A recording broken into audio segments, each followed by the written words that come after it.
let's do it. I think we are also live on YouTube, guys. We are live on YouTube. I salute you. Thank you very much for joining me. My name is Akwara Wansima, the first son of Ibu. I'm from Akwa Ibom. Akwa Ibom, yeah. We must continue to debunk and expose all the Ibotic agenda, especially the IPOP Ibotic agenda, the expansionist agenda. And then let's talk about things that we hear people talk about, especially Igbos are being marginalized in Nigeria. So I think we are going to look at it squarely, and this might be part one, or it might be episode. Is it episode one? Episode one? Which one? Episode one, episode two. More things are coming because we need to talk about this once and for all and bury it. And because for a long time, the story has always been, oh, Igbos have been marginalized, Igbos have been marginalized. So let us look at it and see if Igbos are truly marginalized in Nigeria. What is it that the Igbos are being marginalized for? What is it that Igbos are always crying for? What is it that is paining them? What is it that they want?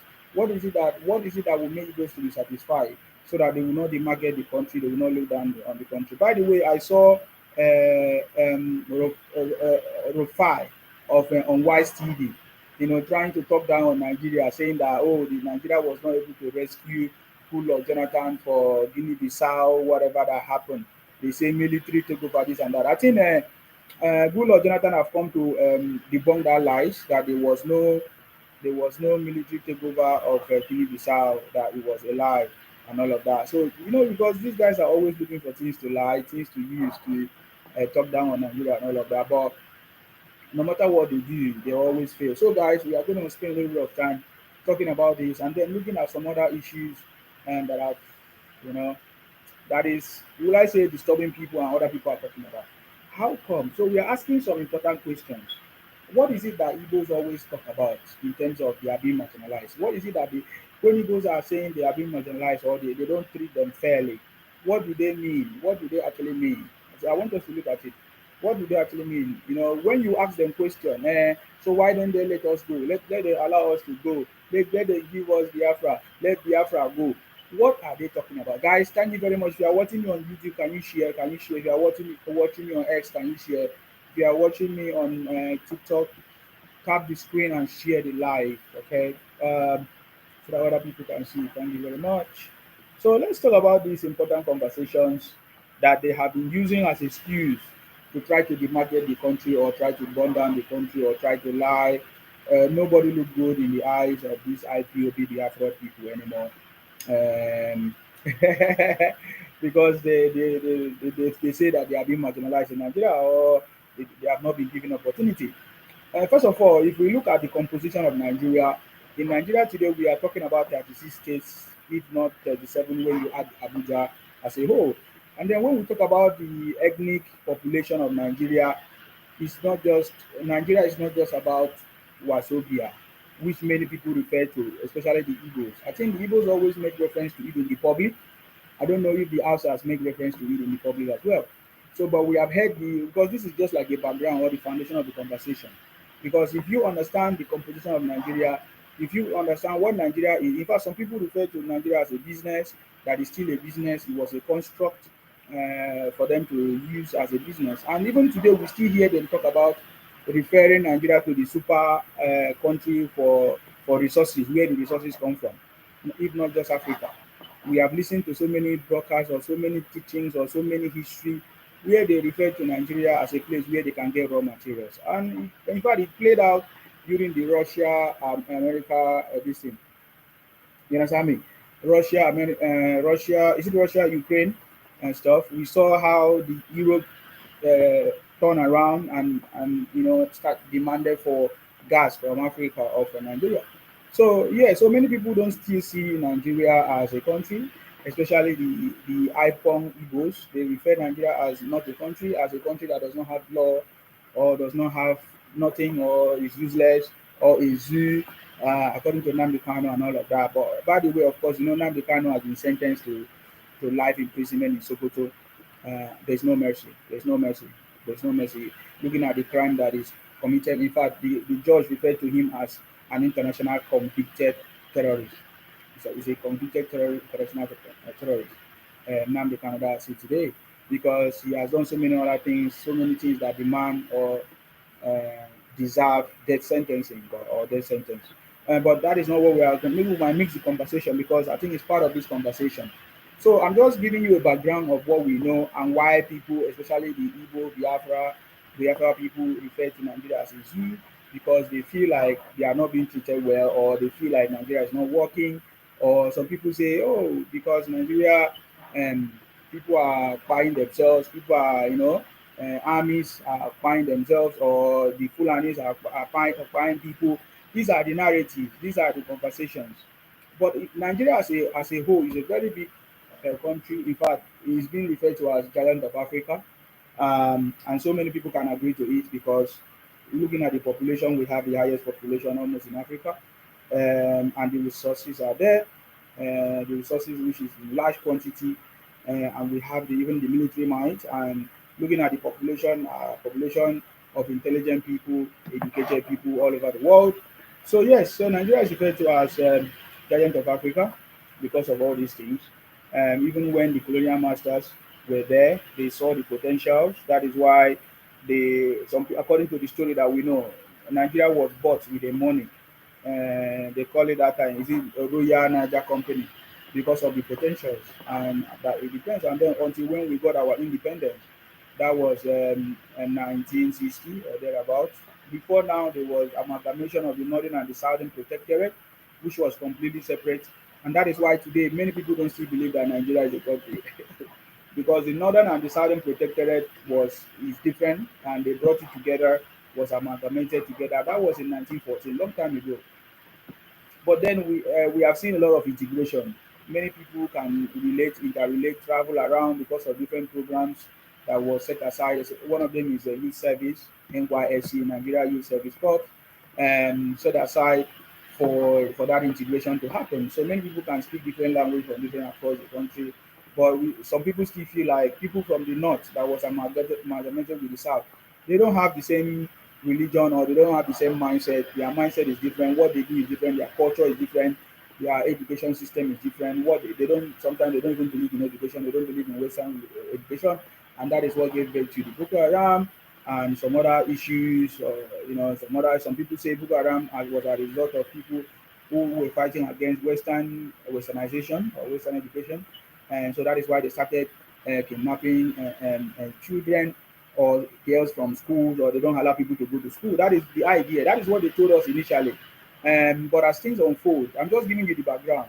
Okay, so now Nigeria as a whole, some people will say that Nigeria have over 300 ethnic groups. But let me just do a quick search now because I just want to see something. How many ethnic groups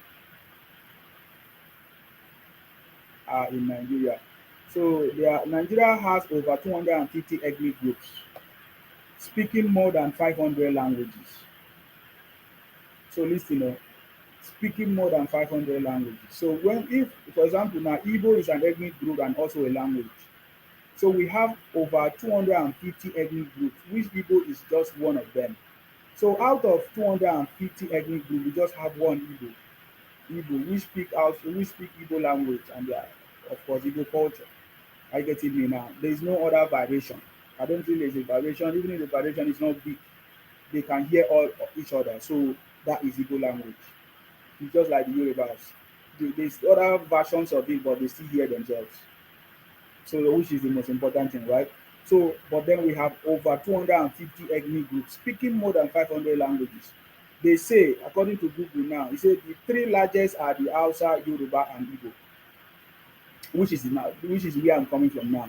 This is where the narrative always starts from. They say, oh, Nigeria is made out of Wazobia, Igbo, Hausa, and Yoruba, and they say they make up the majority of the population. Of course, English is our official language and used as a lingua franca. That is what they say here. Are you getting me now? So that is basically the foundation, a nutshell, the foundation of Nigeria. Okay, we are over 250 ethnic groups. We speak over 500 languages. According to them, they say it's only Wazobia. But that is, for me, in my opinion, that is the reason why Nigeria has not been functioning. Because if you say there are over 250 ethnic groups, and then you now single out and say the largest group is Hausa, Yoruba, and Igbo, you have already caused a problem. You have already caused a division. What about other people? How will they be felt? Because if you look at this area which they talk about, Nigeria today do not Nigeria is not sustained today by the, let's say, resources from Hausa or Yoruba or Igbo. But Nigeria is sustained today the resources from the South, which is not even mentioned in this the Wazobia. That is why we know that Wazobia is just like when we're in school. They say one minus two. They say cannot. But when you grow up, you understand the meaning of one minus two. You get the point now. So, but this narrative has always been running upside down. This is part of the restructuring which I believe, which I think that President Tinubu will correct, so that people will stop having that notion that Nigeria is just Wazobia, which is the biggest problem. You see that if the Hausa is not fighting with the Yoruba, Yoruba is fighting with Igbo, Igbo is fighting with Hausa, just like that. So this Wazobia, most of the biggest challenges and leadership of Nigeria today is caused by these three groups: Hausa, Igbo, and Yoruba. You always see them shouting, bantering everywhere. The most problematic of them are the Igbos. And that is what we want to talk about today. So that I think I've been able to bring out the foundation of this conversation. That is what we want to talk about. So we have questions. Are Igbos truly marginalized in Nigeria? Why does the Igbos feel like out of this group as they set up themselves, they say Igbo, Hausa, Yoruba, why does the Igbos feel like they are being marginalized? Now Igbos have, Hausa have ruled presidency. No, Hausa have not ruled presidency according to the report. They say no, Hausa have not ruled. It's only Fulani, which I believe Hausa have ruled, because that is, we refer that to the north. Yoruba have ruled. The Igbos have also ruled, but there are other people. Remember, there are over 250 ethnic groups. So, and if there's over 250 ethnic groups, how come only three of these groups, the Igbo, Hausa, and Yoruba, are the ones that have been ruling Nigeria? And now, from these three, the biggest problem comes from the Igbos, which have been fighting. They have fought in different ways. Then we have also seen the fight from Hausa, the part of it called the Fulanis. So these are the most problematic group that we have seen in Nigeria today, that have been shouting the loudest noise, fighting among themselves. We don't even have peace. Some people will say, oh, these three people have even failed to rule Nigeria. That is something that needs to be debated. That the Wazobia has failed to rule Nigeria. That the problem that we're facing in Nigeria is Wazobia, because the other ethnic groups are just watching. Say, oh, if you say you are the highest, you are the largest ethnic group, how come you have not been able to solve the problem that has collapsed us, that have finished us in this country? I don't know. I'm trying to bring out the foundation so that you understand what we are going to be discussing today. We are going to be answering that question. Are Igbos truly marginalized in Nigeria? What are the things? Why does the Igbos feel like they are being marginalized in Nigeria? What is going on? Is it actually true? Or what does an Igbo man mean? Oh, we are being marginalized. We are not being treated fairly. Igbos have not ruled this country since after the war, or since after the military. Igbos have not ruled this country. It's only Hausa, it's only Yoruba that have been ruling. And somebody will ask, so do you say Igbos have not ruled this country? What about Agu Ironsi? What about Nnamdi Azikiwe? What about Goodluck Jonathan? Because if you say Nigeria is Wazobia, Goodluck Jonathan is supposed to be an Igbo man now. How come you are not satisfied? If you say Nigeria is Hausa, Igbo, and Yoruba, Godswill Akpabio is an Igbo man. How come you are still saying you are being marginalized? Do you understand now? So these are the conversations we want to talk. Because when people say Igbo, so Nigeria is Igbo, Rivers is Igbo, Akwa Ibom is Igbo, Edo is Igbo, all these places are Igbo. But yet Igbos are still shouting that they are being marginalized. We have a minister from Igbo land, Rivers State, right? How come the Igbos are not satisfied? Does that ring the bell? So that is why we know that when they try to gaslight us into putting us in their Biafra, we know that they are a bunch of criminals. We know that they want to continue the handwork of their forefathers, Ojukwu, who was a criminal, a coward that ran away when he was trying to fight, just like Nnamdi Kanu. Do you know how many times Nnamdi Kanu ran away? He ran away many times. He ran away from his home when the army came. He ran away from even the London that he was staying. He was running away from place to place, looking for where to hide, even after knowing that the crime that he has committed, he will pay the consequences. Are you getting me now? So do you understand the conversation? These are the real conversations now, because we want to bring it out, because we want to document it. The book is coming out very soon. I've been shouting about this book many times ago. Are Igbos, are Ibibio Igbos? Ibibios are not Igbos. Are Igbos Biafra? Ibibio Biafra? Are Igbos Biafra? Because in the recent, Igbos are not even Biafra. But because of the criminality mindset of Ojukwu and Ipong, Igbo Biafra, they always steal things that does not belong to them. So those are the conversations we are bringing out. and we are going to be giving them time, because we not even. So there's a reason why I'm doing this conversation, because something is coming out now. Are Igbos actually being marginalized in Nigeria? If Rivers State is Igbo land, is Biafra, how come Igbos are not satisfied with Wike being the Senate, the minister, the federal minister, the FCT minister? Why are Igbos not satisfied with that? If Rivers State or Bayelsa is Biafra, how come the Igbos are not satisfied that Goodluck Jonathan was an Igbo man who ruled Nigeria? If Akwa Ibom is Biafra or Igbo, how come Igbos are not satisfied that Godswill Akpabio is the Senate president and they are not yet satisfied? So do you understand now? So these are the conversations that we are going to be discussing, and I just want to join you. If you have contribution, if you have any idea, if you have your own story to tell, so plan for it, because we might be looking at all these conversations in the next in our subsequent broadcast that is coming, or future broadcast that is coming. We are going to be looking at these things. Are Igbos truly marginalized? We are going to be looking at it one by one. So sometimes I might miss the most important bit. So if you know it, you are free. Come up anytime. Call the number anytime to come and make your contribution, because it's going to be a collective conversation. I'm using this opportunity to call on the South people to rise up. For so many years, we have been keeping quiet and allowing other people to take over our community, take over our village, our state. Allow other people to take over our conversations and force us to be who we are not. We are not Igbos. The beauty of Nigeria is that we are multi-ethnic group, over 250 of them, which Igbos is part of it, and other people are part of it. But we have seen in a very long historically where Igbos have tried to Colombia, or will I say impose, using fake history, impose themselves on us in Rivers State, in Akwa Ibom, and Bayelsa, Delta, Edo, all those places, Calabar. We have seen Igbos try to impose themselves on us when we are not. And there's a reality on ground when we ask them. So if you say these places are Igbo, these places are Biafra, how come you are not satisfied? How come you say you are being marginalized? So I think it's time for them to speak up, because they say Nnamdi Kanu have been shouting about marginalization.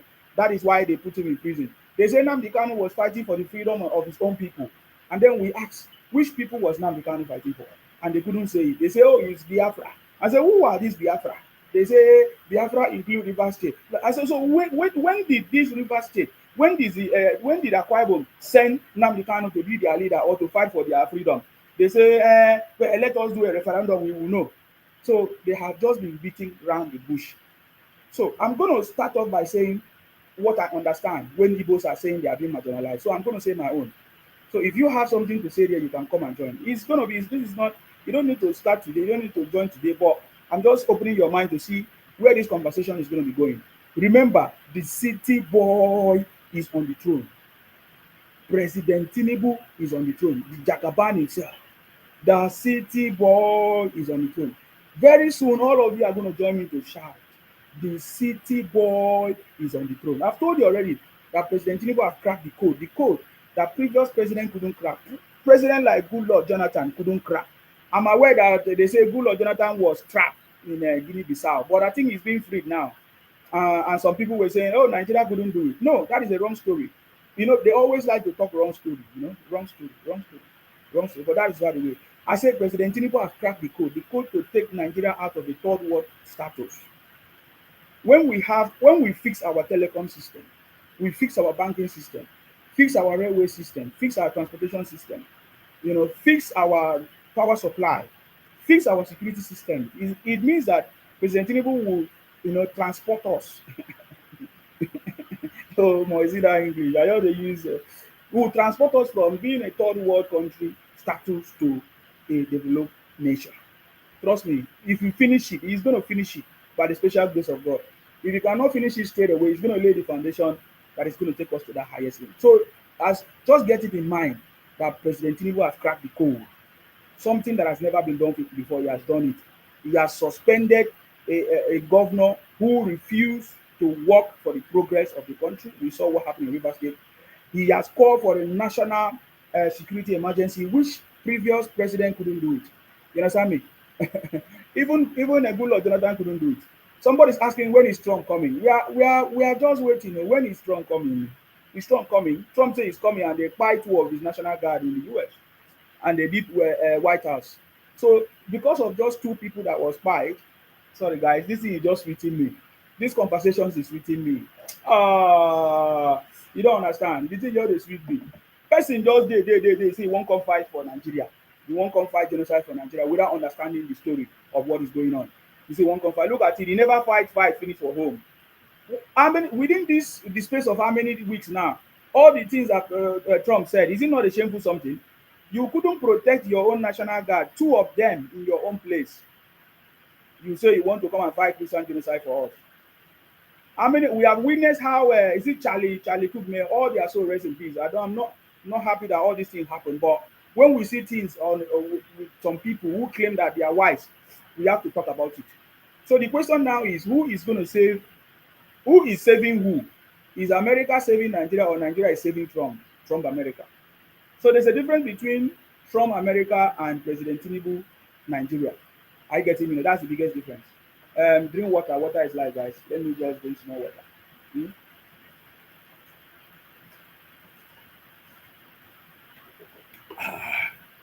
Water is life. Hey, Biafra is in Sokoto prison. Chai, the guy is not coming out. All of them don't enter house. Okay, so we are going to be looking at these conversations. Are you getting me now? So I was trying to tell you that, remember that Jakaban is on the throne, the city boy. President Tinubu himself is on the throne, and nobody can stop it. See, he needs to get tough. He needs to get hard so that President Tinubu will win, so that the story can fly. That is the kind of problems that President Tinubu solve. He doesn't solve the He doesn't solve mege issues. So are Igbos truly marginalized in Nigeria? I want Igbo man to come up. Is there an Igbo person that will come up here and because I don't want to misrepresent you people. Because I'm going to tell you the story from what I've gathered, from all you guys have been saying. I'm going to share my own part of the story of what I understand when Igbo say that they are marginalized. So if there's any Igbo person here, I'm going to give you any benefit of doubt. Don't be in a rush. Don't worry. My program, my program is always carrying fire. It's not just going to be today. This is episode 1 or part 1. You can call it whatever. It's going to come up next time, anytime. But if there's any Igbo man here, go and call them, prepare, share my life to them now. You understand me? Because there's a documentation that is coming. We want to document it properly. Are Igbos truly marginalized in Nigeria? If Igbos are marginalized, how? Can we look at the various levels or areas where Igbos are marginalized? So tonight, I'm going to start by my own story, or with my own story of what I understand by Igbos are being marginalized whenever they share that story, whenever they talk about that story, whenever they want us to be emotional with them. In regards to Nnamdi Kanu, they say, but Nnamdi Kanu was fighting for the Igbos, was fighting for the freedom of his own people. But he never called Igbos. He wasn't saying he was fighting for the Igbos. He even calls Igbos. I get him. Thank you very much. Don't worry about people who are trying to abuse me. Share the life, share the life. They never see this kind of thing coming. They thought that it will never happen. They thought that it's only them that will be making noise and running their mouth. They never see it coming. They never see that South people will rise up to challenge the criminalities of IPON Igbos, or they never saw it coming that Akwa Ibom man, Ibibio man will rise up to challenge them. Before they thought that we were going to keep quiet. You see, that is the intimidation that they used before. Do you know the intimidation that they used to use before? Many of you don't know the intimidation that they used to use before. But I tell you the intimidation that they used to use before. We know them. Thank you very much, AG on YouTube. Thank you for your help. Thank you so much. Thank you, Jay. Is it Jason? Or thank you very much. Greetings to you. AG, I see you. James Sonny. James Sonny. Joseph Edward say, Oga Nsima, good morning to you. Thank you very much. I salute you.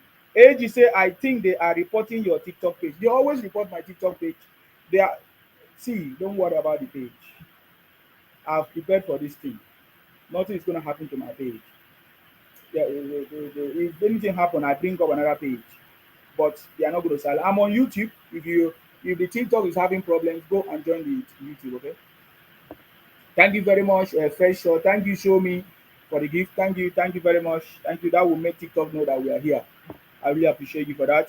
So yes, AG, thank you. Yeah, they have always been reporting my page. Do you think that what I'm doing there, they like it? No, they don't want the message to be spread. They don't want the truth to be exposed.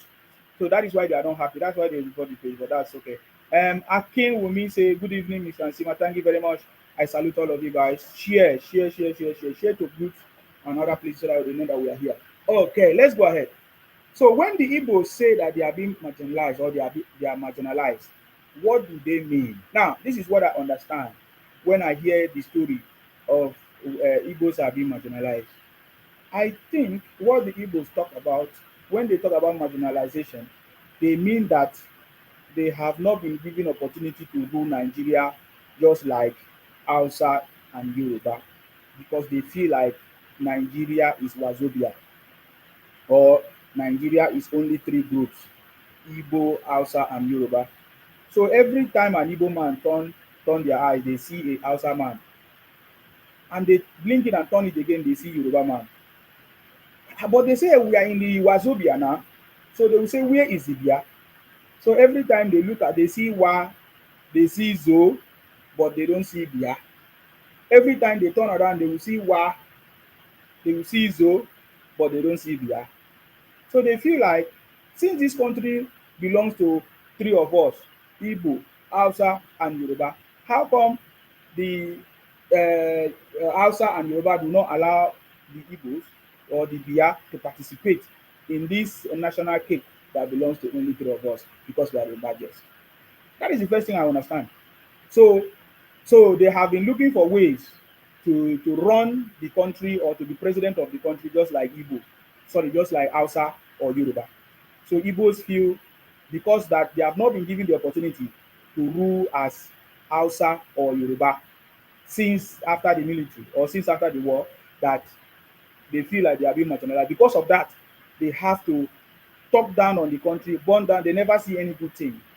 You understand me? Because of that, they are happy whenever they revive the story of whenever they so People's Nation say Hausa has never been president though. No, don't worry. I'm telling you what I understand. Thank you very much. You are correct. Remember, you are correct what you are saying, but I'm telling the story of the Igbos, what they say. So this is what they say. This is how they say it. This is what they think. This is because I've worked with them for a very long time. I see their narrative. I see where what is their pain. I see what is their anger. Igbos are very, very angry. As I'm talking to you now, Igbos are very, very bitter. Nigerians should be very, very careful when you associate with Igbos, especially the Ipong Igbos. I know what I'm telling you. They are very, very bitter that Nigerian government has arrested and punished their own leader, their only sole leader, which is my next point because I'm talking about something that is fresh. Number one, Igbos feel like they have not been given opportunity to rule Nigeria just like Hausa and Yoruba because Nigeria belongs to Hausa, Yoruba, and Igbo. So they feel like they have been left out. It's only the Hausa and the Yoruba that have been ruling Nigeria. So therefore, the Igbos are being marginalized and not. So the second one is like they believe in Nnamdi Kanu because of the fact that Igbos are being marginalized. So Nnamdi Kanu has come to revive the story or the same music of their ancestor Ojuku, the same Biafra, that they make reference to Biafra as a solidarity that it was because they were being marginalized. That is why the Ojuku call for Biafra. So they honor and respect the man Nnamdi Kanu, the man who resurrected the idea of Biafra, plus other ones, of course. Ralph Wasirike, they never loved him because they were Ralph Wasirike was blackmailed that he did not love the Igbos or that he was not fighting for Biafra, that he was lobbying or working with the politicians. So Nnamdi Kanu came as a saint. In fact, when Nnamdi Kanu came, he promised them that immediately he take over. That was in 2012. 2012. Between 2012 and 2018, or is it 2012 or between 2012 and 2015, when Ralph Wasirike was blackmailed by Nnamdi Kanu and IPON, that Ralph Wasirike was not fighting for Biafra, that Ralph Wasirike was fighting for his own pocket or was working with Igbo politicians. Therefore, they blackmailed Ralph Wasirike and kicked him out and replaced him with Nnamdi Kanu. And Nnamdi Kanu promised them that if he takes over from Ralph Wasirike, that is going to, you understand me, that is going to give them Biafra in 12 months or in 18 months. But that time has passed since 2015 or 2012 up to today. The same Biafra has not come. But despite the fact that the promise that Nnamdi Kanu promised them in 2015 that is going to give them Biafra, immediately he took over from Ralph Wasirike in 18 months. Despite the fact that that did not happen, they did not still, they still believe in Nnamdi Kanu. Igbos, especially Ipong, Biafra, obeyed and still listened or respected Nnamdi Kanu or valued Nnamdi Kanu more than any other person. And upon that, they still promised them even Biafra in 2020. And it did not come. They still reference Nnamdi Kanu. So these are the things. So whenever you hear Igbo man talk about that are being marginalized, what goes into their head is that they want Biafra. They want Biafra. The Biafra where they can do their own. The Biafra where the Igbos can be like Japan, that Igbos are the Japan of Nigeria.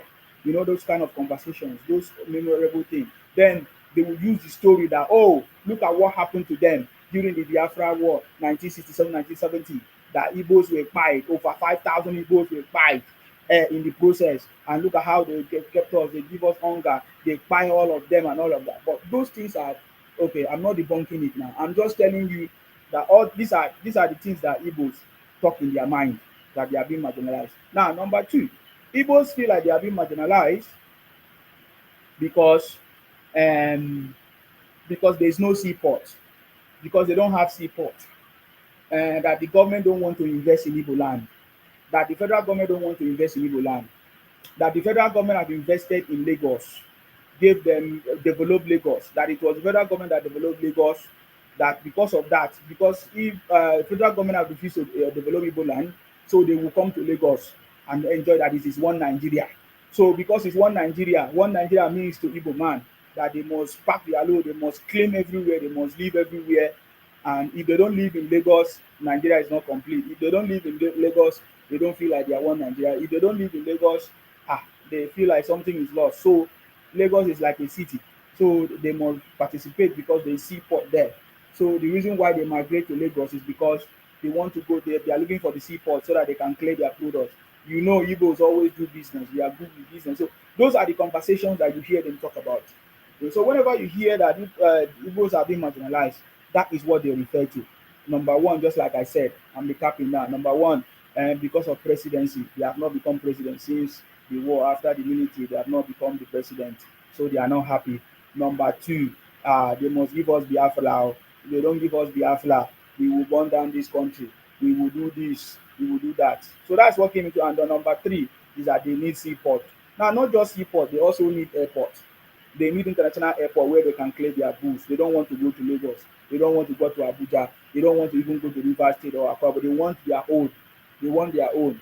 You understand me? They want their own airport. They want their own seaport, despite the fact that there's no sea. They want their own airports. They want the federal government must be the one to do it. The federal government must be the one to build all the roads in Igbo land. The federal government must be the one to build the seaport for them. The federal government must be the one to give them the airport. If not, they feel marginalized, that the government have neglected the Igbos, don't want to invest in Igbo land in the southeast. So Igbos are being marginalized. Those are the conversations. Those are the things that I understand from them. I don't know if there's any other thing.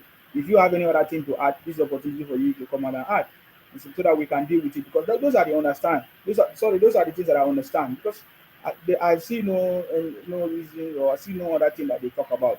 I getting me now. So my conversation is that now, since you understand what they mean like by marginalization, that Igbos are being marginalized. Now the question is, are Igbos truly marginalized based on this?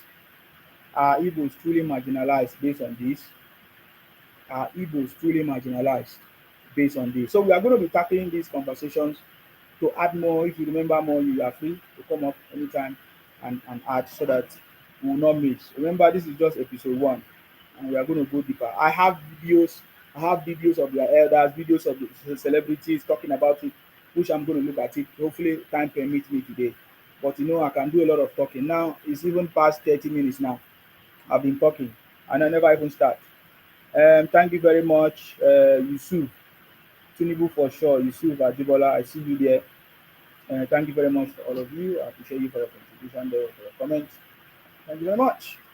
So, are Igbos truly marginalized? What do you think? Are Igbos truly marginalized in Nigeria? If Igbos are marginalized in Nigeria, why are Igbos all over the country? And despite the fact that Igbos have been running propaganda against the Fulanis or the Hausas have not driven them away from the north. So do you think that Igbos are being marginalized? Please go ahead, sir. Debunker. I salute you. So Fiba, no fun. Long time no see. How you side? Well, very well. You're welcome. Let me Yes. contribute to this marginalization mentality.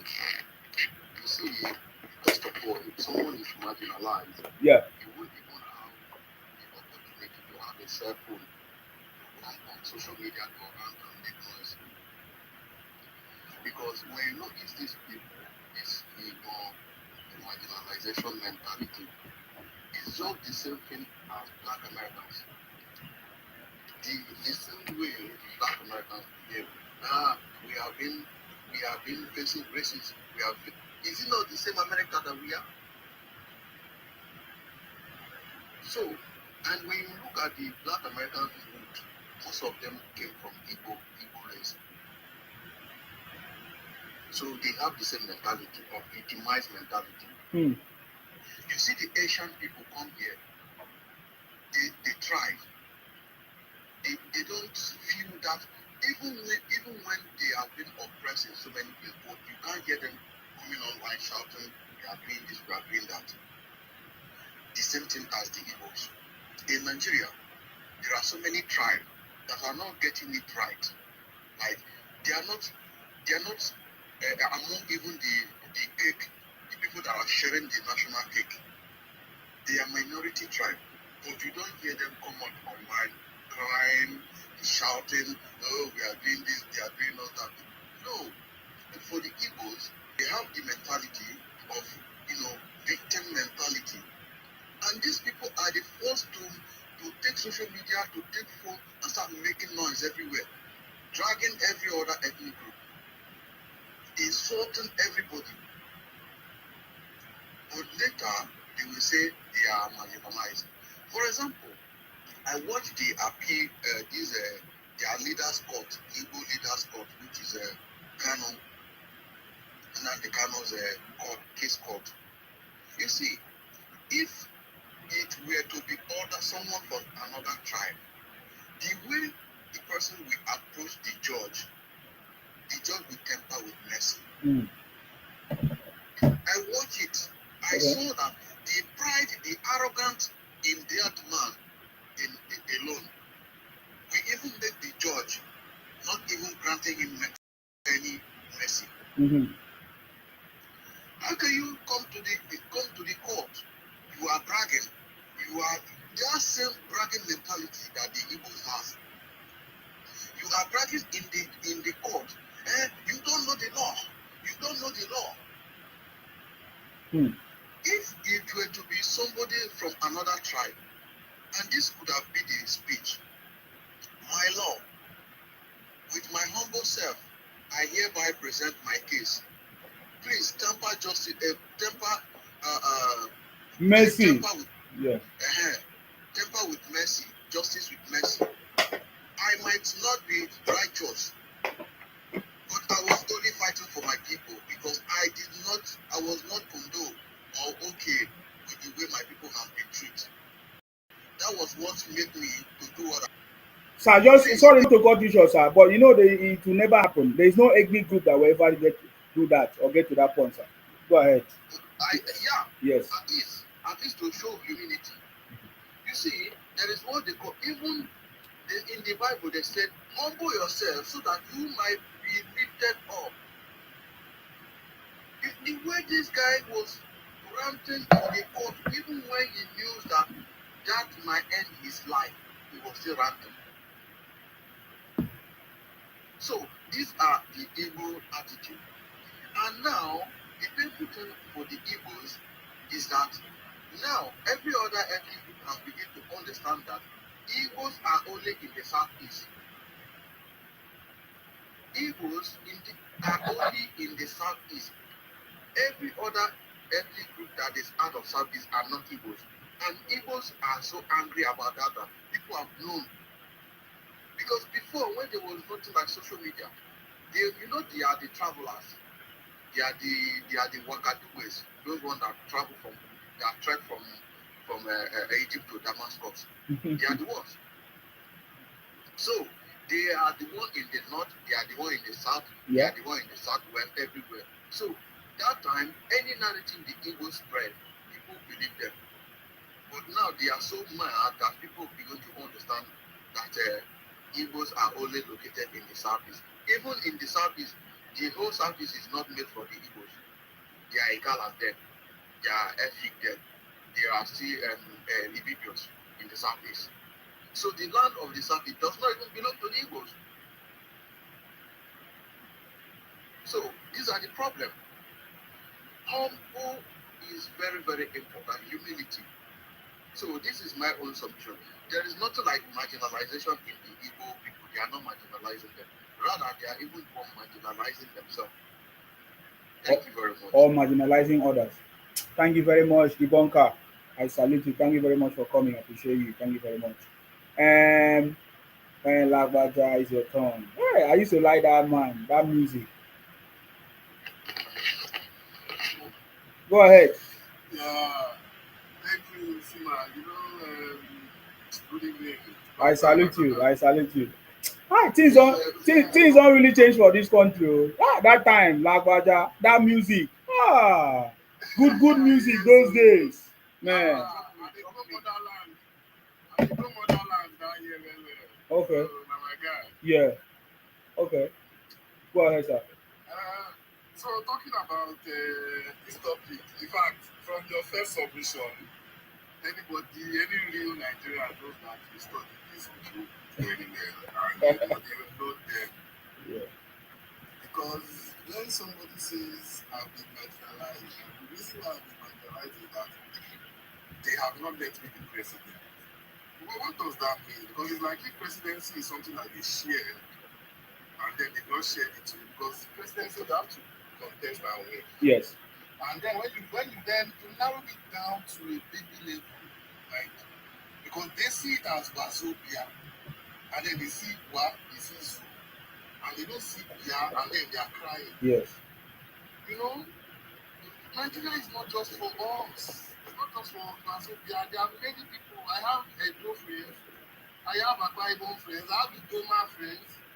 I have Ekura, Igala. You know, so if we just concentrate on this Wazobia thing, and I agree with you, I think we need to make people know, even people in the diaspora too are beginning to think that it's just Wazobia that is in Nigeria. And we need to stop that. You know, we are many, all of us who have the same voice. You know, so the question whether they are marginalized, my brother, even they too, they know they are not marginalized. What happens is, from my own observation with the Igbo man, is that anything that is good, they try to attach it to themselves. Yes. And anything that is bad that they do, they try to project it on other people or try to say it's other people doing it. So this marginalization thing, they don't have support. And honestly, you see, I've tried many times to explain to these guys that, listen, if that's what you mean, then Nigerians are marginalized, not you. And when we even want to narrow it down, say the poor Nigerians are marginalized. It's not about people or anything like that. So I think they know what they are doing.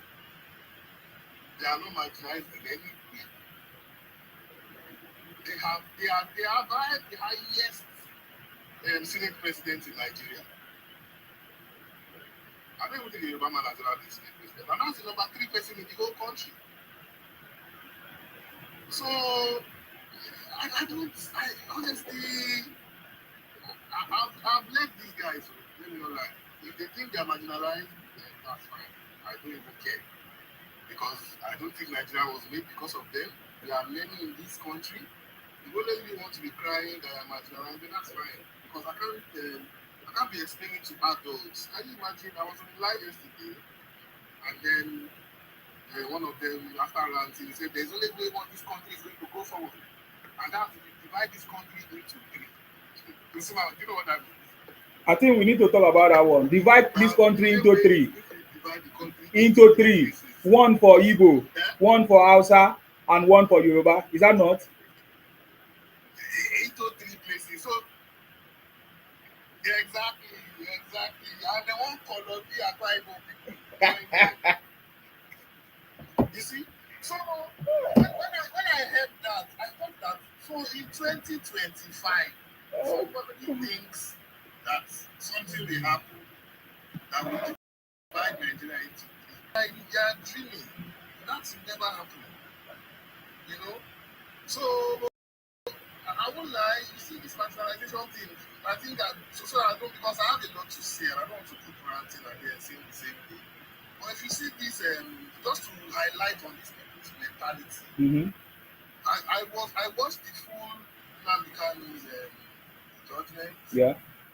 And I think when they were doing on recess, this woman was videoing and saying, oh, all the DSS na Yoruba, all the lawyers na Yoruba, like trying to insinuate that it is Yoruba people that is taking them to court. Yes. How can they, somebody that even has primary school education think like that? You see, and then after the judgment, all of them are doing that, oh, justice, almost sure Yoruba man puts them in prison. You see, because I know them very well, I did not fall for that. Yes. If Justice Omotoso was hoping now, okay, they would have said, he's not connected. Uh-huh.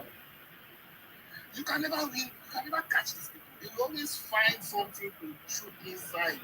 So after I noticed this behavior with them that they just stand on one place and they try to defend that place. So I just left them that, you know what, you see I'm marginalized, you are marginalized. But one thing that you should know, Nigeria will not bow to you. Because we have seen your bullshit. Nigeria will never ever bow to you. Even after Ashiwaju, if the thing come back south, if you not do anyhow, now bad people or anybody else. It's because you guys are not trying. Even Peter Obi, after the judgment, someone that wants to oversee a country over 200 million, they are sympathizing with the Nnamdi Kanu. Who the hell is Nnamdi Kanu? MKO Abiola was killed in this country, he died in this country. He had the fairest election we've ever had in Nigeria. The empire wife. In fact, in the beginning of this country, when Obasanjo was the first Yoruba man to rule this country. After many years, before then, no Yoruba person will cry about that. And I think we don't chop that time already. How do you don't chop that time already? Yes. Yoruba people don't cry. Even when Obasanjo got that presidency, it was by law. He no plan to. You understand? It was by law. After that, Bola Ige died, and then I can name many Yoruba people that have lost their lives in this trouble of Nigeria. We don't go about crying and marginalizing and their life. We fought the WAR, and because of that, we want Nigeria to bow to. No, you're not that important. Yes, I know in your head you think you're important, but let it stay there. As far as Nigeria is concerned, they are just like everybody else. You know? And if you cannot contribute your own and then shut up, then honestly, we are just going to put you in your place, like Barry said. Treat you the language you understand. So I know there are good Igbo people in your life because people like Ijele, they give me hope. It's not all of these people that are crazy. You understand? Because people like that, they make you understand, oh, okay, they are different. So, to round up, they are not marginalized at all. In fact, if anybody is talking about marginalization, maybe it's the job people or the people, all those people that they spoiled their land because of oil exploitation and all that. Those people are talking, not you. So No. They know they are not marginalized. So I wanted to ask you. So what was Nnamdi Kanu fighting for then? What was after? I remember the background is that he went to school. He said he went to school. He has a better education and everything, and he's an Igbo man, an intelligent man. So what was Nnamdi Kanu actually fighting for? Because if you want to actually face the reality, what was Nnamdi Kanu actually fighting for? Okay, so that's a very good question, and I would like our Igbo brothers to come and answer. They will come. Because, like the judge said, the people, if you want to liberate people, you can't then go back and then be punishing those same people that are meant to be beneficiaries, of this liberation. So it does not make sense. Then number two, he says he wants his people to be free. You see, and they always say he's intelligent and all this nonsense. I think it's probably one of the most stupid people I've seen, if I'm being honest. You've not gone into your constitution, read the ways, methods you can use to achieve this thing. You just said, oh, we have Biafra, Sitato, all those, they do not look like educated, like statements that will come from someone that is educated. You see that they just overhype this guy playing on their emotions, and I think these guys are emotional people. Check it, even their politicians play on their emotions as well. You know, their politicians come and cry and say they marginalize us, but they go to Abuja to collect money and keep in their pocket. But they now come back and say, oh, they marginalize us, they still go to Abuja, collect money, put in their pocket. Because they know their people. Once you tell them about the war, tell them about Biafra, their click will go down. They go follow you go everywhere. They go follow you go everywhere where you want. So I think honestly there's a lot of work that needs to be done on their own side. And I think this mentality is unfortunate. But there are some of them that don't think like that, which is a great friendship, if I'm being honest. It's a great friendship. Because I used to think it's all of them that think like that, but I found that it's not all of them. So let's face reality. How can you say you know what they're even writing on now? Especially these iPod people. If I don't because they're not calling people, these iPod people. They say they want to make t-shirt of show me the law. Show me the law. You know that's the foolish thing. It doesn't even make sense. Because if you want to know the law, a sensible person has gone to school. The judge said the certified true copy is available there. Connect the certified true copy is over 40 pages long. Yeah, I know they don't like to read it, but if they have time, if you read that document, you see the law that they used to charge him there. So it's only somebody that does not have sense. You can collect the certified true copy of the judgment. Nigerian law. Yes. I even know the law, but I always find out that Kanu should be sentenced to life imprisonment. There's no law in Nigeria. How do you know? Can we get money? Wait, you get money, who gets money now? Can we get money? And who gets money? Show the law now. They don't show him now. The judge don't show him now. The judge don't show him now. He don't sentence him go Sokoto.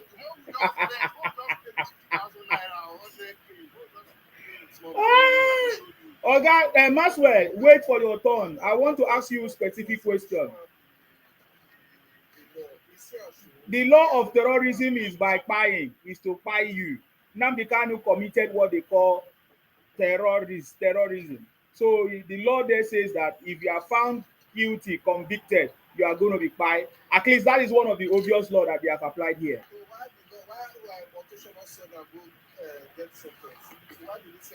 We blame Omotosho for using his own grace.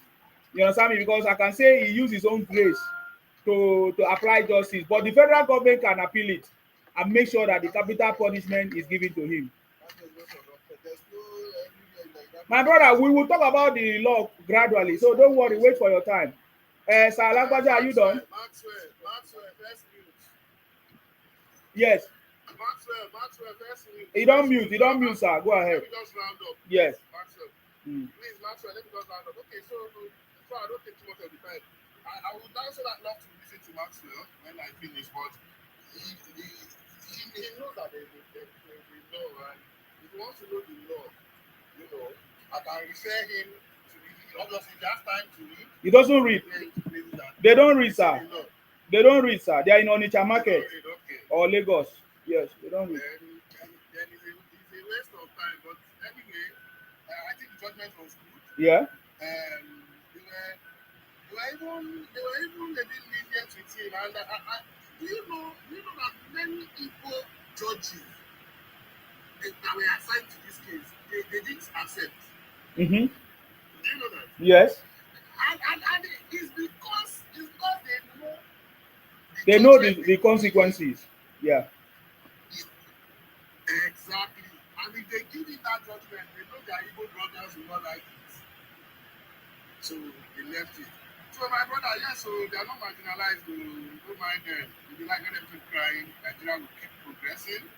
If they keep bad mouthing Nigeria, at least we have over 100,000 over 100 tribes that will work together and build the country.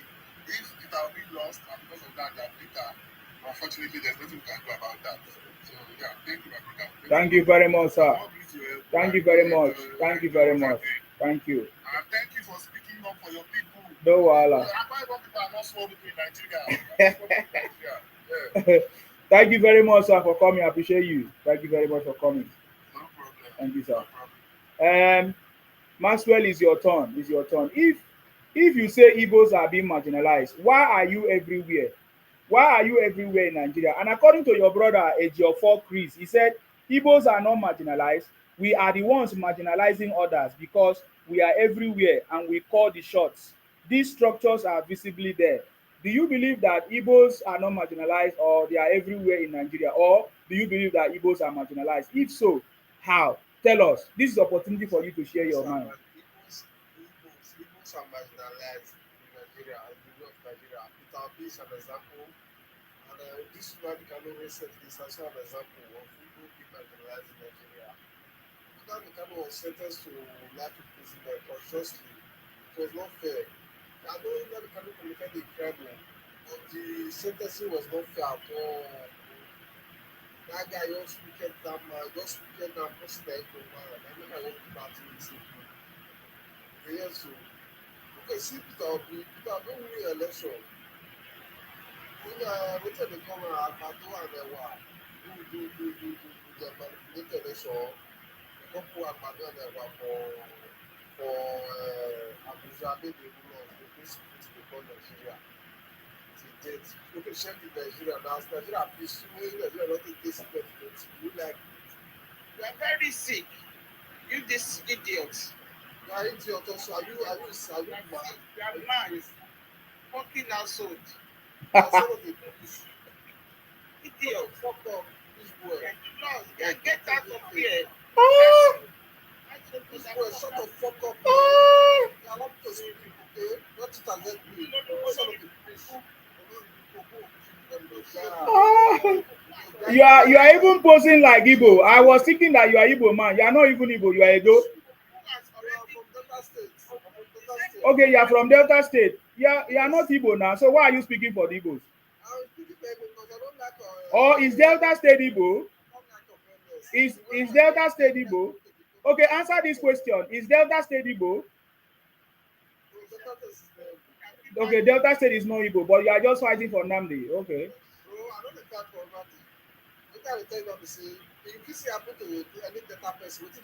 E no go ever happen to Delta. No Delta person go mumu like Nnamdi Kanu.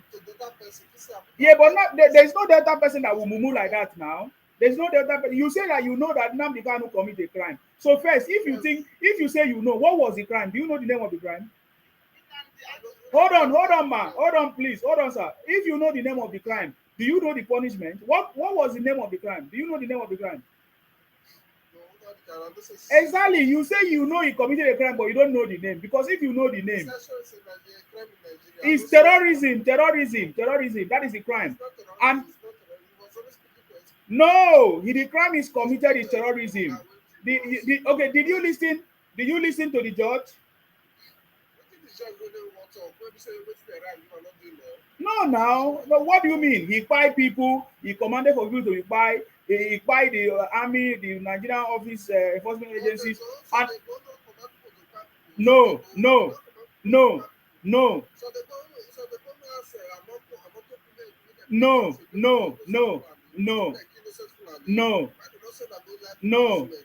That is a lie. No. Go and bring it now. Go and bring evidence like Nnamdi Kanu evidence. My brother, no waste your time. Just go and bring evidence. When you bring it up, then you come and speak again. No. You say you have evidence. Bring it, please. We don't want anybody to come and lie on this platform. So when you bring it, I can give opportunity to speak. Oga, you dey lie. Oga, wait. Do you have something else to say because you dey lie? Can you, because Omoto show us evidence of Nnamdi Kanu giving command. So if you have evidence of Sunday Igboho saying that, bring it. Let us see it. Because I'm not aware. He didn't do I have any the of those. evidence. I have the evidence. That's what I'm saying. Go and bring it now. Go and bring it. No problem. I'll give you time. Go and bring it. Can we hear from DS? Because that is very, very wrong. You cannot even compare Sunday Igboho to Nnamdi. Nnamdi Kanu and Sunday Igboho are not in the same level at all. It's just like you. It's just like me now in my community. And some people invaded my community. We will rise up and stop those people. That is what Sunday Igboho did. We will rise up and stop those people. But Nnamdi Kanu was on a different level. He was traveling from place to place, seeking for tools. Initially, he lied. Initially, Nnamdi Kanu lied that it was the Fulanis that was spying people in his village. That was how this conversation started because I was there. I was supporting him. I was screaming. He told us that he set up ESN to protect his community.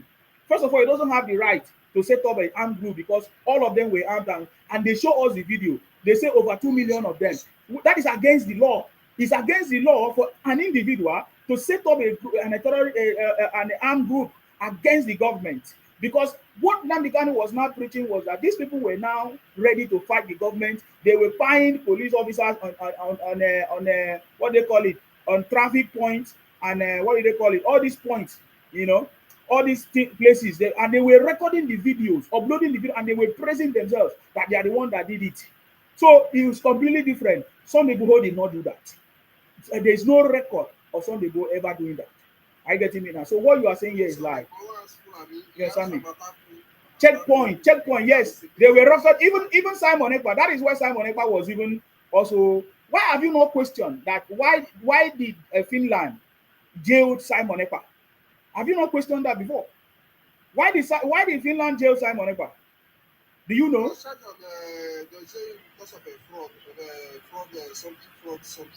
It's the same thing Nnamdi Kanu committed now. What do you mean by fraud? Nnamdi Kanu committed the same fraud. What fraud? What fraud? Simon Ekpa was collecting money from his people to try to go and get stuff, and they upload those videos. He was inciting people from Finland against Nigerian authorities and all of that. So that was the crime. That was why he was jailed, because he was defrauding people, collecting money. Yes, he was staying in Finland to commit all kinds of criminality. Simon, I'm telling you, you're still saying fraud.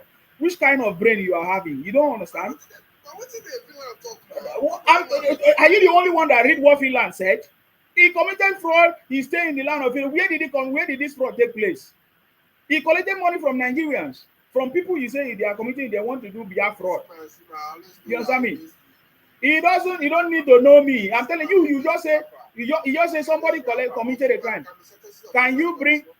No, I'm not arguing with you. Why am I arguing with you? I'm not the judge. It's done and sealed. If you want to fight him, go and write appeal. Simple. That's not what I'm not arguing. I will not argue any judgment. I will not argue any judgment in Nigeria, because that one is done and sealed. If you have the right process to take, the right process. Sorry? I was thinking that you have an important thing to say. Let's move. I mute you now. If you unmute yourself, I remove you. You get out and go to where you go and talk rubbish. DS, it's your time to speak now. Please, go ahead. Daniel, are you there? Okay, Daniel is not there. Okay, go ahead, please. Go ahead. What is your contribution? I salute you. I salute you, Jare, my brother. You are welcome. Actually, I don't even know what we are discussing, what we are talking about. This discussion of today. Okay. I just back to this discussion. Okay. So the discussion is about if are Igbos actually marginalized in Nigeria. And then, because that was the basis where Nnamdi Kanu said he was fighting, that he was fighting for the Igbos or his people that was marginalized, or that is marginalized, perceived marginalization in Nigeria. So we started asking that question.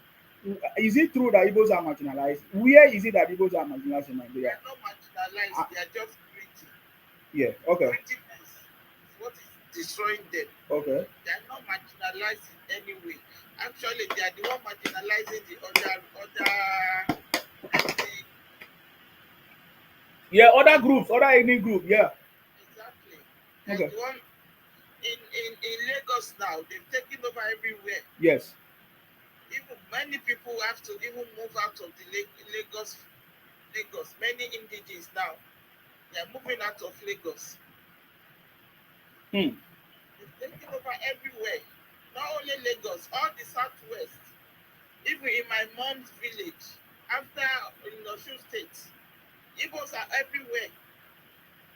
They are leaders that they're supposed to be accusing their leaders of marginalizing their leaders, their governors, the lawmakers. They are the one marginalizing them.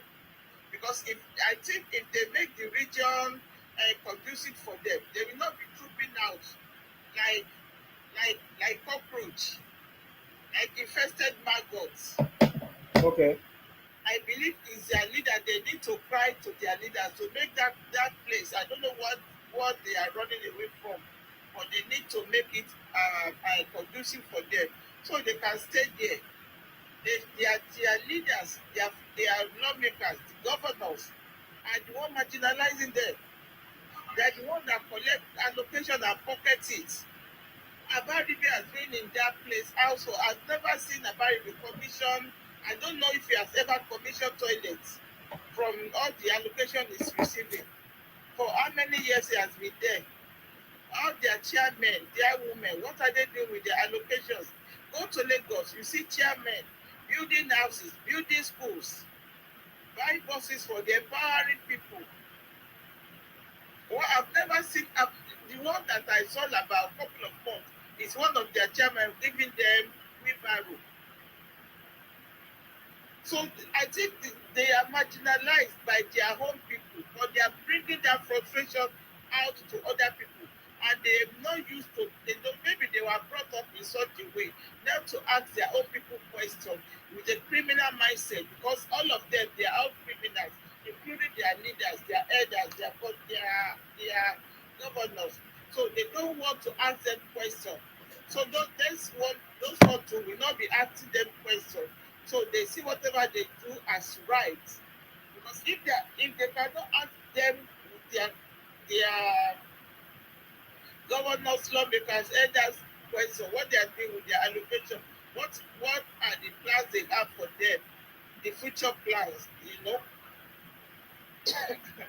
reason I mean what that those one too, they see the money, they collect the money, they pocket it. After pocketing the money, they start talking to them about the war. Because of the war, they cannot do anything because of the war. They are still crying about the war. Whenever they want to take something from the government or whatever, they put this war, whatever, to start crying about marginalization, about the fourth war. Nobody said Kanu or me, this or that that run away. What's his name? Ojuku. Nobody sent Ojuku to fight the war. So they should not be using all those ones to blackmail the federal government. And as for all this kind of marginalization, they are using it so that to get into other people's things, other people's places. Because once they cry that marginalization, people will want to pity them, you want to shift for them. And the moment you shift for them, they take over the places. Instead of cry marginalization, they should talk to their lawmakers to put referendum in the constitution so they can go and do whatever they want to do with their lives. Enough of crying, enough of all disturbances, enough of madness. Enough.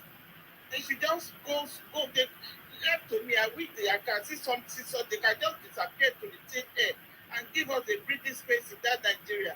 They are not bringing anything to the table. What are they producing in their 5 states? And is it agriculture? Is it what are they contributing to the evil economy of the Nigeria? Human capital development, they are not there. All they do is produce fake products. Mineral resources, maybe 2 cups of oil that they say they are producing there. What are they bringing to the table? And they are the one that cry out the loudest. So I will advise them to speak to their lawmakers. Maybe they can help them with the put the referendum in the constitution, and they should go. Or let's go our region, and they should split the region into maybe 12 regions or 6 regions. They should go. And again, I don't know what the South plan with these people, because they say they want the South to go with them, and the South, some of them claim to be Biafra. I've seen a lot of them. They say they are Biafra. All of those people are not South South. No. They are not. They are all Igbos. Igbos who live in South South. Yes.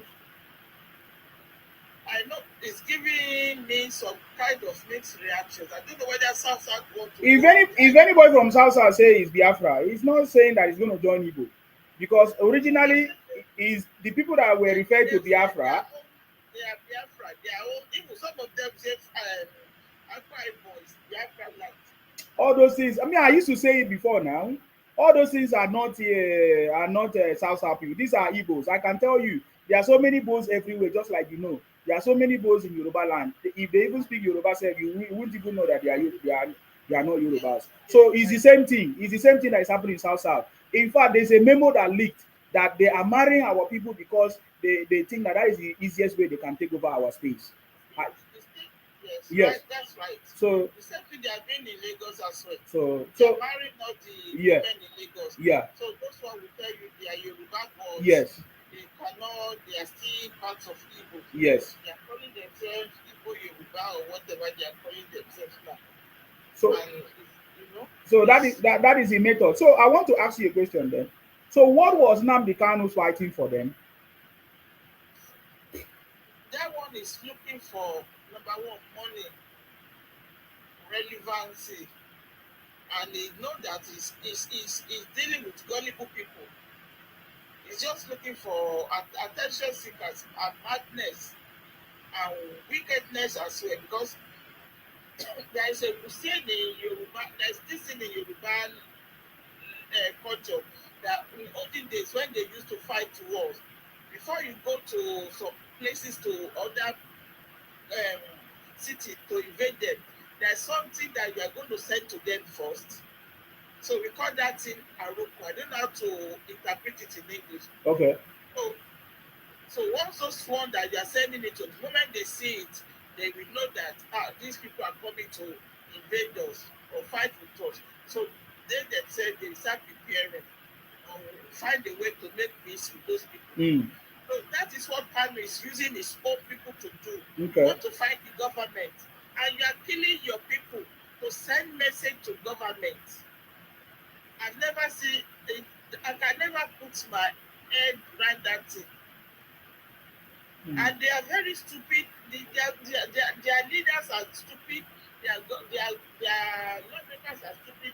Because when Sunday Igboho wanted to start this madness, I'm one of the people, there is no authority in Nigeria in that Yoruba land that I did Sunday Igboho. We make sure it stops. Because at some point, Sunday Igboho wanted to join forces with Kanu. He has been defending Nnamdi Kanu, calling him his brother. And we know that if they were managed to work together, what Kanu was doing to their region is what Sunday Igboho will do. So we leave it on time and we stopped it. All our elders, they make sure they stop this man. They chase him out of Yoruba land. We chase Sunday Igboho to Kutonu. Even when he was at Kutonu, he was jailed at the police station he was jailed for like 1 week. They chain him, they chain his hand, they chain his leg for 1 week. They didn't allow him to move. We make sure we turn it to fugitive in that Yoruba land. What are their headers looking? When Nnamdi Kanu started that they cannot caution him. If from that all of them are mad together. What are the governors? He has the boldness to declare it at home in a state where there is working government.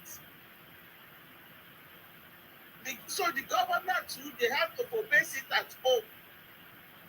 And these people will come to Lagos to start crime marginalization. They will go to other states to start crime marginalization. The people that cannot take care of their own home. It's a shame. All the 5 governors in that state, they cannot put this man in order. They cannot put him, they cannot discipline him. All their elders, in the state where you have governor, one lunatic was pronouncing it at home. And the governors, they cannot do anything. The governors too are obeying it at home. supposed to jail all of them together, Kanu and all the governors, Hmm. because they are crazy. They allow him. Okay. Sorry, I cannot just be going on and on. Thank you. Thank you for your contribution. I just wanted to hear your view on this. I really appreciate you. Thank you very much. Thank you very much for coming. Um, I strongly believe that Nigerians are beginning to know the truth about Yeah. this IPOP. And thank you for not giving up. Thank you for Thank you. all you. I've been watching you for almost 3 years now. Thank you. Thank you so much Thank you very for much. people like you. God will continue to strengthen you Amen. and to bless you. Amen. Thank Amen. you. Amen. Amen. Thank you very much, man, for coming. Appreciate you. God bless. Thank Thank you. Wow, that was a very wonderful contribution. You see, very strong lady, giving you proper information. No be joke. They don't cast. I remember those days when I used to say, Igbo don't cast here. Wah, wah, wah, ngwa. In fact, we can even translate it to Nnamdi Kanu. Nnamdi Kanu finally in Sokoto prison. Wah, wah, wah, ngwa. Hi. Kanu finally in Sokoto prison. Wah, wah, wah, ngwa. Nnamdi Kanu in Sokoto prison. Wah, wah, wah, ngwa. I think we need to get to that place. Ibolani in Sokoto prison. Wah, wah, wah, ngwa. Biafra in Sokoto prison. Wah, wah, wah, ngwa. Hello, Tazan. I salute you, sir. Let me don't keep you waiting. Hello, sir. Good night to you. I salute you. Thank you very much. I salute you, sir. Good night. I greet everybody on the panel. You're welcome. Thank you for coming. And I greet only the good people in the comment section. Only good people. Actually, I requested to come up in Yeah. protest Mm. for the injustice that you did to Maxwell. I believe very strongly that you have done a great Injustice to Maxwell. Okay, what did I do, sir? Yes. Professor Usima, I just want you to know that in your conference, everybody is not at the same level. Yeah. There are some participants at this conference that are at the level of kindergarten. Okay. There are some participants that are at the level of secondary school. Okay. There are some that are at the level of the university and for other higher education. Yes. And Maxwell belongs to a clear category. Okay. And the injustice you did was for you to deny him the meaning of the word marginalization. It's for you to deny him the meaning of the word constitution. It's to deny him the opportunity to understand what treason is. So I am protesting. Okay. That if Maxwell comes up next time, or if he's listening to us right now, we should please address him at his own level. Okay. He seemed not to understand what the word marginalization is. He had no clue. He has no clue. So I want you to please sectionalize and categorize the participants in this conference. So right. When you listen to the participants, you should be able to put them in their various categories and have a very meaningful dialogue with them. So that persons like Maxwell and the likes, at the end of the day, they can be liberated. Okay. At the end of the day, they can be delivered from the shackles of ignorance that has held them down for so long. This is the reason why I keep on. Thank you. Please, okay. The injustice to the likes of Maxwell must stop. Okay. Thank you very much, sir. Thank you very much, sir. I appreciate you. Thank you for that comment. I forgot that Maxwell is a trader. I noticed that he's a trader, like Ubi. So, but just that I didn't have much time. There were other people here. So thank you very much, Prof, for that correction on how to deal with these people. Whenever I categorize them. So yeah, Maxwell is one of the traders, Igbo traders, which has refused to learn, just like Obi, his godfather. But I believe that they will learn very, very soon. Next time, if I have opportunity, I'll be able to educate him properly. You listen to there's a big difference. There's a big difference when you listen to Daniel, DX Daniel that just finished now, one of the ladies, the last speaker, and when Maxwell was talking. You see that they were all being, I don't know, there's a big difference. The last speaker was very, very clear. She was able to contribute and make her own point. But Maxwell couldn't. Maxwell was telling us how the judgment to Nnamdi Kanu was not fair. I think that was basically his argument. He didn't say anything that makes sense. He said he knows that Nnamdi Kanu committed a crime, but the judgment was not fair. I say, oh, so what if you know you committed a crime, then that level of crime, you should know what punishment that should be given. Please feel me, feel my star or something. It's your turn to Yeah, speak. Yes, I good salute evening, you. boss. Sorry, Good evening, boss. I salute you. You are the boss. Go ahead. What's your contribution? Yeah, I like this observation concerning Igbo marginalization. It's a it's a little risk that they have been spreading around Uh-huh. throughout the world that it needed to be treated. And Nigerians, especially the youth that are growing up now, Yeah. they need to know they need to know the fact. If not, they want to turn the younger ones against each other again to fight another war. That's what these people are planning. And then Nigerians given a lot of leverages. They travel around everywhere in Nigeria, they do their businesses on top of one Nigeria. Their region, their status, which is 5 states, contribute less to our even where Bukam was affected, they contributed more money to the federal cost than all the eastern states. They collected more money to the a region that is only they have 5 governors there, they have more senators there, they have more house of reps there. When they were earning in a year from federal government, it's more than Oyo State, it's more than Edo State. Oyo, Edo, Kogi, Kwara, Niger, and most states in Nigeria, they are more bigger or same landmass with their 5 states. Why their region can't suffer unemployment for the years that they have to move? Their states are collecting money. One state in eastern region in Igbo land is collecting money than Oyo State. They will still move to Oyo State to drag resources with us. They will still move to Ogun State to drag resources that that federal government gave to Ogun State to mind that they will still drag it with the indigenous people. When the indigenous people were asking for employment, they will tell them we are one Nigeria. What happened to the money they give to your states? Who is dragging that resources with your own people? Since anytime I see someone of them that are shouting on my is what did they marginalize you on? What? Are they not giving you governors? Don't you have representatives in the federal? Don't you have ministers? Don't you have commissioners? Now, Tinubu has created all political zones, created their commissioners. What are they doing with their own commissions? It's just 2 or 3 days ago, the southwest, they had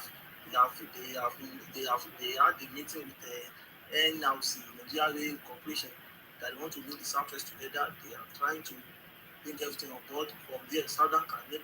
What are these Eastern? What are they doing to call their people back home? They are every day they have a conflict with anywhere they go. Every day they are having a conflict. What are they trying to do to call their people back home? They are not marginalized. What they want, they just want the control power of all Nigerians. That's why they say we are not marginalized. And they had the opportunity for and the first government with the Nigerian set up, they hijack it. The Igbos, they hijack it. They share everything to themselves. Nobody argue with them. Yorubas have never go to war with them. When Awolowo was coming for development, they neglected, they made an agreement with the Hausas, they rule Nigeria together. Yoruba never cried fool until the position Hausa gave them. They are not content with it. They have to make another coup to everybody so that they will seize the power. That's what they need. They had the power. What they do with the power for 6 months? Nothing. They share the Nigerian resources, and when they say something, nothing.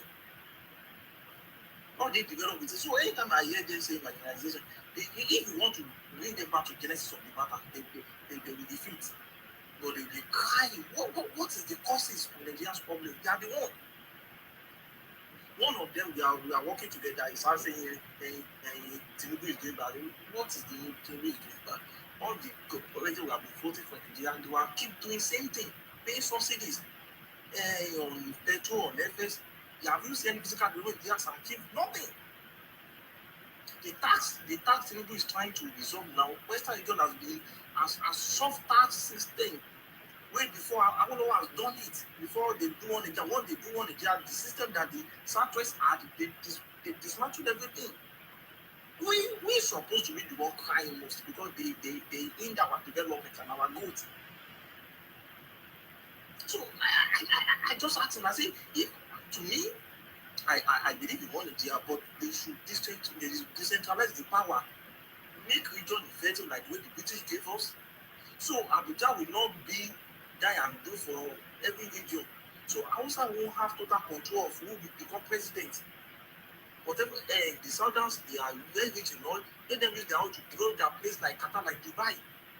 They will just be paying taxes to other governments, not that the government will be overseeing to their resources.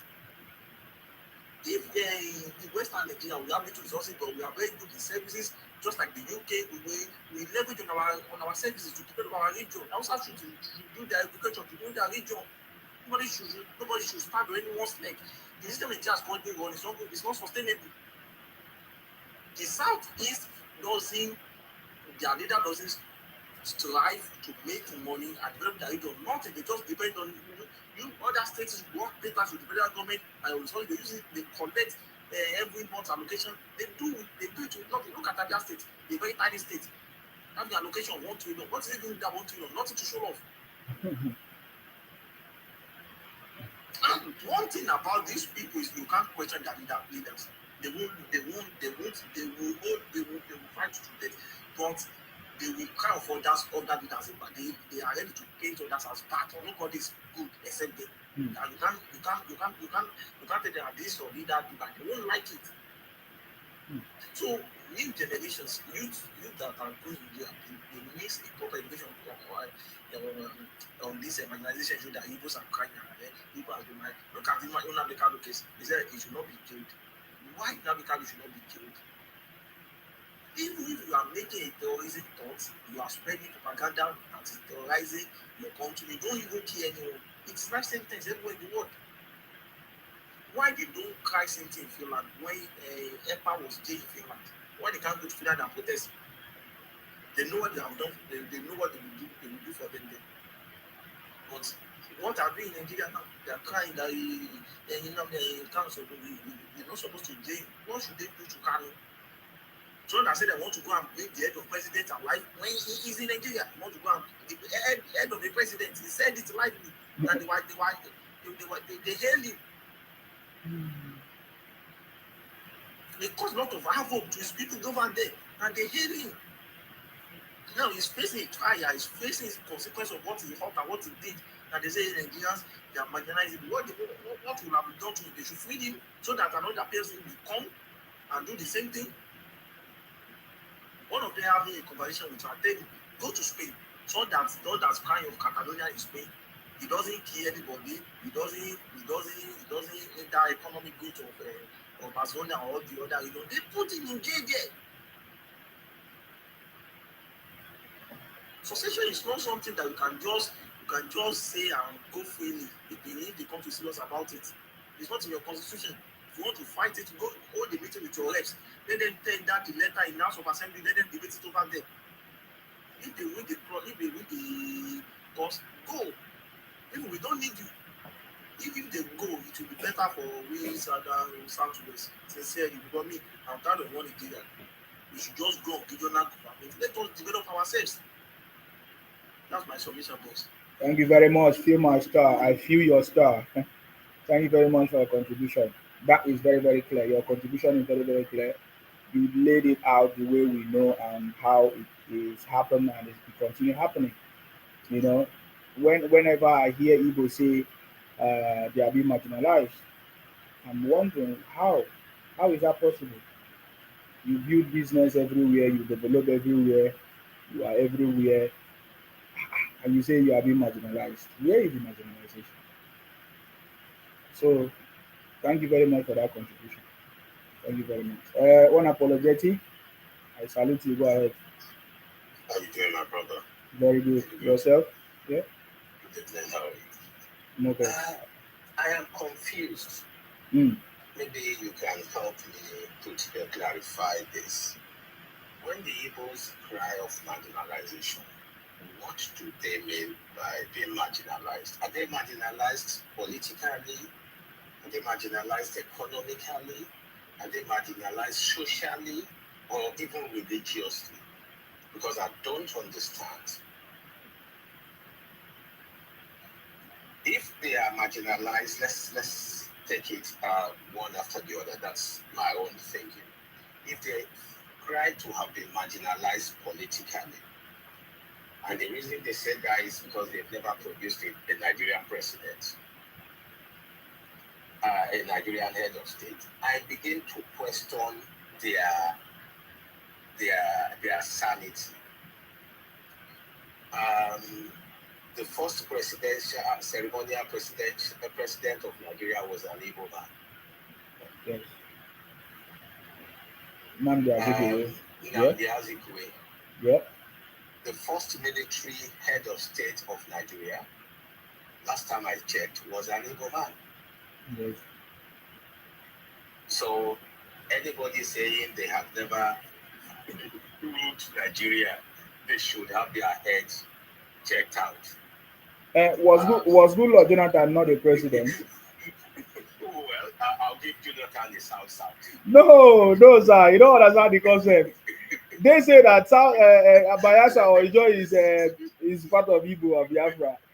So that's why I'm asking them. Was Goodluck Jonathan not the president? Well, that's still how the victim mentality. Exactly. Now let's go a bit further. Okay. The whole 5 states of the Igbos in Nigeria. Mm-hmm. Do you know what the land mass is? Those 5 states. It's 29.38 square kilometer. Oyo State, not the old Oyo State that comprises of Osun. The present day Oyo State that is only Oyo and Ibadan is 28.454 per square meter. You can search that. You can just do an AI search. It will bring that up for you.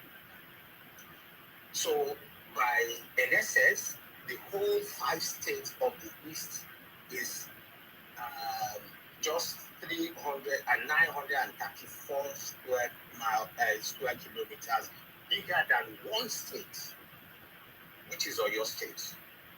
And these 5 states collect 5 allocation. These 5 states has minimum of 15 local governments. They collect federal allocation. These 5 states send minimum of 3 senators to Abuja. These 5 states send minimum of 9 reps to Abuja, compared to Oyo State. And we are shouting politically being marginalized. You see how thoughtless the Igbos can be. That's political marginalization. Mm-hmm. Economical marginalization. What as the 5 states, what do they contribute to the Nigerian offer? Nothing. With their seat at home, with their paralyzed economic activities, yet they collect money, resources of other nations, other states of Nigeria. So the Igbos have no basis to complain of being economically marginalized in Nigeria. They should be asking their 5 state governors, what have they been doing with their allocations? Their development, nobody wants to stay in these 5 states because they are not developed. They run into other places. They are Lagos, Calabar, Port Harcourt axis. They run to Lagos. They run to Kanu. They are all over the place. They shout of being marginalized. They are not asking their governors questions of why have we not been developed? Are we not getting federal allocation like every other state, they should be asking their state governor that question. Now, but the last one about marginalization, even if they are so short memory that they could not remember the Nnamdi and Aguero say to Jonathan, if you want to have that to read, that those people are from their extract, even if they cannot remember that those people had forever at one time ruled Nigeria. Can they not understand, or why is it so difficult for the Igbos to understand that the framers of Nigerian Constitution have made it very, very, very clear to all of us that for you to be the president of Nigeria, you must have a national acceptance. Nigeria is not designed in such a way to have an ethnic presidency, head of government. And politics, you do not gain political power on, it's not ever given to you on a platter of gold. You got to have to walk, build bridges, learn to build bridges across all the divides in Nigeria to be the president of Nigeria. Yes. If you want to use emotion to blackmail people to vote you into government, you did not work, you are not building bridges, and this relates to the last election, the presidential election we have in Nigeria. Yes. Instead of them to build bridges across all the political divides in Nigeria, they started using division, religious, yesterday, they started using blackmail, and Nigerians are not fools. Nigerians are not fools. Somebody came on your program a while ago and said Peter Obi won the election and he was rigged out. Peter Obi never went to court to say he won an election. He went to court to challenge the process, not the election. Don't people understand things?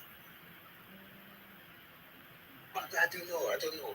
Somebody has said some of the people who come on live stream programs are meant to be in kindergarten because they find themselves having access to a smartphone and with data, they just, I don't know. I don't see Igbo marginalization in Nigeria. What I see is Igbo crying victim mentality. There is no marginalization. If you want to rule Nigeria, you don't have to learn to work with other groups in Nigeria to be a Nigerian president. I'll just leave it at that. Let me not search others. Thank you very much. All right. Thank you very much, sir, for coming. I really appreciate you. Thank you very much. Okay, I mean, many people have spoken already. We can confirm that Igbos are not marginalized in Nigeria. They are the one even marginalized. Because they move from place to place. They are depleting other people's resources.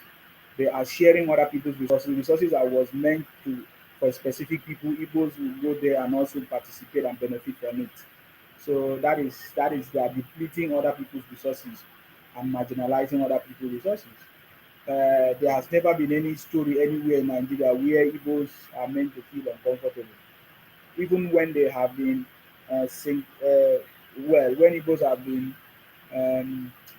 calling out the Fulanis, wrongly accusing them, because I feel they wrongly accuse them. Igbos have been wrongly accusing the Fulanis for so many years. I never see the Fulani community react or even drive away the Igbos, because Igbos are everywhere.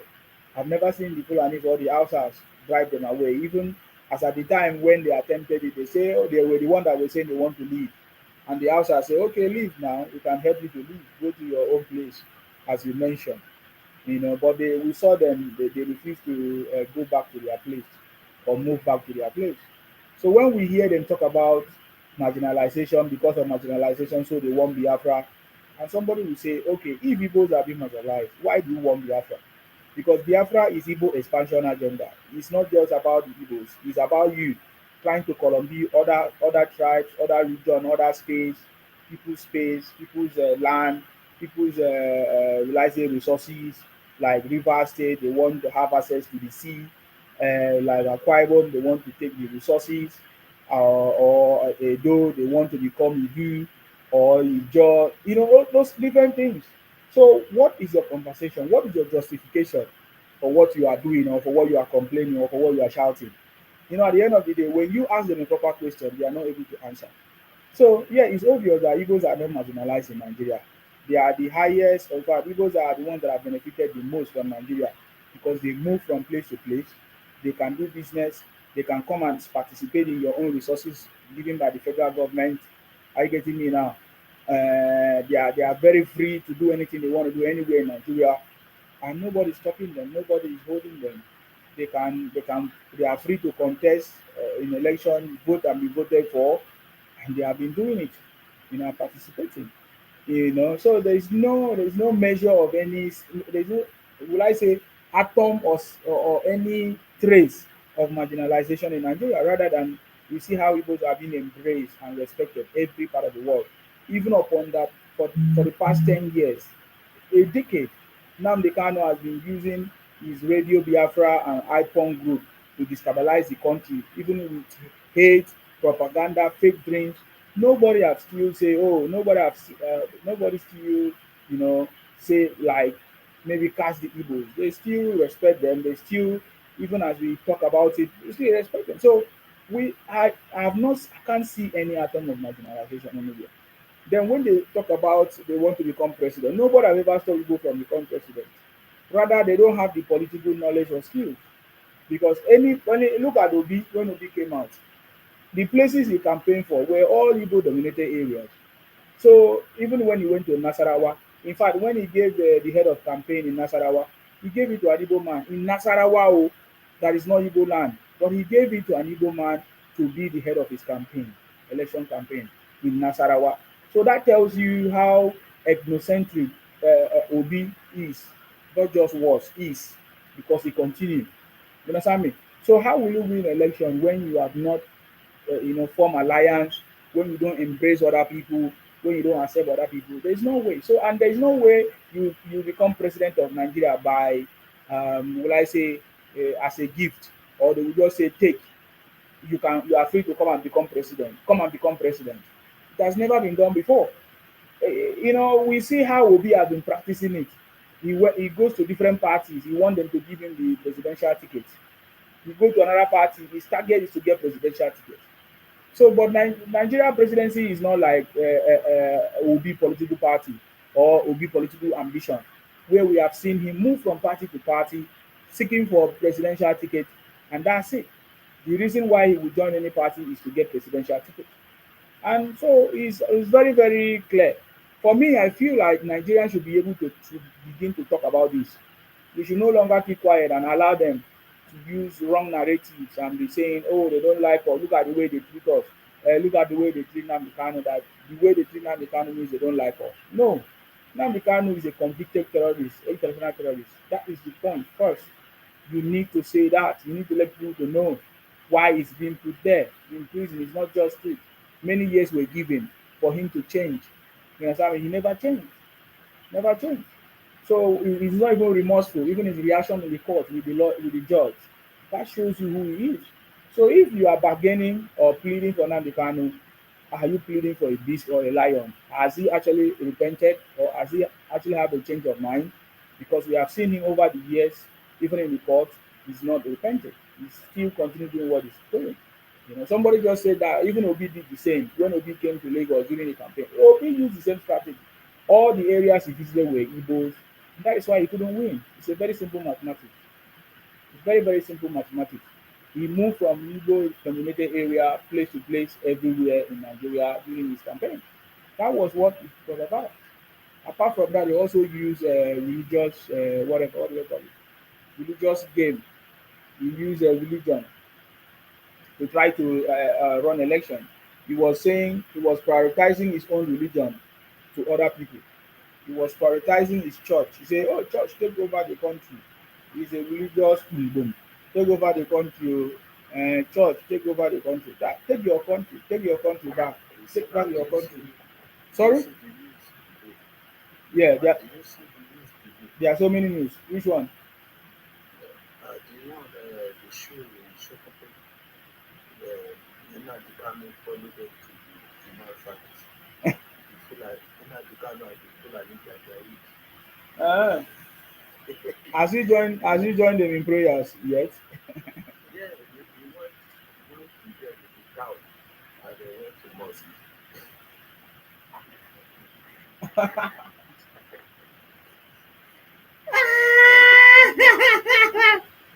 Oh my god! Oh boy! And this is what he's going to be doing every Friday.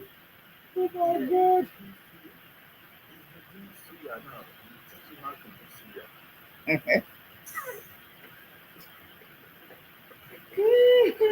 Wait. Do you say Namigano started making suya? Yes, now. Ah, He's teaching how he's to do enjoying so fast though. He's adapting. He's adapting so quickly. He's adapting. Yeah, now the cow and the Fulani Janjaweed. So we are doing things together around. Oh god! Oh god! He was calling them Janja. He was calling them all kinds of names. So he will now be associating with them now for life because this is life imprisonment. They think say na joke with a joke. Okay, Sadi, that's all you're going to say, yeah? Yeah, Oh, okay. Okay, thank you for that. Thank you for that breaking news. I appreciate you. Thank you for coming. Uh, okay, that was Saudi making his contribution that he saw Nnamdi Kanu in the news where he was enjoying his adaptation. He's doing prayers and now he's making suya in Sokoto. Nnamdi Kanu. Wow. Sean TV say they were never being marginalized. That's the truth. That is the truth. That is the truth. That is the truth. When you ask them, why did Ojuku start the fight against the federal government? They don't know. They say because of the Abori Accord. They don't know what they're talking. They don't have reason. They don't have it. I told them that the way their brothers behaved during that time is the same way they are behaving now. It's in the blood. It's in, especially the Ipong Igbos. It's in the blood. They are always looking for who to compare. I've told them before, why are you guys in competition with the Fulani terrorist group? Why are you guys always in competition? You understand me? By the way, guys, we talked about the insecurity issues in Nigeria. We said that when you look at the according to the population of Nigeria, according to people that is winning election, the north always win election. They have the highest vote, the highest population. According to their account and their census, they say the north have the highest population, have the highest vote, and they determine who win election, right? But how come the north has not been able to solve the problem of insecurity, buying themselves by their brothers? I think we might look at that a little bit later. One of their brothers said that the buying are carried out by their brothers, Fulanis, who are Muslims, and they are buying people in the north. And that is why I said in this security architecture or state policing or in the army, they should be the one to produce the people to join the army to protect their place. They produce the highest vote. So why can't they protect themselves? You know, they have the highest population. So why can't they protect themselves? Enough is enough of the federal government sending troops from the south to go and fight for the north. Let the north rise up and protect themselves because nobody from the south wants to join the army to go and fight in the north. We want to join the army to protect our own region, our own south or southwest region. We want to join the army to protect our own region or the police to protect our southeast or south.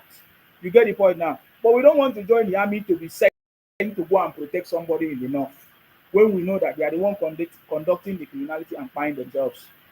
I get it now. So that is something I believe will bring a proper end to all these things. If the northerners can protect themselves, the southeast protect themselves, the south the same, the southeast, the southwest, then we should be safe and secure in this country. You cannot be allowing people that have will I say, a conflict of interest to come to another place to protect that place. It's not possible. It's not possible. First of all, if you send a Fulani man that has a religious background, he's going to have conflict with other people's religion, and that's a big problem. Same with everything. So that is why the government must stick to a working plan everywhere in the world, where in your community you take care of your community, you take care of your state. That's the same way it's done everywhere all over the world.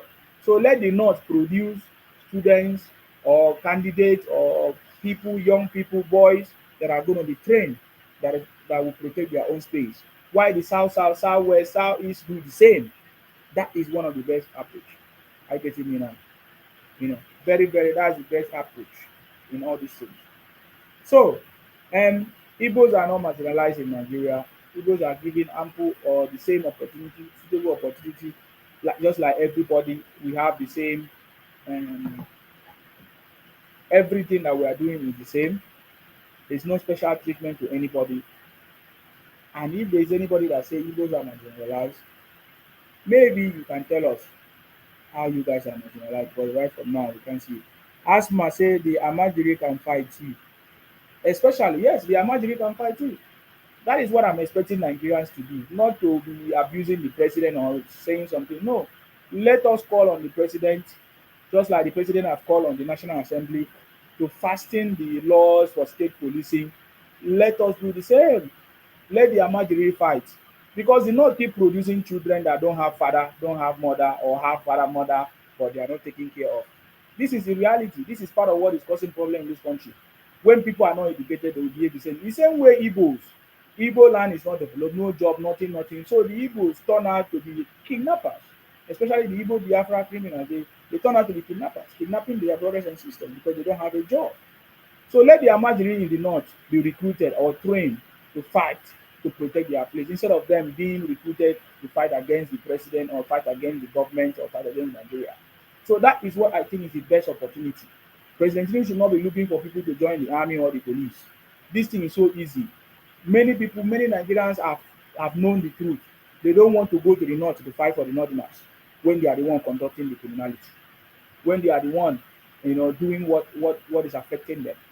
I getting you now. So there is a lot of population in the north, just like I said, and they control election, they vote for election in this country. Let them come out in mass and join the training to protect their own region. And the southwest, southeast, south do the same to protect our region. I getting you now. Igbos being marginalized is a conversation that we must keep on talking about. It is something that they have used for so many years to invade and abuse the country, say all kinds of things. When you ask them, what is the problem? Why is it that you guys are doing this? They say, oh, we are being marginalized. We have not been given opportunity to become president. No, you have been given opportunity. You could have said that other tribes have not been given opportunity because there are so many people in Nigeria, so many tribes, just like we said, over 250 ethnic groups. Oh my God. And then over 500 languages. Can you imagine one language in Nigeria, Igbo language? One out of 500 is how many? 499. So out of these, just one Igbo language, I mean Igbo man or woman, has been disturbing this whole country, and other people are keeping quiet and wants to allow it to happen. No, we need to begin to speak up and call them out by their name. You understand me? Igbo Biafra, they should stop their criminality and they should stop all this nonsense that they are doing. You know, because there was no reason for Nnamdi Kanu, even though people said it was needless and that it is finished. In fact, we saw the video of Ojukwu calling on all the Igbos to forget about what happened in the past and have a clear mind and they should integrate and become Nigerians. You understand me? And become Nigerian, but they have refused. I don't know whether their brain is always backward, because when something happens and somebody say this is what has happened, you need to move forward. They refuse to move forward. That's a problem. They refuse to move forward. Why must Igbos continue to bring Nigeria backward? Why must the Fulanis continue to bring Nigeria backward? In all they are thinking, in whatever they are doing, is all they do is think about something negative. They cannot think about something positive at all. We have seen it all over. They don't think anything positive. They always think a lot of negative stuff, even when we ask them. You know, if you talk about Nigeria now, they say Nigeria is not a country. Is that one country? This and that. But they are living there. They are committing all kinds of crimes. They feel like nobody can do anything to them. What a shame. So now I just want to answer this question because, of course, this is connected to Nnamdi Kanu conversation because he's the one that after Rav Wasilike, Nnamdi Kanu was the one that came out to shout that Igbos are being marginalized in every aspect. They are not be allowed to become president and all of that. And which we know that they have all participated in elections to become president. But then, so who is stopping them? Nobody ever stopped them. But this is from a Geoffrey on YouTube. He said, so as daft as you are, you didn't know that the law on terrorism was repealed by Buhari so that it will be used to charge bandits to do a simple reading so that it won't be used to charge the bandits. Ejiofor Chris, which one? You say that the law in Nigeria was repealed. Is that the only thing you know? That is not correct. You are just saying the same thing as your Nnamdi Kanu. So if we want to decide who is daft, it is you that is daft, Ejiofor Chris. It's so pity that you have the same brain like Nnamdi Kanu, your savior, now in prison in Sokoto. Maybe they should push you and join them and join him there. Because there is no how can a country repeal a terrorism law and that's it? Every country in the world, terrorism is the biggest crime. If you don't know, if you commit one crime in terrorism crime in one country, it can affect you in another country. So there is no country that lives without a terrorism law. So that one is first. You are just so stupid to make that contribution. But I don't blame you because you only have the brain of your master, Nnamdi Kanu. True news. I salute you. Let me don't keep you waiting. Go ahead. True news. I greet you, my brother. You are welcome. I'm just surprised so when they say Igbos are marginalized. Okay. Because I dey surprised because dem get 5 states. Mm-hmm. Yoruba side get 6 states. North get 8 states. Okay, now are Yoruba too marginalized? Mm. I think that is the question we should be asking because every state now they have three senators wey represent every state. So that means if you are saying you are marginalized, that means you too are marginalized now. Mm-hmm. I mean, wetin you dey talk? Wetin you go come talk about the Ibibiu? Wetin you go talk about Efik people? Abi we no get tribe wey be Efik first. We get now. We get the Ibibiu, we get Efik, we get Nupe people. Kanuri, Jukun, there are plenty. 250. So, wetin we go come talk about those ones? You dey bring 1 kobo, you dey collect 50 kobo, comot for federal purse. You dey cry say you dey marginalize. Can you imagine all of these rubbish all these people are saying up and down? How we go take lecture these people? Then why you see when Nnamdi start to talk about zoo, I dey know e dey make me know the kind people wey suppose dey that zoo. You understand? Because now this Mr. You don't know law, you don't dey Sokoto. He dey prove law for people wey dey inside Sokoto jail. Yes, they don't cancel in appeal. Oh. Say no appeal. Yeah. You never hear that news? I know. I wanted to write it, I just forget. Yeah. They seek for the court to grant him opportunity to come to Abuja, and that was declined. Yes. You see, let me now tell you. You see, to tell you, say these people no get head with them. You go appeal. You are appealing that the court did not grant you to go and treat yourself when the case was going on. That you said you were sick. That is the appeal. Now the case they have sentenced you already. You are now going back to appeal that time when you appeal, when you say you won't go for treatment, they don't allow you. Maybe you don't well now, but they shout for courts. Oh my God. That lawyer, when you dey talk, you go think say you know what he did. You don't know anything. You go appeal for person sick. Now, the person sick appeal is supposed to go for now. When you dey shout appeal, you go think say he dey appeal the case. Why no be the case he dey appeal? He dey appeal, he say they don't give him time to go treat himself when he come. Where you see these people? I don't know. How we take jam this kind of people? I don't know. I don't know. You know, appeal. When I look at the appeal, I say appeal. Because this is what you are supposed to be appealing for. You appeal for time when you ask for permission to go sick, treat yourself.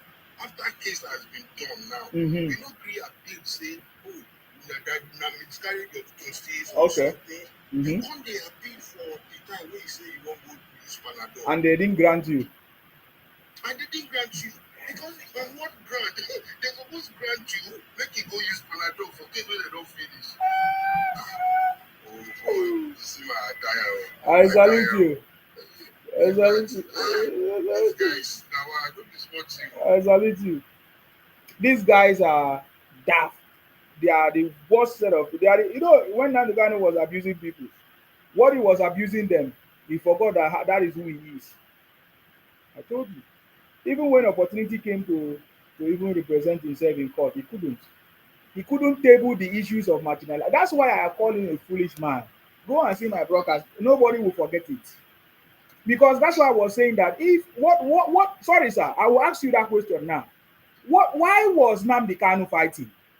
Because it was time for him to present his case in the court, right? Yeah. Why? I was expecting him for so many years. For so many years of shouting.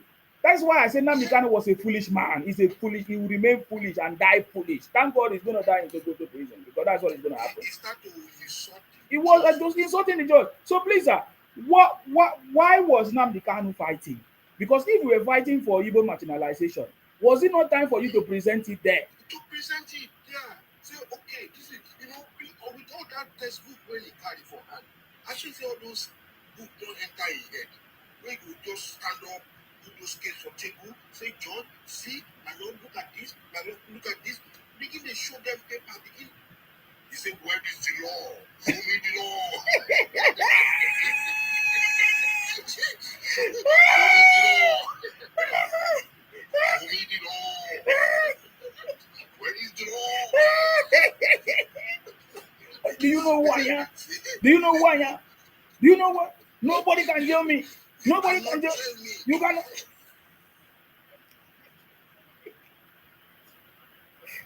The Amadio had disappeared.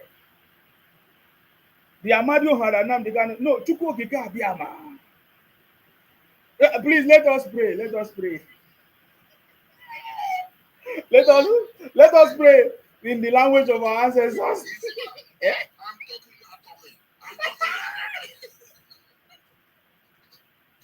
I'm talking. Who is that person that will talk when I talk? Who is that person in the southeast that will say something when I say it? I tell you one thing. You won't use one colony one time like that. When you come court, you say, let me be rich for one day. Almost insecurity in the east. Everything will die down. Yes.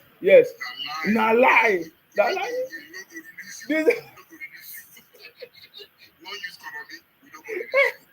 Now that reminds me of something they normally say, the Igbos, because now we are treating the topic of Igbos marginalized in Nigeria. Look at one of them in the comment section, Jeffrey. He said, "Why am I talking about it?" But you people want Nigeria to discuss you. You want people to talk about you. Now we are talking about you. We want to see you tell us facts. We want to see you give us evidence of how Nigeria is marginalizing you, and the issues that is happening. I remember, when Nnamdi Kanu keep talking, and Igbo say, if they release Nnamdi Kanu, that there's going to be peace in the southeast. That is the arrest of Nnamdi Kanu that is causing the insecurity in the southeast. Please, what do you have to say about this? What kind of stupidity mentality? Is that a backward mentality or a forward mentality? How can you be saying that it is if they release Nnamdi Kanu, that is when there will be peace in Igbo land. Why is the one that caused the insecurity? Why is the one is the architect of the problems that you are facing? And you are telling the whole world that if they release him, that thing will die down. Please, what does it mean? If you are still there, can you make a comment on that before I move? Now, well, that is another way, another columnist style. That is another columnist style. You know Nnamdi now. Nnamdi way knows how the make carry things will come. Like say you won't come win the church. Then what is wrong?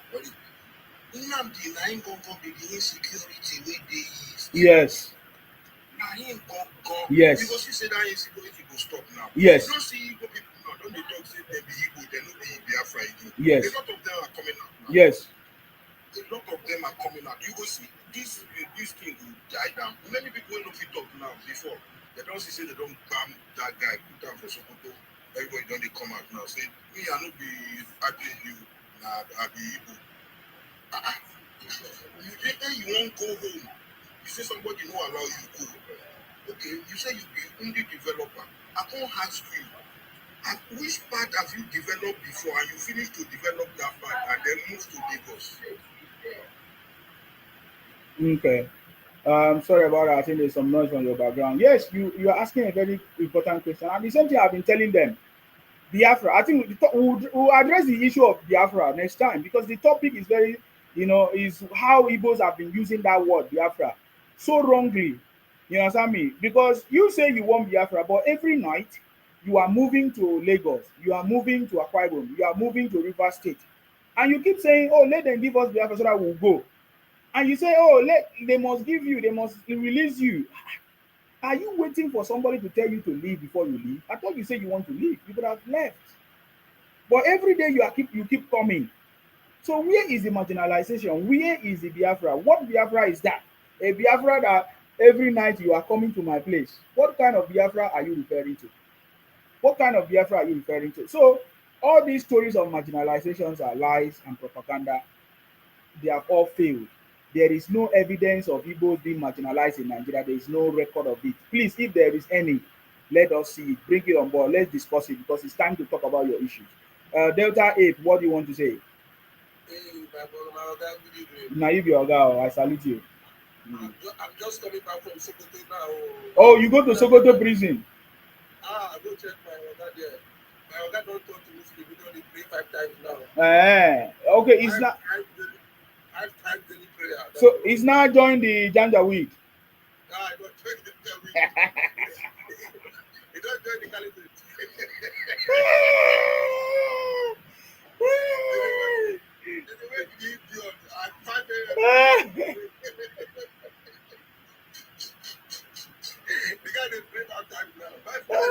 And Sokoto is Sharia, Abi.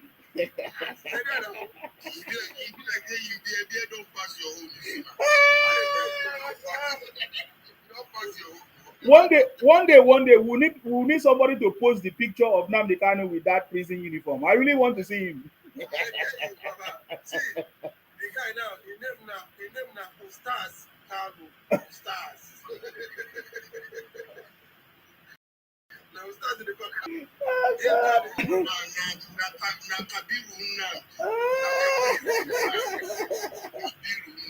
Yeah. So when you saw him in Sokoto, did you greet him or what did he say? What is the message to his followers? He told me to tell his followers that where he there now? I'm not sure he showed him the law.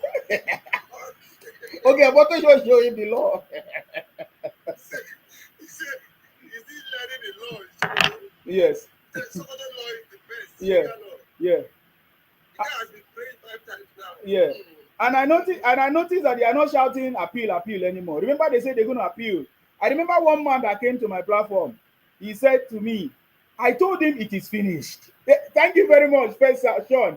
It's like you are the spirit. I remember when I told that man it is finished. He said it's not yet finished. There is appeal, there is Supreme Court, this and that and that and that.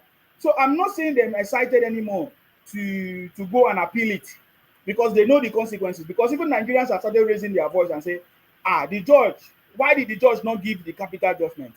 The government should appeal it. because said it in Senate. yes, I saw it. I want to even play it. It's part of what I want to play. Go ahead. No, go ahead.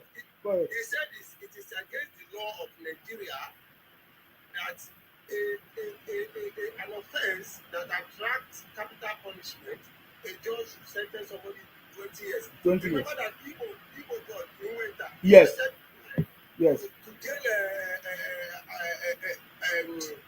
a terrorist. Yeah. Terrorist. 20 years in prison. So, Adams Ali Oshomale now objected that a law, an offense that attracts high penalty, why should the judge give 20 years? So, they are appealing can attract that same high penalty if they appeal that case. It's possible that people get waiting to fight for that appeal. Because waiting go appeal. Now, different cases first go appeal, which means that treatment. Nigeria Medical Association gave research on Nnamdi Kanu. His content creator lawyer, Maxwell Opara, when they work for the family of Abuja, they come outside to come and talk, say, the fake medical result they bring. Just imagine it. You don't hear what Nnamdi Kanu wife tell them that they should stop creating content with his husband. The lawyers. You see, Ejiwako has become a social media lawyer. If you want to go Kanu now, you want to go to Sokoto, you snap picture, post. If they look for private jet, now somebody say, na keke na pep, they go give up. They are always content creators. These guys are always content creators. That's who they are. So. I am very happy that Nnamdi Kanu has been shown the law in Sokoto. He's learning the law in the hard way. Gradually. He's learning. Sokoto said 6 o'clock, flies don't flew everywhere. 6 o'clock for Sokoto, flies don't flew everywhere in the morning. But he's working now. He's going to be in prison now. He's not going to be outside to see the flies. Or are flies entering inside the prison too?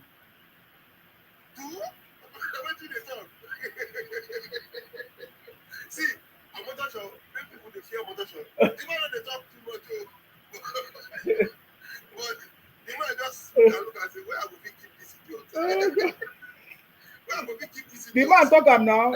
He said the way you are behaving, you cannot be kept inside where say human beings are. Where human beings will get head supposed to. You must be sent to a place where you'll be thoroughly monitored. It's in the midst of Jajawit. It's in the midst of the caliphate. So understand? That boy was too arrogant. Too arrogant. You know why he couldn't beg in the court? No. Nnamdi Kanu could have begged. But he found himself between the devil and the big blue sea. What am I saying this for? Igbos have seen him as the Messiah. So he was thinking that if I beg this judge, my reputation could drop for South East. Okay. So he has to like play that God. Okay. For Igbos to hail him. But as it is not read now, everybody in the house. So Igbos are hailing him now, Abi? Okay. Now, hold on, sir. If you say Igbos are hailing him, is it long? Hold on. Listen to this. This is KC. Who doesn't know KC? KC yesterday was interviewed. I want you to listen to what he said. The question they asked him, where are you from? He said Anambra State. And then Kataifena said to him, you are from Biafra. Listen to his response. I'm from Anambra State. I feel like those are from the state. Did you hear what Casey said? He said Biafra no be state though.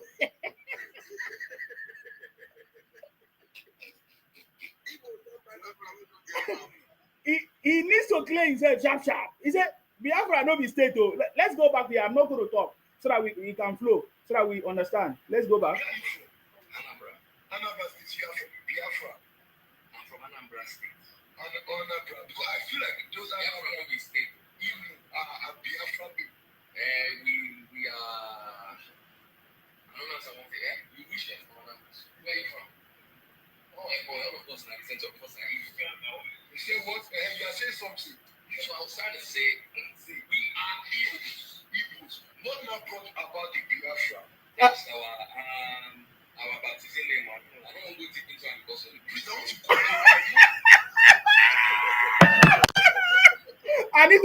I need to do a special record for this.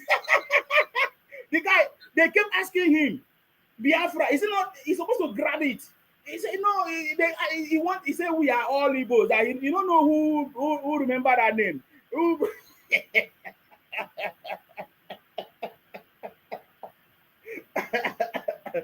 So the Igbos, are you people still remembering your savior Nnamdi Kanu in Sokoto prison? That is why I played that thing. Because Casey, a popular celebrity or yeyebrity in Igbo land, said he doesn't know Biafra. He said he's Igbo. We are all Igbos. Why did you think he was running away from that Biafra Delta 8? I salute you. You see, the reason he's running away from Biafra is because he knows that Biafra is a scam. Biafra only exists on social media. I'm telling you, my brother. Biafra only exists on social media. That's why they want to copy all the southern states. They will tell you, oh, what is South? I don't know their problem. Because me now, I don't have a problem with South. You know, see, they can exist on their own. The richest region in Nigeria. And people want to copy them by telling them that what is South. What is South is? You see, Biafra is a scam for people scam them. That was only get up and scam them. Nnamdi Kanu do one scam. Now he won't call. They didn't choke him. If I say nine get the capital punishment, Nnamdi Kanu. For the life imprisonment, life imprisonment. Wow. Will because Helpman go dey thank God now. Yes. Yes. Yes, now when the president say in brother don't find life in prison. Thank God. But your matter never finished now. You will still answer in Nigeria too, right? Yes, now. Once it finishes, yeah. So there's nothing to thank God for. He will explain to Nigeria where those videos he take and be recording. You know all these police checkpoints, they buy it and be recording it. He was recording it, uploading it on his channel and be saying they buy it. He's the one that did it. I think he will explain further when he comes. Yeah. He has case to answer. He definitely have case to answer, I can tell you. Yeah. They don't carry a babu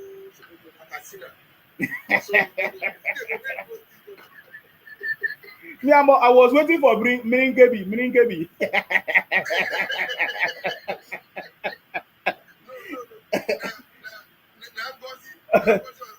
Okay, yes, there's another woman because oh my God, these guys are mad. These guys are mad.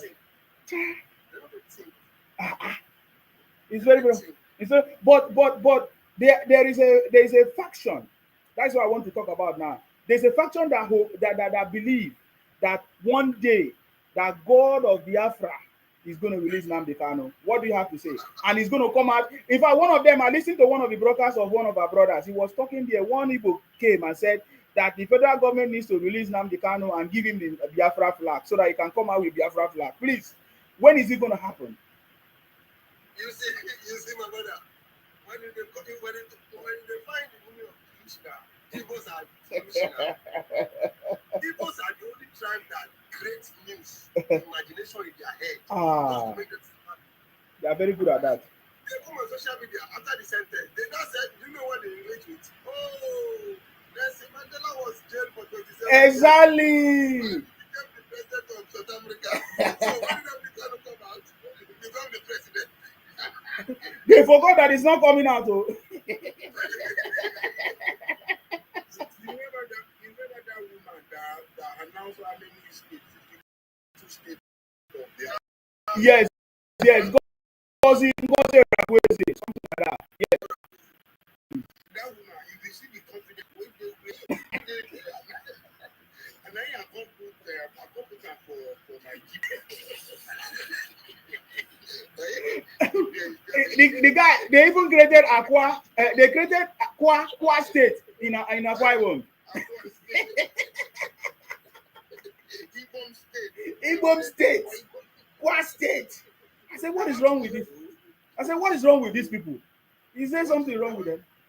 They want to claim the cleanest city in Nigeria. They want to claim it. Very stupid people. They want to claim everything. Economic no state. I'm telling you.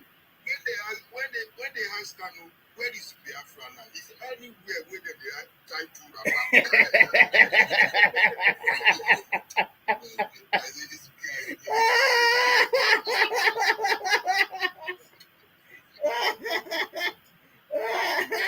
I mean, I love you to laugh. You don't say I never laugh that laugh. Yes. Kogi State Mm-hmm. is bigger than the whole of Southeast. Mm-hmm. Kogi is 29,833 square kilometers. While Southeast is 29,338 square kilometers. Yet, Kogi have one governor, 3 senators. Mm-hmm. And I think 9 or 11 House of Rep members. Yeah. Small Southeast have 5 governors, 15 senators, 42 House of Rep members. Yet they are crying that they are marginalized. Who marginalized who? Who marginalized who? These criminals, they think their victim mentality, their victim can change Nigeria. See, people will never cry tire. Will never cry tire. An unproductive land. Igbo is the ones destroying the Nigerian economy. I can tell you for a fact. Importing cheap things has made all the companies that was in Nigeria before has been running away from Nigeria until this president came in. After we have seen Nigeria producing batteries in National States through the mineral resources in Nasarawa, we have seen Benue State producing fruit juice. Courtesy of the fruit, the farm products in Benue. Now the president said they shouldn't export this nuts, share nuts again. We are going to produce them in Nigeria. We are making progress. All these criminals will go to China, see what it bill on Igbo criminal. You go China, go and refurbish I think which phone did that? I don't forget the phone.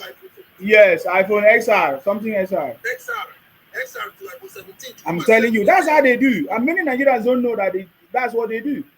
They will be buying it, thinking that it's iPhone 17 Pro Max. This is a criminal mentality. That's why you can never see any man in an advanced country where he wants to work.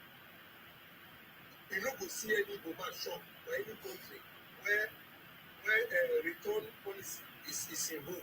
You don't go see woman shop here. Have you seen any woman getting shop for UK, getting shop for maybe Switzerland or maybe Germany? Say woman will sell spare parts. You don't go see. Because you cannot sell fake. Criminals, and you will come on social media, they are marginalizing us. Kogi is bigger than the whole of Southeast. Kogi alone. Now, small Edo State, the whole of Southeast, small it take past Edo State. Small. Anambra, if you come out Lagos, is the second smallest state in Nigeria, Anambra State. 4,000 square kilometers. With one of the biggest markets in Africa, aside the Kumasi market in Ghana, and Onitsha happens to be the second biggest market in West Africa. With all those things, you can never make any meaningful impact in Anambra State. Kidnapping and cannibalism is the order of the day. So Nnamdi Kanu is praying there, he's praying now. I find for him now, they wake up. Already, Salayayi, Walai. Katashi Salayayi. Look at you, Salayayi. Katashi, Walai. Before Nnamdi Kanu will come out there, it will take the grace of God. It will take miracle. That guy, they should forget about it. That's what pride and arrogance is. It is finished, like my brother said. It is finished. The whole party. It don't finish. Don't make you forget about that. Nothing like if they come out go well. You know they go nowhere. Can't wait. The chapter don't finish. They go to transfer him from Sokoto only to the news now, not to Borno State direct. Not to Borno State direct. Nnamdi Kanu, I'm happy. I'm seriously, I'm very happy. Very, very happy. That is stupid people that they find themselves. Many of us are happy. Many of us. A lot of people are happy. If you see the way they are coming, did you see one girl video that is I've been trending? People are right to talk about that girl video. Yes, I saw the video. Yeah. I still talk about the girl video.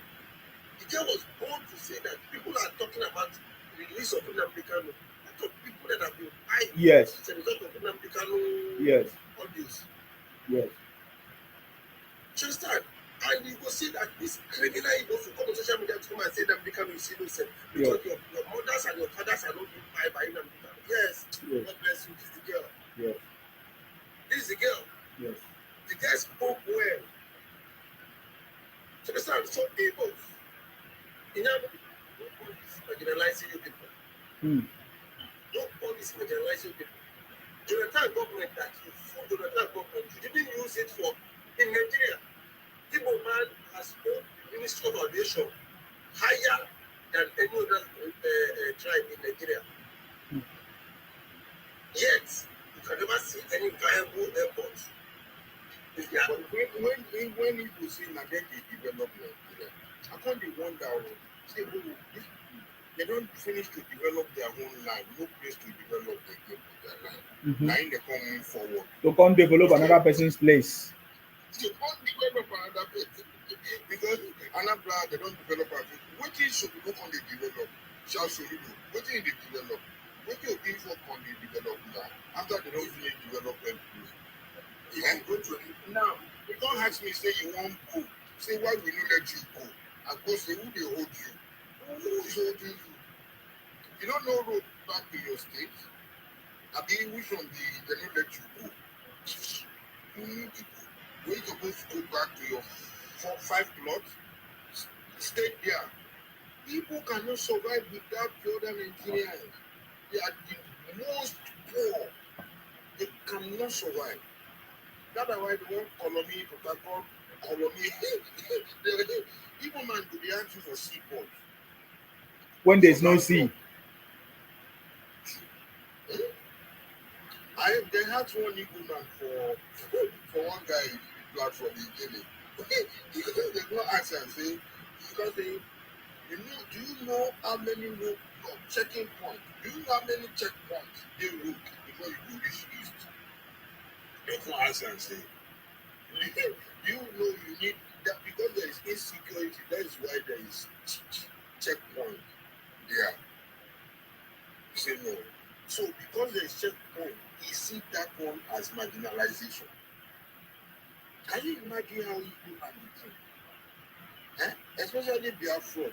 Because some Igbo people now, they don't come to limelight to say they're not part of the Biafra, and I respect them. People like Igele, people like Ikenga, I respect those guys. They love. Sometimes I call their platform because they denounce all of this Biafra agitation. You understand? And I honor them because now they open some Igbo high, Igbo people high, to let them see Nnamdi Kanu is not another savior. He's another terrorist. He's another terrorist. Holy, holy, holy, Nnamdi Kanu is another terrorist. Holy, holy, holy, holy, holy, Nnamdi Kanu is another terrorist. My brother, he talk well. He enter. Somebody say he's another mugu, he's another criminal. Okay, the guy don't come back. See and hear. What do you have to say? Have you changed your mind? Have you repented? Simba, I don't think I used to talk because I Wait till Mary come back here. Wait till they talk. It's just What do they call am? See when Omotoso do one thing.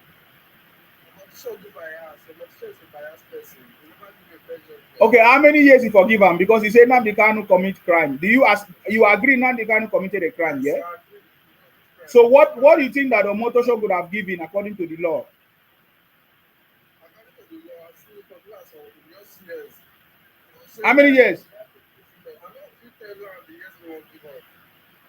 They're not very sure. It was only yearly of Nnamdi Kanu. I know so Nnamdi Kanu don't pass too many stress. First day prison for 4 years. Before court, they come go sentence am to that. But did you see the way he behaved in the court? He wasn't behaving like someone that has suffered. He was behaving like someone that is very strong, determined, and you know, yes, now. So that's why now. This thing wey you dey do so, you don't really have to teach people. Make people let people say no dey fear all this kind of thing. Na just So you could have prevented. Somebody said you could have prevented 50 years to life imprisonment. Is that? Pardon. You get a pardon from the president. Okay. Why did you think you will get a pardon from president? Do you remember that he said he called for the head of the president? Yeah, but do you remember he did? He did call for the head of President Tinubu. He said many things. So okay, tell me a reason why you think Nnamdi Kanu should be granted pardon. Is there any reason? Give me reason. No, sir, please allow him to give us reason. You ask him. Give us a reason why you think that we should pardon Nnamdi Kanu. Because he was speaking for his people. He was what? He was speaking for his people to be free. Which people? The people like brothers and sisters, the people from Southeast. Is that what he was doing? Yes, he was speaking for his people. Then why was he buying them now?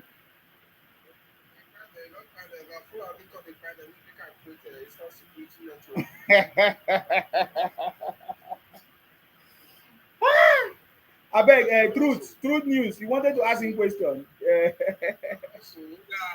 wanted to say one thing.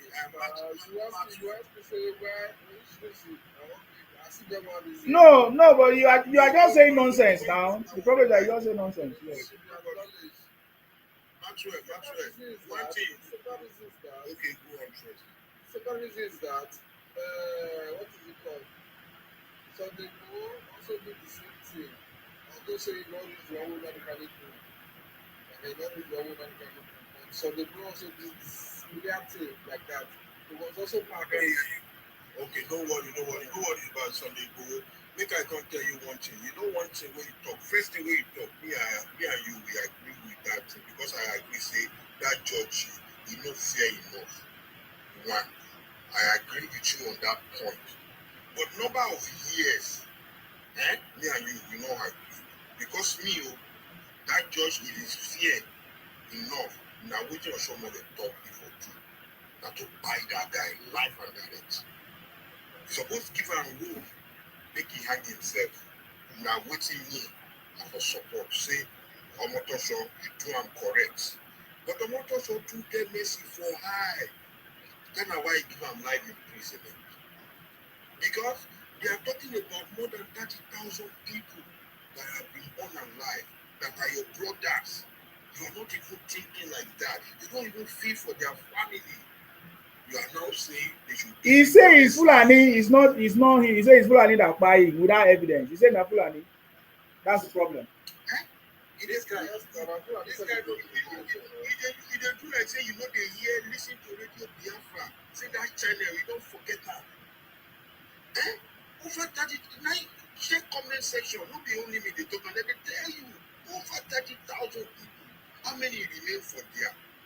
Where you want government, where you want to lead to the promised land? How many people? Guys, when are they get sympathy for people? Why? Why you they be like this? You just like to do that. Not able. Why they do like that? You don't go from better state. This guy is so good. Me, I can even from the way you are talking, I will confirm that you are Igbo. It doesn't matter what you say. Yeah. Yeah, I know now it's easy for Igbo to impersonate Delta. I know. You understand? So this guy like Igbo, so you understand? He no good now, Maxwell. He no good make it a reason like that. 30,000 people don't buy more than how until Maxwell feel like but somebody, yeah, somebody. Do you know?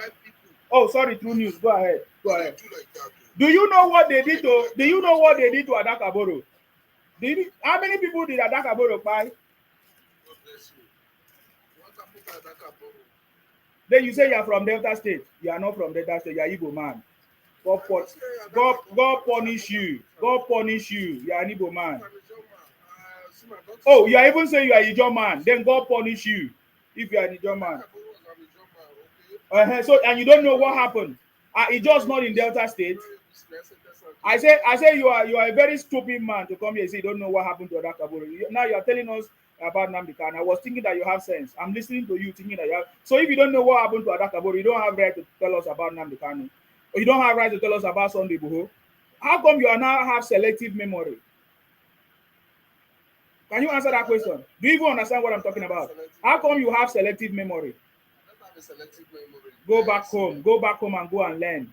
Go and learn. Are you one of the traders or be traders? Because your thinking faculty is out of this world. Are you getting me now? You agree that there is evidence, my brother. You agree that there is evidence that Nnamdi Kanu committed a crime. You know he committed a crime, and then if you know the crime, you should know the law. The crime says the law says if you commit such crime, this is the punishment. And you are saying that it's supposed to be this and that and that. Okay, that's called what's it called? That terrorist. What the person? Even Kanu no talk for court. Say he want to defend himself.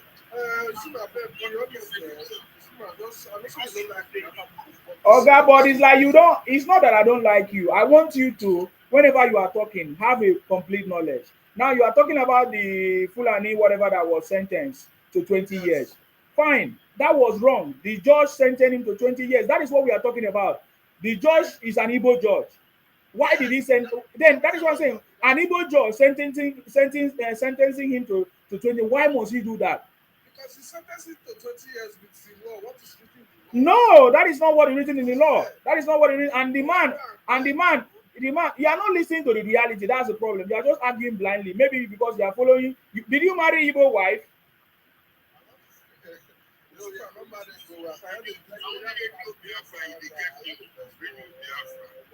So everybody have said that it was wrong for the Igbo judge to sentence a criminal to 20 years.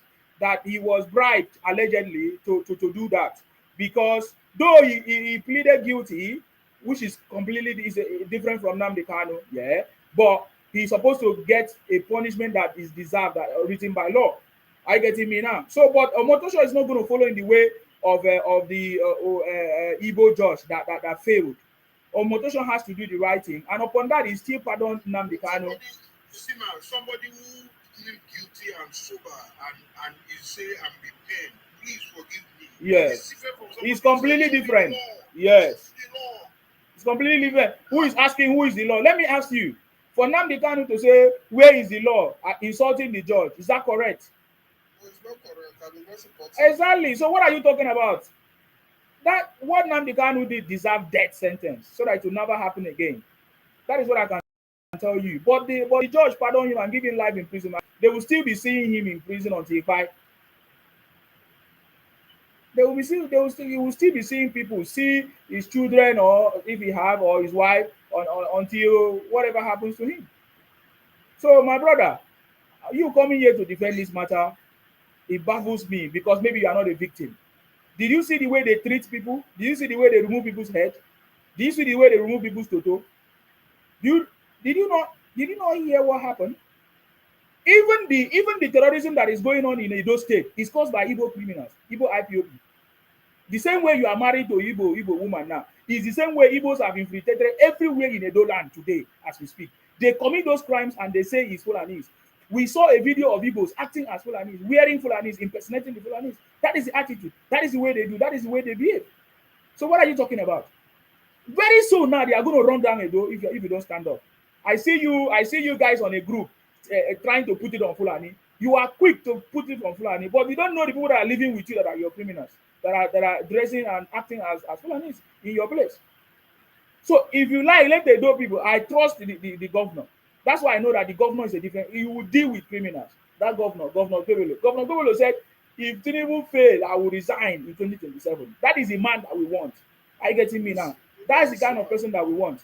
So, Oga, as you are now, you don't know how the criminality is taking place in your place. You don't know. It's Igbos that are doing it. Igbo icon criminals. It was in Igbo land. Nnamdi Kanu say, Nnamdi Kanu, listen. Nnamdi Kanu say, come and collect the tools in Edo State. Did he not mention it? Does that not ring a bell in Igbos to sit down and think?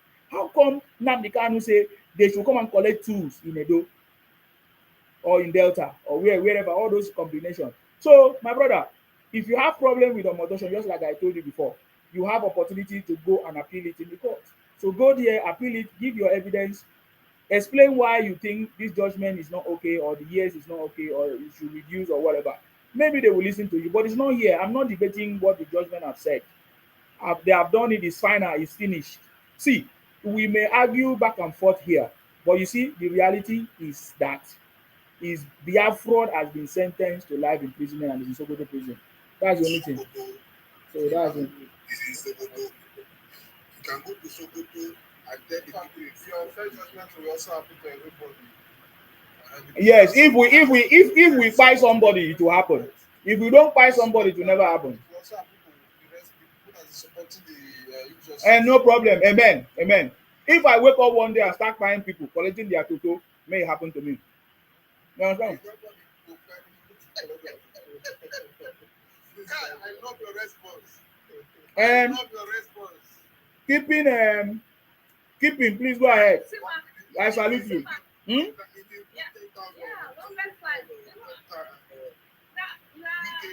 you are used to be strong advocate of Nnamdi. What happened? I'm happy to see you different. Now today you see me, don't tell now. I used to support him. I support IPOP until I discovered that they want to turn Akwa Ibom to Akaibo and make us a subgroup in Igbo so that they can rule over us.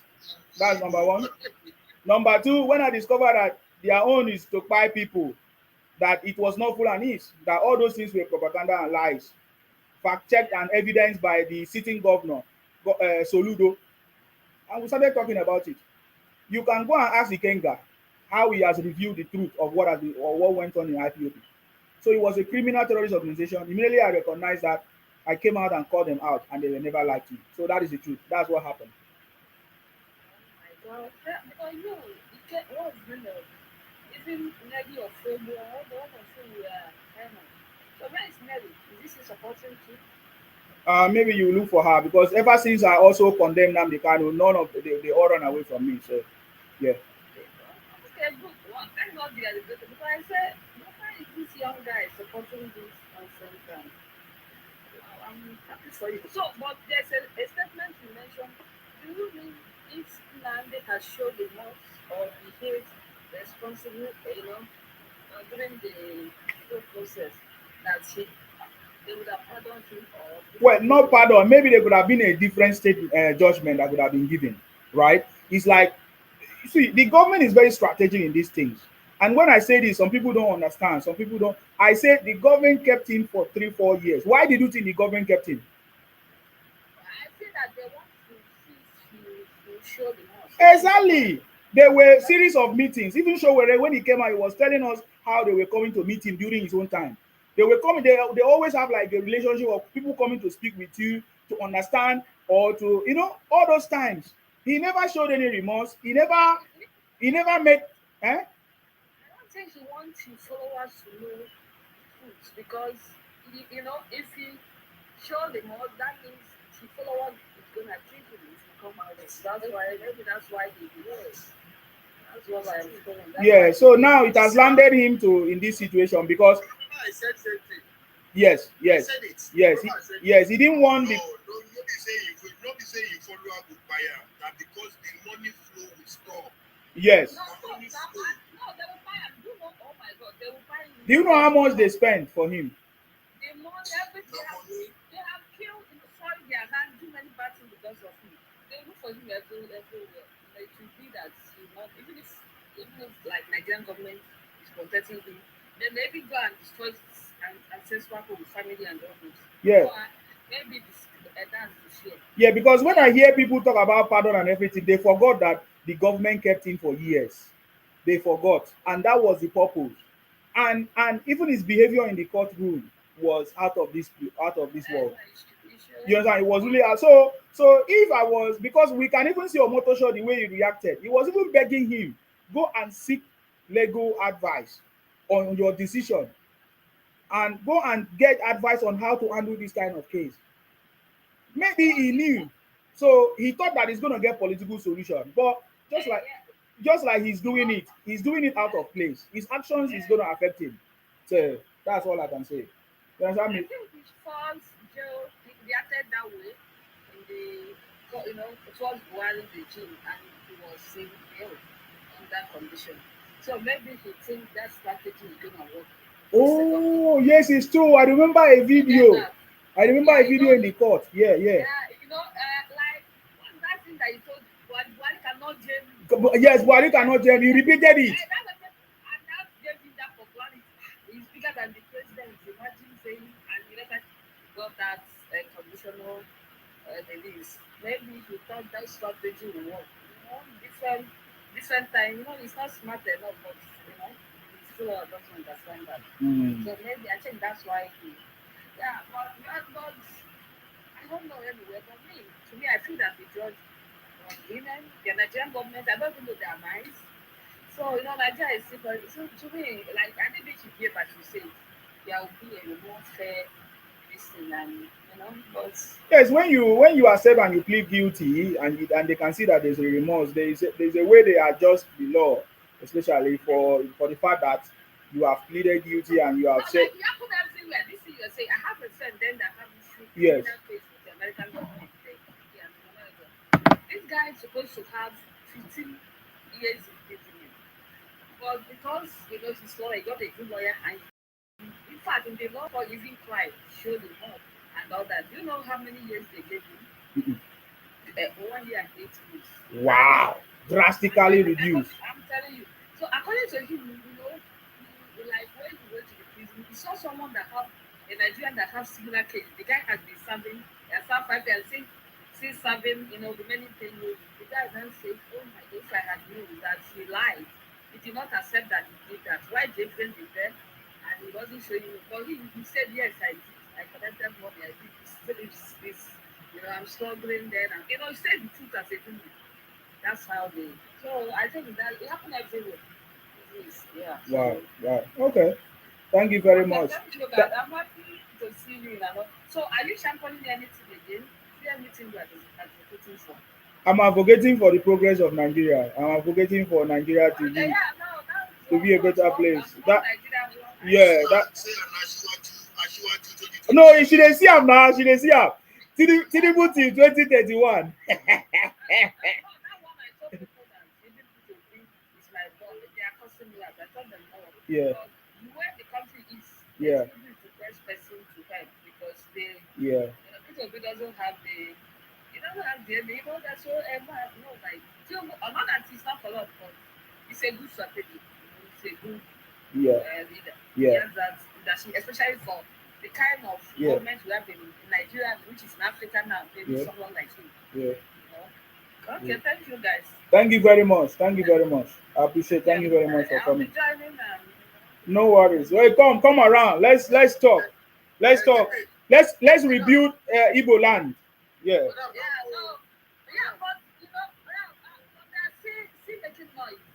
but they're still making noise. They are still making noise because the government have not catch them. They forgot that the ruling says that the government is looking out for all the criminals. They will catch them. Don't worry. I have a news for you. Uh-uh. Nnamdi Kanu has turned to become a Muslim. So that's why I said, Nigerian government is intelligent. I said, the way now they get Fulani, so it's better the way they put him there so that he can learn how to live with harmony. Are you here to work with that? Yeah, because like Are you here to work with that? no, it's not that. I'm not watching him. It's just like I'm in America. It's just like no matter there's a racist here, but no matter the racist, there's still some. The very bad stuff I have faced in America is even caused by my own people, Igbo people. So, but the races in America, it's something that is kind of manageable. So, like when we even go towards other places, yeah, I notice that I will, like I can even find more better people there, good people, people that are nicer. So in every tribe, there are good people. Like you won't be, trying to say that these people is lesser, like like all those people like Akwa Ibom, Delta, and all those River Line area. IPOB, they will tell them that they are lesser evil, they are lesser human. They all those things that is people are people, people are human beings. There are intelligent people in every tribe, there are dumb people. So don't say because you're able, you're not special. Everybody is special because those people have been existing millions of years like your forefathers. So they have been surviving before Nigeria or before you even know you are evil. So why do you think we are the one making them to survive before? I don't understand. Like I always say, tell my fellow Igbo, if Igbos are that, our forefathers are that so smart, how come they did not conquer a vast area of land, which is very important, And they now came here and see, that means they are even being subdued. They could have conquered Yoruba, conquer is in Hausa, so that would be more people, not to be, I'm not, not that I hate people, but I'm trying to say, let everybody live in harmony. To relate to other tribe, to relate to a fellow human being, everybody is still human being. The only problem you as an Igbo person. I have one question for you when you are done. Yeah. Do you think Igbo land is overdeveloped, and then they now move forward to start developing on the other part of Nigeria? What? No. Igbo land doesn't have what it needs to contain, like, in school, there's what we call the human capital. You understand? It's too much compared to the land. So we don't even have what it takes. Because, like, imagine the whole Igbo, the whole world, they turn to Igbo.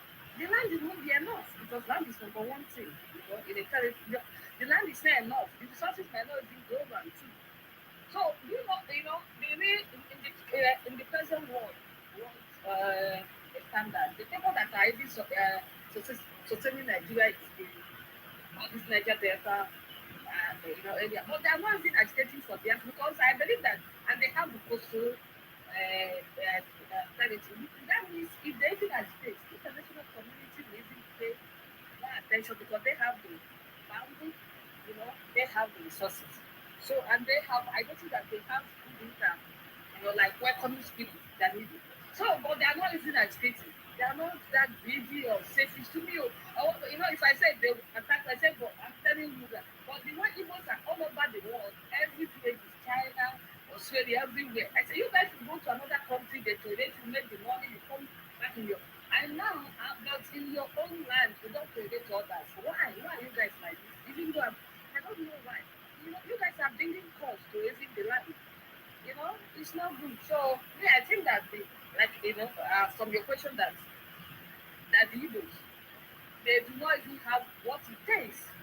They do not have what it takes for that can go out for them. Like let me say, like before Igbo coming back to this. Have they developed Igbo land to be like Dubai, and there's no more space to develop? Then they now start to develop Lagos. Yeah, that's why I say that all the whole imagine the whole houses Igbos have all over Nigeria. Imagine they build those houses in an Igbo. There won't be space. It will not contain.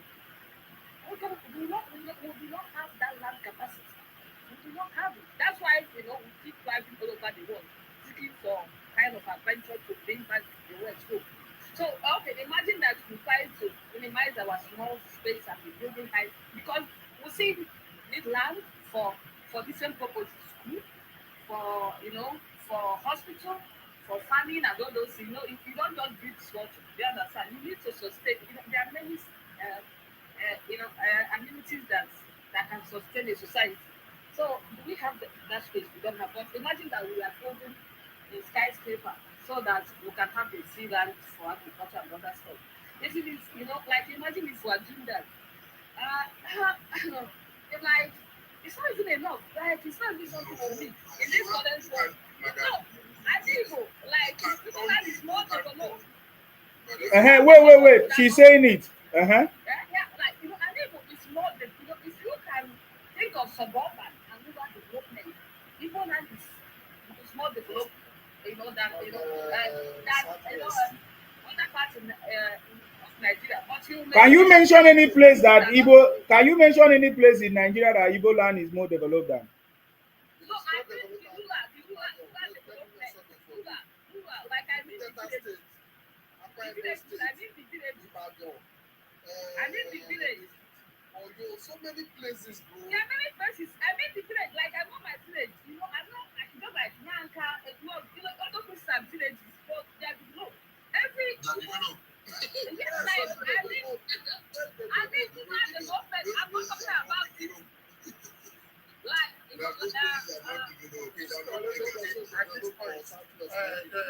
this point, Maxwell, you don't take one or go. You don't take one or go. You don't understand the kind of I'm not talking about. I'm not like now. Like I'm comparing the villages. Have you been to even Lagos? Like I live in Lagos before I came here. If you go to the like the villages in the why all of you are living in Lagos? If your place is so developed, why every that's what I'm telling, and that is why we need Nigeria, because we don't have the opportunity. Don't say that. It's just some of them are living in Lagos. Have you trained there? Okay. That's why we don't have like we do not have that opportunity. Compare those like Lagos. Because of the actual airport, you think you are marginalized. We are not marginalized. We are not marginalized. Igbos are marginalized. We are not. How are we marginalized? How are we marginalized? Tell me. Igbos are marginalized. How? The government of Nnamdi Kanu proved that Igbo are marginalized. How are we marginalized now? Give one example of how we. Wait for them. Oh, yeah, talk now. They are asking you how you be marginalized. You know if you talk. How I be marginalized? How you be marginalized is that Nnamdi Kanu and Peter Obi now they actually step for their hand. It shows so people dey marginalized in Nigeria. How are you marginalized? Do you know what is like? Do you know what is like being marginalized means that you are not getting your like you don't have access to like like the human rights like the other. Like what? Does not have access to so many things. Like what? Like international airport, seaport. International airport. Seaport, yeah. We need to bring international airport. Unfortunately, is the international airport functioning? Do we have sea? You guys have sea now. There's sea now. Do we have sea? Yes. Yes, there is sea. What we have river? Onisha river. This guy no river between. You don't know difference between rivers. In Port Harcourt, Calabar, all those areas, they are the ones that connected to sea, and there's seaport there. Like now, like I think. Seaport functioning like the one of Lagos. The seaport. Oh my God, I don't know. Let me tell you, like in America, like in America, California, they have sea. But Mississippi, which is where I live, Mississippi, they have river. They do not have seaport. Even all those Alabama, that side. There are many states in America, more than almost like 30 that don't have sea. But are they gonna say they are marginalized? Every state has their own importance. So so the government they will utilize those like the sea, So keeping the question that they asked you, what they wanted to, the point is that I live in Igbo land for many years. Now I'm talking from experience. I live in Oka. You know that Oka, the Unity Junction, the way I left it is the same way that Unity Junction is. It's the government's, it's our politician fault. It's not the federal government. Exactly. So that is what they were asking you. We have to hold them accountable. Exactly. Try to let people that way do the job well. So why are we blaming Nigeria? Exactly. It's our fair choice. Thank you. I don't know why you guys are blaming Nigerian government. Maxwell, please, I want to engage you for 5 minutes. Maxwell, you said Igbo land is more developed. than any other place. What do you No, I'm understand? not saying. I said No, the no, no, villages. not you, man. I'm talking to this Izobo. Okay, thank you. How many? What do you understand by development, sir? I don't know who Southeast is more developed than You Southwest. see, my brother. You see, my brother. You see what thing is here. And the only reason why Lagos is more developed than Southeast is because of the seaport and the international airport. That is the only reason why you see Calm down, people calm are down, able to do calm down, calm down. Kaduna, It's not. listen, Kaduna do not have seaport. Kaduna do not have international airport. But it's more developed than Southeast. How? You were asking me how. I said it's Kaduna is more developed than Southeast. Have you been to Kaduna before? No, it should be. It should not because they are city. They have this city. This guy don't know anything. See, my brother, you have to equip yourself with knowledge. You will be safe. See, I really be after this one. Let me tell you one thing. I don't get the knowledge now. It's over. Calm down. Kaduna is very good. Calm down. My name is Maxwell. Okay, Maxwell, calm down. Okay, it's okay. Calm down. You see, building personal house does not translate to development. Development is basic provision of basic amenities. Yeah. And the once you say Igbo man don't build road for any place where they claim to the developer. And the once you say Igbo man, please say calm down. And the once you say Igbo man don't come build seaport or where they claim to or hospital or the government. Say that they the developer. You build your personal house when you live with your family. How does that one benefit me? Development is something that can translate the economy, can impact on the life of the people. Basic amenities, Basic amenities, water, electricity. And all of us did it in primary school. My also sit down benefit. So how can people man building a house in a village? Those things that you are mentioning, are they not in Southeast? Those things that you are mentioning, are they not in Southeast? Is it hey, check me. When it comes to your village. Listen, when it comes to development, sir, yeah, people like supposed to be the London of Africa. Why? Because we have the smallest landmass to develop. Smallest to develop. All the road in Nnamdi State, eh? If they join everything together, you're not supposed to pass 5,000 kilometers. All the road in Nnamdi State, you're not supposed to pass 5,000 road. Still a bad road, Yet, all the roads in Nnamdi is not high. Nnamdi is 4,000 square kilometers. The second smallest state in the whole of Nigeria, aside Lagos. It's all the road in Lagos that as Lagos developed, right from colonial time, as the road in Lagos developed. Can you compare the number of roads in Lagos to the number of roads in Anambra? You be like say you get train station for Anambra.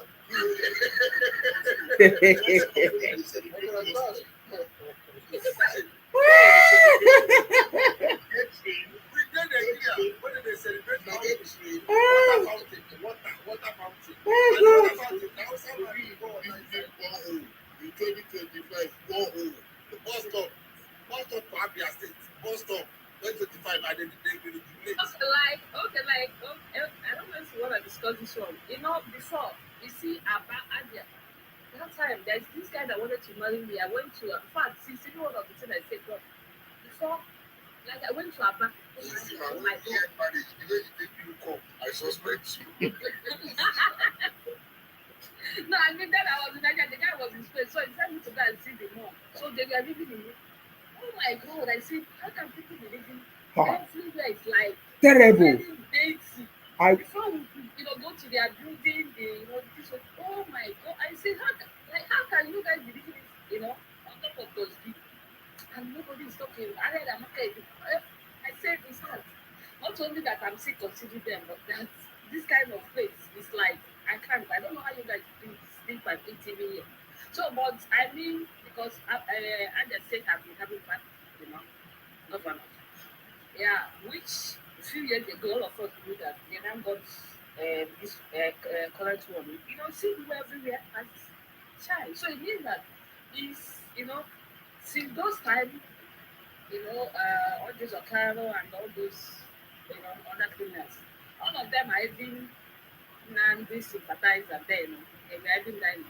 You know, so will you say that it's for any Nigerian government that is really not? No, it's a Igbo good man. Meaning that people choices are because of it. Even this one now that we are there, that is there now, they don't want him, but because of uh, like the outcry of people, you see that like the way he won. There's a way people will vote. Even the corruption cannot do same thing.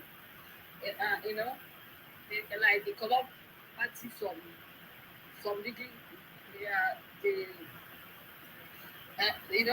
that Is I he don't know rigging the don't election? know how to put it. Like I mean that this time they wanted to lead him out, but no matter what, because of the Abia, like the way all of them came out to support this, he won, and since then he never disappointed them. And see the way Abia, like Aba, my everywhere, like everybody is fine. So Aba is good. Even some people are relocating. So what I'm trying to say that our problem in Igbo land is our choices of the people that are representing us. My sister, you are right. Yeah. So can we this like all this pressure, all this energy everybody putting on Biafra? Because sometimes they are cool, they are making money from it. They not because people are desperate for good life, good governance. Like they want to feel the sense of belonging so that manipulating the whole thing and giving everybody safe, false hope. So, can we put all this energy to select the right candidate? Instead, so if we put this energy, My sister, I think when it comes to voting, it is called cosmetic development. I'll give you why. anyone it is, I I'm think not about. You know why? You know that in terms of development in the southeast, Oba has been outstanding, but because they don't like him. See, all the social media OT is this, OT is that, is because they see OT as Labour Party candidate. See, when it comes to achievement, Oba has done better. no, we are not comparing. We are comparing old people to the previous ones that have I understand. Yeah, because before it was terrible. So that everyone is comparing, So there is even something that could even come out from Abia. Before everything is whether it's cosmetic, I think there is so I mean I think there's a progress. I think it's true. There's a little progress at least, even though it's small. Even if it's before it's oh my god, everything even if you're going to start out and it's part and part, the painted, the thing, every kind of the whole place is like cosmetic. So whether it's cosmetic, so afterwards it is another let me say because another person that will come, people will judge it based on the video. So I mean that like that person might your place will be very good, madam. Keep it until you people abandon this their fraud dream and know that development is now, not in the future.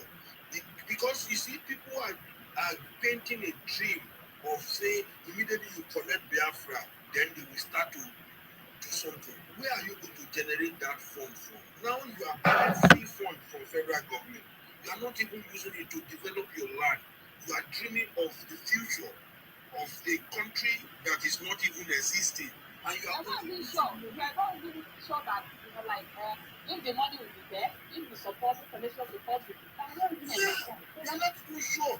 But you are looking for something in the future. Somebody is giving you a painted country in a book, and then everybody is running after it, and then they are putting. Let me tell you what Ojuku did. Ojuku collected all your naira, and he gave you Biafra paper.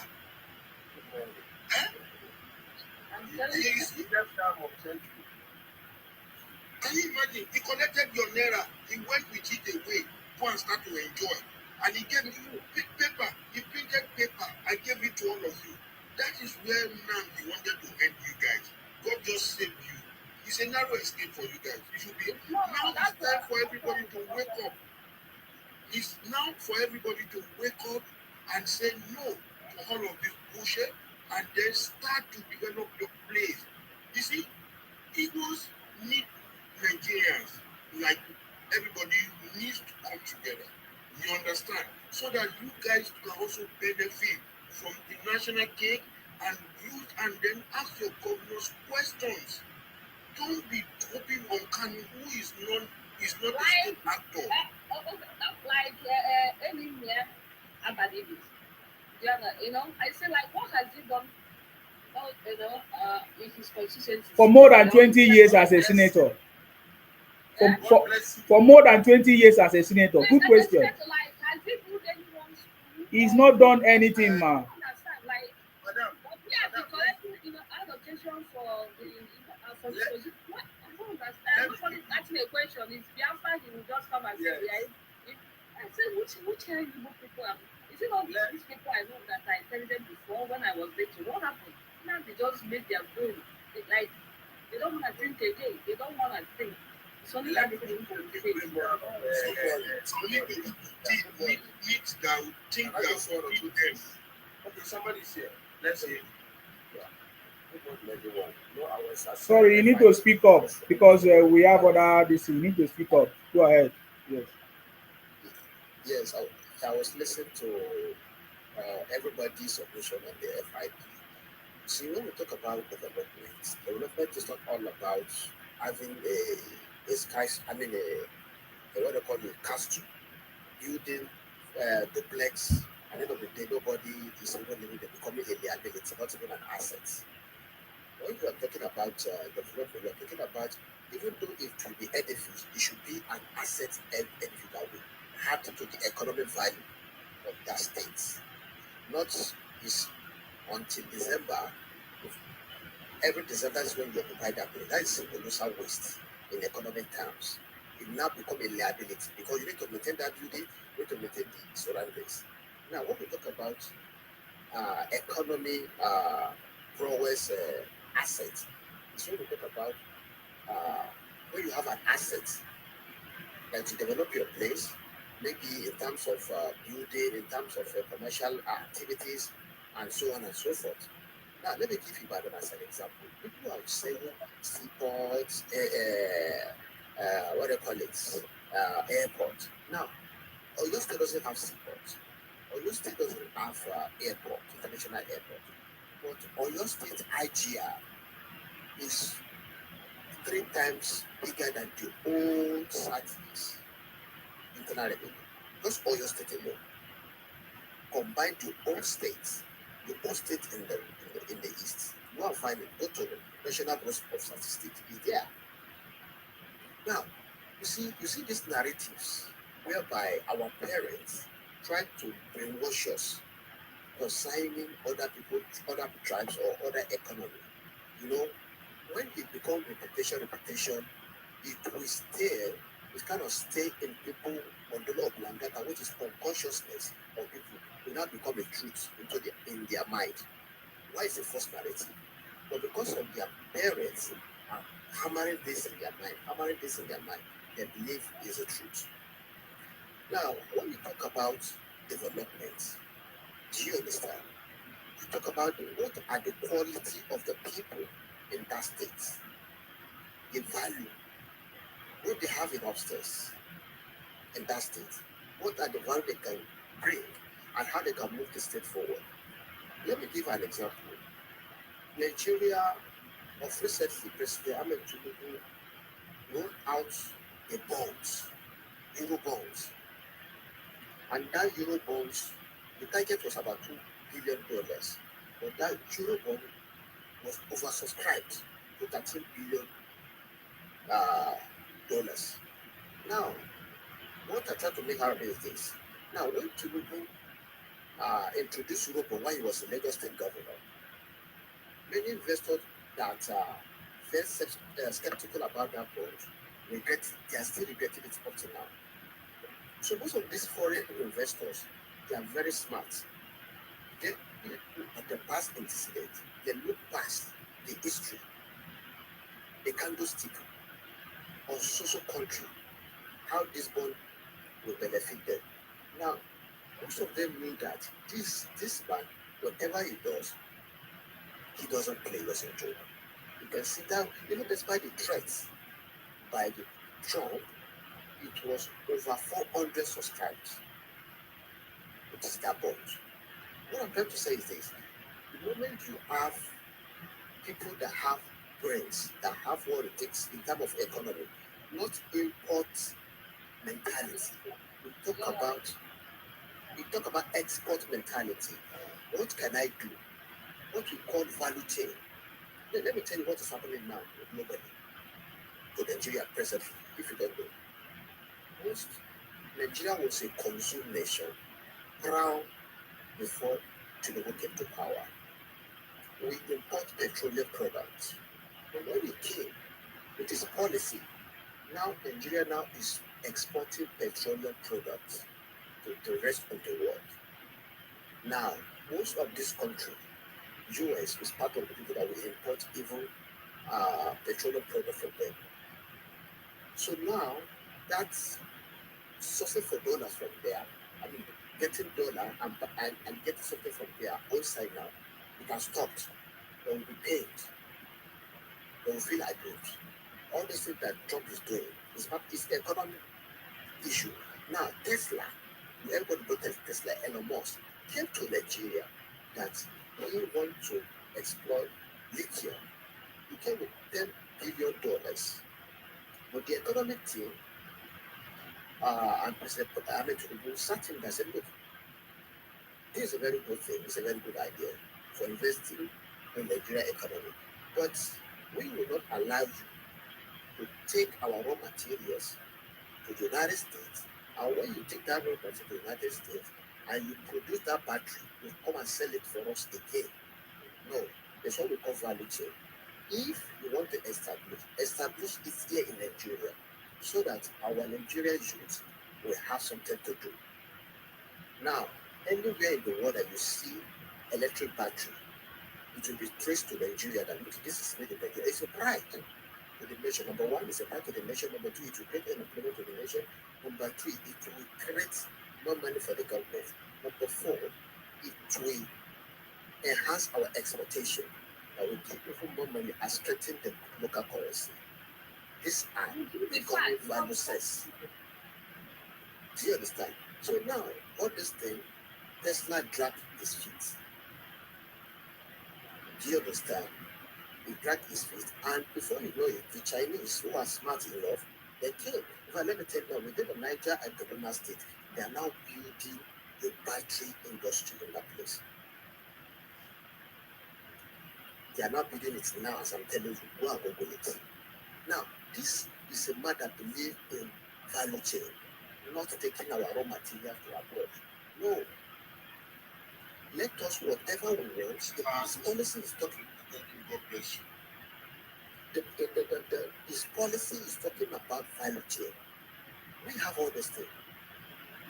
We should produce it here and export it out. Now, let me tell you, our non-oil sector, just non-oil sector, is the one that even gives Nigeria more money now. In fact, we meet up our expectation by August. What you're supposed to, the target that Nigeria is supposed to achieve by December, Nigeria achieved it in August. And it's not even oil, it's not oil sector. It's gone at the days. When OPEC sneeze and Nigeria budget catch cold, gone at the days. Do you understand?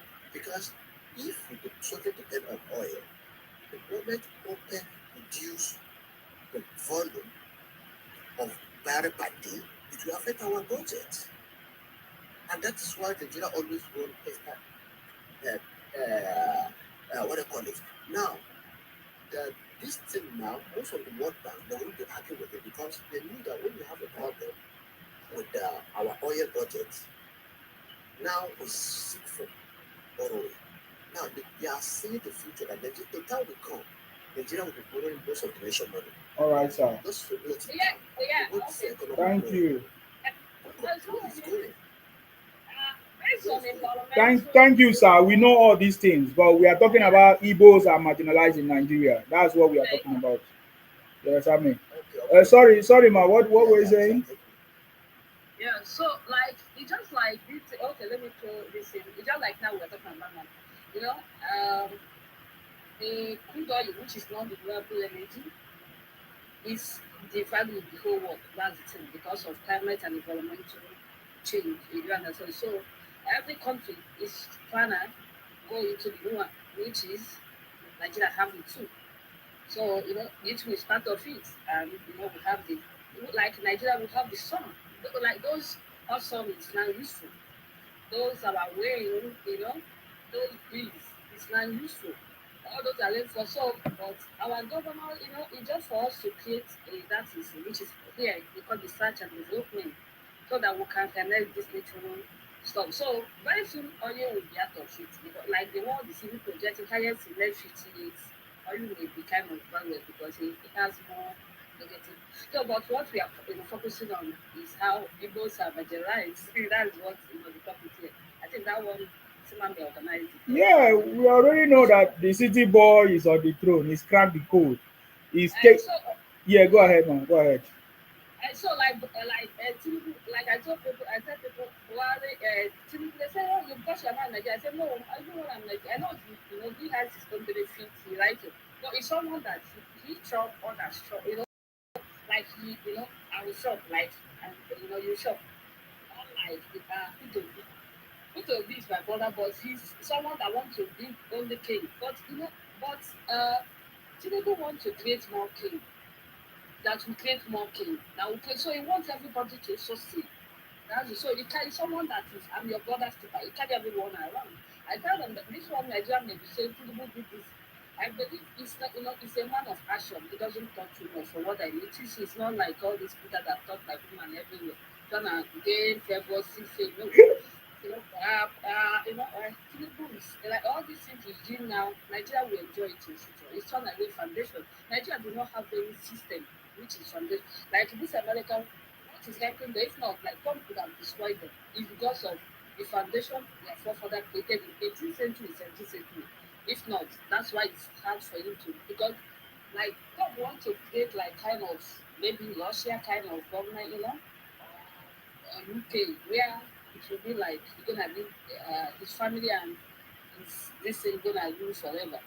So me, I like to people will say why that say yes, I like people that are even if he thinks he's bad, but the good part is affecting everybody. Everybody is good. He's building from the Nigeria do not have foundation. So everything so this thing he's building now in future is not easy to for the like it's like planting a seed, which is what people do in doing because before no government followed this kind of thread where it's following. So I Yeah. think it's planting a seed. So this thing is now growing. So maybe with like 10 years or from five, everybody will start seeing like the seed will start generating. That's Hmm. what I noticed with him. I don't, but all the civil marginalization and stuff is like to me it's last 50 years stuff. It's dead ready. We're supposed to be moving forward. So if for you people to be thinking that way in this 21st century, it's oh my god, it's not fair. They're holding themselves because the world is moving fast. Even Nigeria is moving fast. Nigeria is getting to be among the developing nations, not like before. They're calling them third world.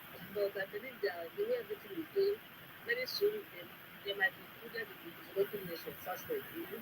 Yeah. So that's what I And believe. sorry, before you go, why is it that the Igbos don't call out their governors and their leaders?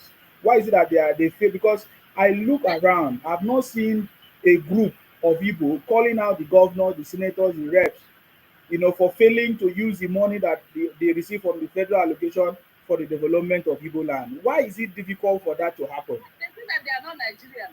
So it's easy to put the Okay. voice. They are not Nigerian. So they don't care about what the governments are doing. It means that if they say they according to them, it's in their Biafra country, they call out governors. So they are living in Limbo. They don't live in the they are not living, Okay. they are not living Yeah. what the family what those are. They don't care. Let them eat the money and enjoy. I don't understand. So Yeah. the reality, Okay. they try to Okay. but all those cities, let's say from Odugu, Yes. was it that's the word. So they meant it's just like now they say people are not They don't want people to be a president. I said, so you guys wanted to just hand you president. I said, you need for everything now. Everything is better. Like you want like you know that. Therefore, I'm not Igbo man. They don't even want to bring out any candidate for president. Okay. So you don't want to even participate in Nigerian, like it's only people do now that people just made way. So I said, okay, if people do make, that means if you push more, imagine people be coming out, see the kind of wave you made. So if you participate more, it's more. So that means if you participate maybe the second or third time, maybe you get it. Mm. You don't just sit down and want everything and then it's not done like the other ones. You should see them, they like average woman put more interest in business. But if you go to all those people like area, even the financial that they are not even much interested in business. They are much interested in leadership, this policy. So like you get success where you focus, like you put your interest on, like where you focus on. So for you guys are focusing on business, so you are making money. But if you focus on politics too to balance it, maybe you get power. You don't just sit down, you do not vote, they tell you not to vote, you are not in Nigeria, don't have voters card. And later when they call a result, you said you are marginalized. They don't want to go person. Why you don't even have your refuse to vote? You said they told you. Oh my god, like I have to clap for you for that one. Yeah, but that's the truth. That's the truth. Yeah. So beyond business. Okay. But I think, with time, that's why sometimes that's why if I see that because I try to enter to say my own, people are in one way their brain is trying to connect back to reality. So maybe with time, Okay. don't have really damage. It may take years for this thing to happen, for people to I don't know to really damage them. Okay. But this thing they did in land, another person, coming up. It's now like everybody. If you are coming again, you can agitate for your Biafra. So far, you are not killing anybody, killing Igbo person or isn't any Nigerian. Or trying to take another person's territory. So far, you are not infringing other people's rights. Shout your Biafra. Do whatever you want. You can shout whatever you want. The progress of your people. That's okay. No, that's why I'm even telling them, if they want to shout, so far you are not launching this right now, you launch a security. And this in a sovereign nation, you are launching a security that is not supported by you. Even your king is not even supported with not one of your politician or your governor or the federal. Even the governor, they cannot even launch a security outfit. And you are launching. So no, so far you don't like you follow it in a good way, fine. You can shout to, but if you infringe, death sentence is waiting for you. This one man they got pardon. If you do, you are gonna get death sentence. Everybody have done. So Nnamdi is just an example, and Simon. Simon will say come back to Nigeria to finish his own. So I think I like the example Nigeria, is fun. So that anybody that is coming, so you have to have the legitimate reason. You have to follow it. You don't go. Like the right way. Of course, if the Biafra is good, I will enjoy it too. In fact, I will even have more benefit and more because all these kind of people that cannot write their name, they say they're gonna be ambassador. So you can't even write your name, but you want to be. It's even the accepted ones like us, they are the ones that will be in that city easily. So you guys are great. So why? But it's all this count.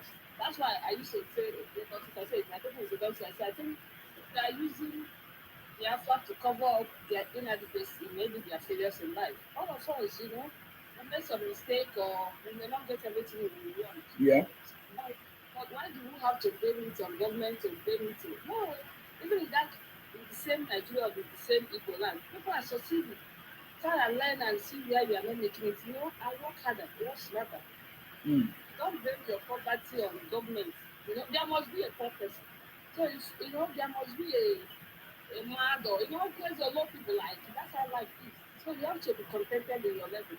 Don't jealous because like make it now that like imagine my brother, even my parents, the jeep I bought for them, they can't even drive it because my dad said they're gonna see jeep in the village. Yeah. They kidnap and they will kill you. So it look as if it's a class war between the rich and the poor.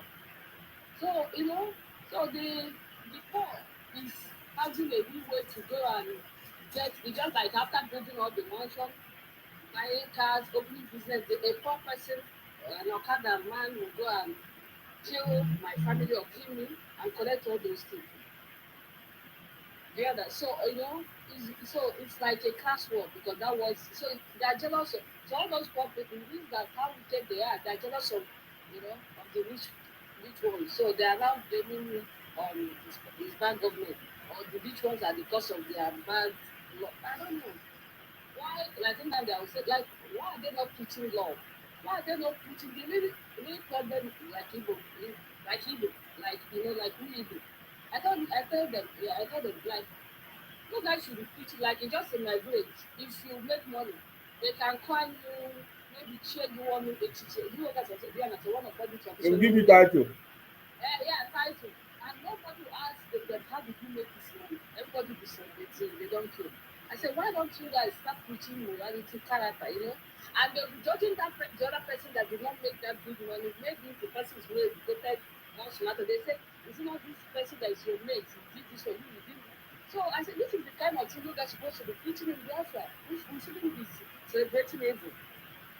We shouldn't be supporting them themselves. Like people that are doing bad things, so that people can follow the right way, not to go and do yahoo, and not that people will cry for you to find there is money. And now, but they don't want to follow that. Like in Igbo, there's like when I was young, that time in high school, I know this Osu guy that wanted to tell my people that I'm gonna be his wife. But because the dad was the king. My dad said even if his dad would say, son, no, because of Osu. Hmm. So why don't you guys, please meet in Igbo land and let's stop all this caste system, stop all those things. This is the kind because imagine if there is a Biafra. In fact, those Osu people will not even want the Biafra to come because you guys have told them that they are not Igbo, they are cost people. You know, so they don't even want in Nigeria that every segregated. Imagine the way like Igbo people will treat them that the so-called Biafra. So many things are along with the tradition. Like in Igbo land, they will tell you don't marry from on it. People are like this. Don't marry from any people. Don't marry Aka woman. They are the same, neighboring town will tell you that your family will tell you, yeah, our family, our town people don't marry from this. Imagine, it's even hard for Nigeria, like Anambra person to marry Imo. They Hmm. will say, Imo. So there are many divisions, within the small Igbo people, and you guys haven't solved it. And now blaming Nigeria. You have to solve the inner problem first to be in unity and peace. But they are not, I don't know. They just want fantasy life. In fantasy, where everything will be like paradise, according to some. So, I guess Wow. Thank you very much for that's coming. I thank just needed to give you that time to share your thoughts and everything because it's very important. For me, I've always been calling on the Igbos ever since I started calling them out long time ago. It's not, and I'm surprised for you to say you just know me today or you just hear me today. No, it's no, been a I long know you're time. supporting Nnamdi. I don't know you. No, it's been long time I came out. I debunk all those things. I talk about it. I say Igbo people should come out. Let's talk about these things. Like one of the questions I asked you, how come Igbos don't protest to ask their leader or their governor, where is the money that they have received from the federal allocation? What are they using it for? This is the starting point. If Igbo want anything independent or want their own country is already there. Your region is your country. Your region is your country. If you want a country, you can take care of your region the way you want it to be. And Igbos are so lucky. You have ABGA, which is Igbo party, controlled by Igbos, that could have used ABGA to develop like a big network to develop all the places in the southeast region. The governors can come together and contribute all the resources that from the federal government and use it to develop Igbo land. You also have the so-called IPONG, though it's now being designated as a terrorist organization. The force of IPOB could have been used to select the kind of candidate or party, form a party or a kind of candidate that you people want that will build your own nation or your own region for you. So those are the options that is available, and those are the things we should be advocating for if we want to move Igbo land forward. Because there is no other way forward. If the governors are refusing to do what they're supposed to do, or the senators are not using the resources, every senator have a constituency project. But how That's why come listen. Yeah, yes, that's what I'm telling them. So Like how these come are they have not been people. doing any of these things? Imagine they say, "Oh, we wanted to do this, but they are not giving us enough money," you know. And now we saw what they have. You know, they say, "Oh, they okay, federal government gave me this, maybe $1 million, maybe 1 billion, or maybe $10 billion for this project." Mhm. So this, and see how I did that, but it's not enough. They cheated me. They gave like kind of evidence how they are being cheated. They are not getting enough allocation from the federal. But they are not saying anything. They just keep mouth, buying houses all over the world. I say, how come? So it's all these our senators, our governors supposed to say that we are being marginalized. But And what they're because there's supposed to no say such that thing, there's no marginalization, there's yeah, no so marginalization. if they say Yeah. that it's easier for the splitting to happen, they said, yeah, we are being cheated, so that means therefore we are generating so amount of money for the federal government to contribute to. So we are still being cheated.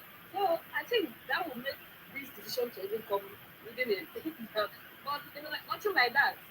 They're enjoying the whole stuff and we are chasing shadow. That's another good point. Hmm. So, like, it's just our politicians. That's the problem. Yeah. You know, Yeah. I hope everybody will start waking up. Yes. But I think I know the Jenny has been speaking about that Yeah, for but they did not years. hear him from. They didn't hear him now. He was talking about it. They almost spied Ijele. They Yeah, always wanted so Ijele to pie, right?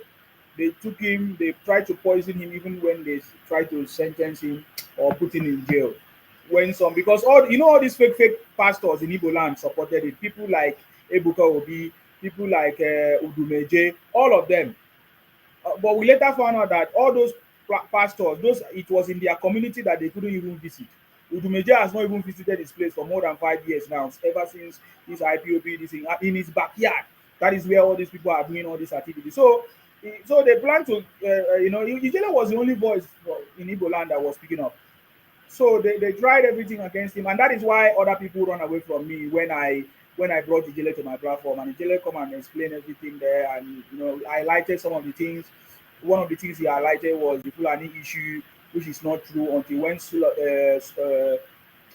Professor Soludo came and confirmed it that all the people that they catch or caught, they are all 99.9% Igbos.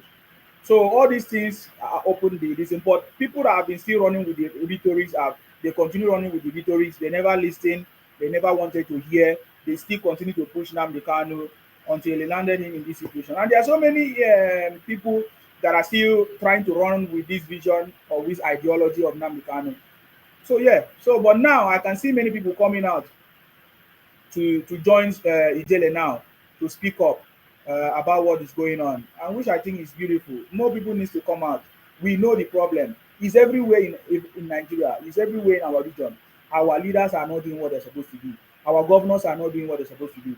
Our senators are not doing what they're supposed to do. Even the President Tinubu came out and said, have been working very hard to make sure that I have the resources for the growth of the country. And I've shared it to the governors. Hold your governors accountable. And Nigerians did not rise up in protest against the governors, but they want every time they want to always protest against Tinubu because that is their target. I don't understand. They are still The same thing. angry that they lost election. They are still angry that Tinubu is the man in office, and even the North, some opposition are now fighting him because they can see that presenting an everlasting solution. Talking about the tax reforms, which they never wanted it to pass.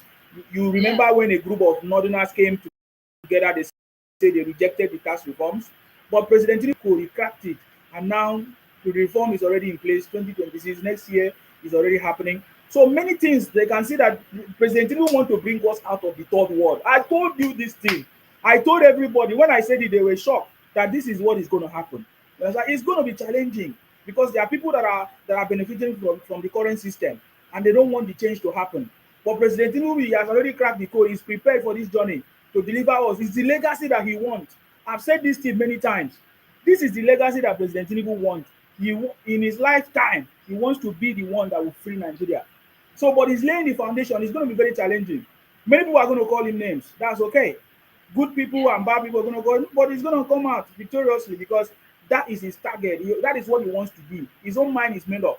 What Nnamdi Kanu has done now is where his idea took him to.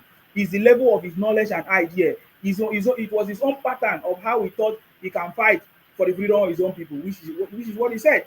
But I mean, even if, I noticed, like, let me, yeah, what I noticed, if he doesn't have the mental capacity of, no, like, this is like, it's like now, like what you say, that's why you said, an Okada man will be ambassador.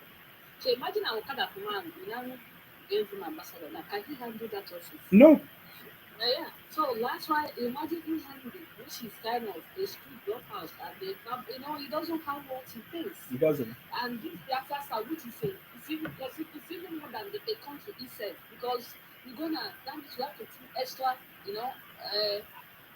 outside the box. You understand? Mm-hmm. So, which, like, even if you're following the right route, you have to be more strategic. So he doesn't have the mental ability to me to do it. So he knows that. So he did it at least to survive, because you need to live a good life too, and to maintain That savior status, savior. Our savior is here, Omadike. Ah, Onyendu.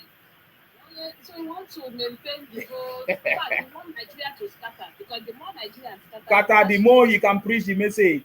Yeah, those stories will be sinking on. That's why yeah, they're trying to create, yeah, hatred, this and yeah. that, because the other it doesn't have. But it's easy. It's just like now. It's easy to destroy. Right now, I'm not an architect or engineer. I can't build a house. But my dad, if you tell me to build this house I am in, I think I can build it now. Mm-hmm. I will carry hammer. The whole one way. Before now, break this my window, break door, break. Before you know it, I can. But if you tell me to build it, dig foundation to, it will be hard, because it's gonna fall. So it's easier to destroy than to build. So I think that's what Nnamdi Okay, said. I will just ask you because I've shared my own idea what I think is the way forward. Because right now is the way forward. I want to say that the judge, Justice Omotosho, have saved Igbo land and Igbos, whether you like it or Exactly. not, through the government. But Igbos may not understand it But because to this is understand, part there's of the too much. plans to resolve the issues of insecurity.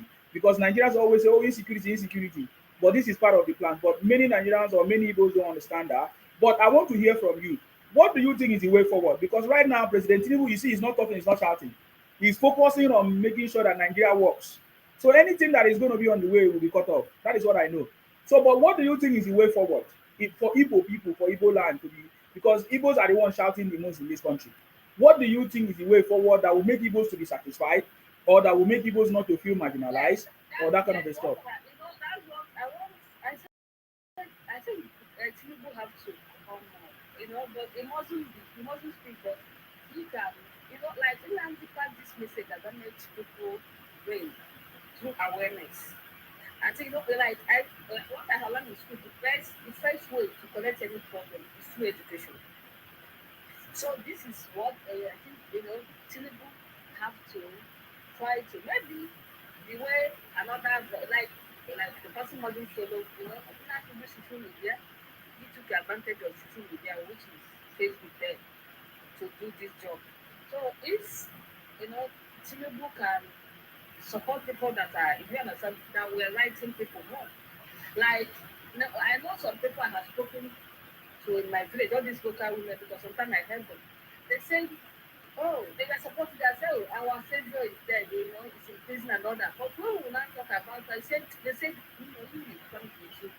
Imagine they caught someone eye, they caught someone dead, all those who died in top. Now we know, but at least you see one, but you see, think, oh, let it be a price that we pay for our land too. That if we, them, these are old people in their 80s, like they say that if we see someone that can be, that can show that we have a say in the government. Because, like people say that they don't belong to Nigeria. So we need someone that will see it and writing them. So, that they are part of Nigeria. They feel, that Nigerian government sit here. All those kind of give them that hope. Those things and tell them, trying to kind of, radicalize them. So, like, we have to radicalize them through awareness too, because it's what people hear every day, became their part. So, like, according to them, they are not on TikTok, they are not on TikTok, it's through that radio that we learn. So, if they will hear this information again, that preaches love, unity, progress, so they start knowing how to, how is it a country work, their state work, I think they will start having change of minds more small. Mm. All those kind of. So I think people have to do that, and another, that's the awareness part I'm talking about. So the education part, which is part of enlightenment, is Nigerians hate Nigeria as a country. This America, many things. Sometimes I say something about this country. America is if America starts picking up the way half of what is happening every day, the whole world will just scatter. America, what is going on in this? But no America, like America, that's why I tell people there's no freedom here. Nigeria, we have freedom. We talk. You know, if I get a person scratches my water, if I'm driving, and every conversation is shout. If you see what is happening in America every day, but it become a norm. People don't speak up. People don't talk because there's only small thing you talk, you say, you lose your job. Before you know it, you go from there. You don't speak up. They understand. Like people, there's no freedom here. So Nigerians, they have a lot of leeway that they talk too much. I think governments have to control freedom of speech from social media. Do you understand? So, but the Nigerians, you see one Nigeria, like the person who have 20 accounts without different ID card.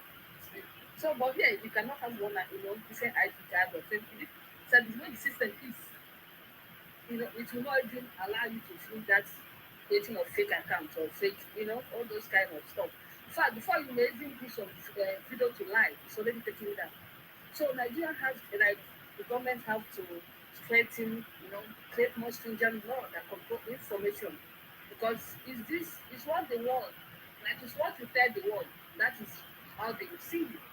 So, but in America, like I say, so they try to tell people that it's heaven. God bless them in America, all those things. So I think Nigeria have to start preaching, I love Nigeria. Like here, you see, I love America. Like you see, average American has American flag in his car, inside his. You understand? So they try to, if Nigeria will create that avenue that will preach, I love Nigeria, I love my country. That's, I think that's a part of kind of bringing people together. That we are, you know, this is your patriotic home. And if they will create a curriculum, maybe some primary and secondary school, even some courses in general study in the university, because there's a course that even if you're medical, anywhere you are, you do humanity or social science. So if they can create some topic that preaches, like in primary school, which is in social studies, which is where you study about man and his environment. So if they create a topic that will teaches about how people, how a country, in the elementary side, how a country is formed and how they can, if you're in this country, you have to love yourself. You guys have to stand with one solidarity. So they have to, like Nigeria have to have one single story, like one standard story that unite them. Because Nigeria doesn't have the story, it doesn't have the, it's not like America. Sorry, I'm looking at it again. And notice that this Christopher Columbus American created is fictional. Because that is what America, you see Nigeria is going through. And notice that America has gone through them in 18th, 17th, 18th century. So America is looking for an identity. They created Christopher Columbus. He came from military Spain. Not in a fictional story. They made it sad. Even though some people have believed it that you argue, but because I'm a science person, you understand that the average American believe that story that is the founding father of this country. So they created it and how and why he created it, created this country for us to have freedom. So some of the things America their foundation, so they created kind of, as I said, fictional story that represents the freedom, love, unity, and all those kind of stuff. So Nigeria, by noting that this is started from their educational system because it became part of them.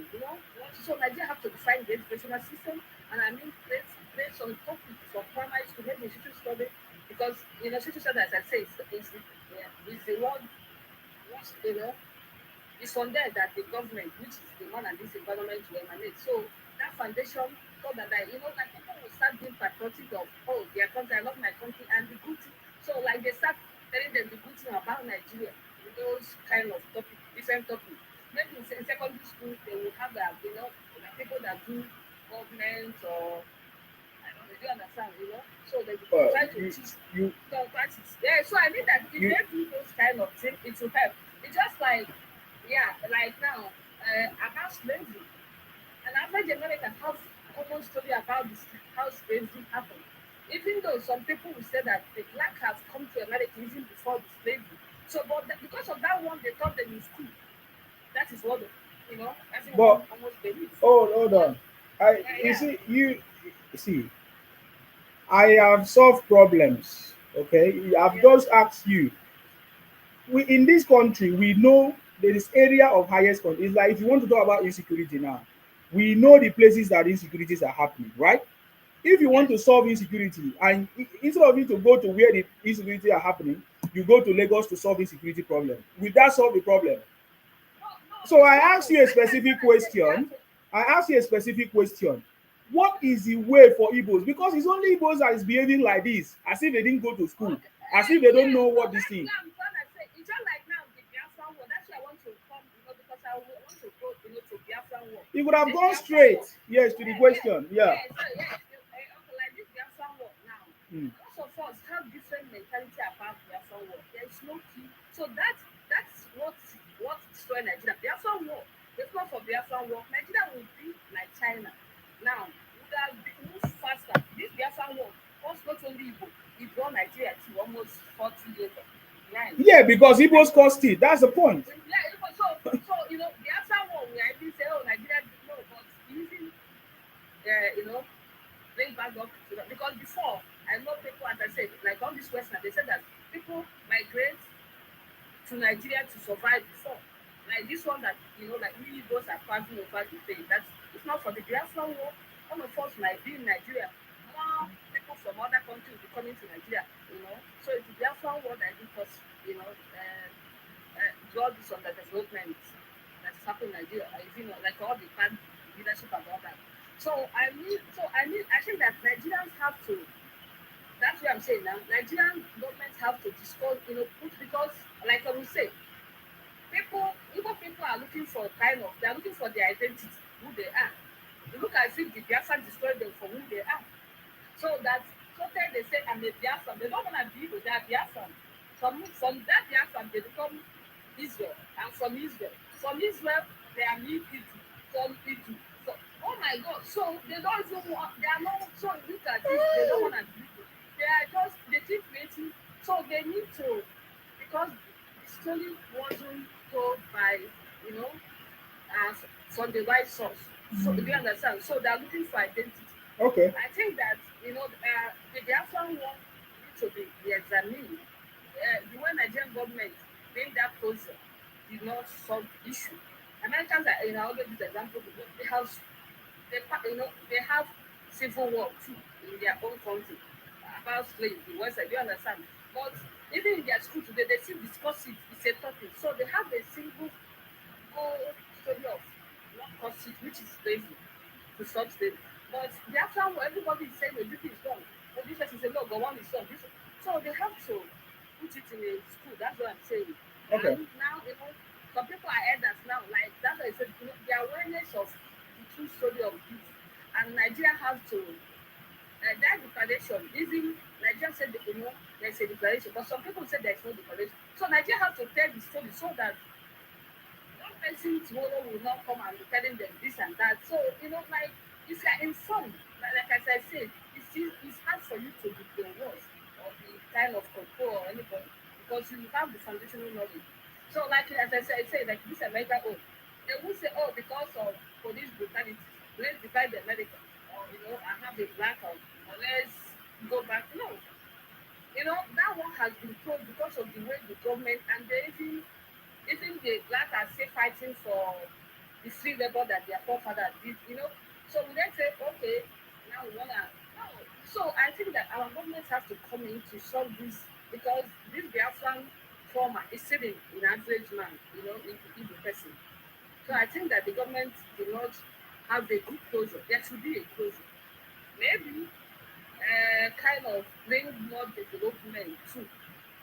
Do you understand? Too. Maybe or trying to create something that will take maybe because they are not even thinking about that is why they think that they are not even Nigerian. They are not holding the position accountable. So I think government have to come in because this thing is not because the Afghan war is a national problem.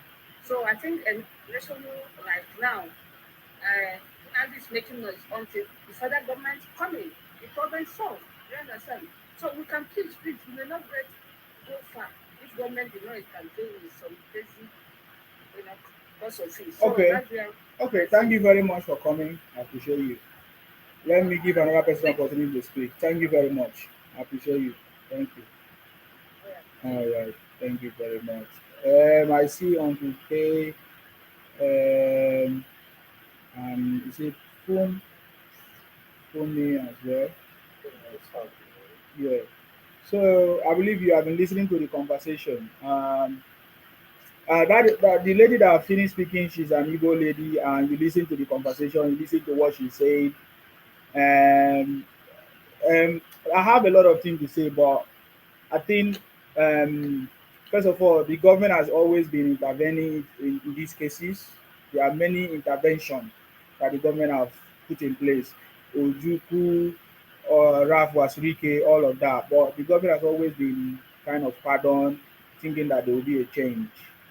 Okay, so the conversation is focusing on Igbo because for me, I'm treating the Igbo subject today. Maybe tomorrow I treat another subject.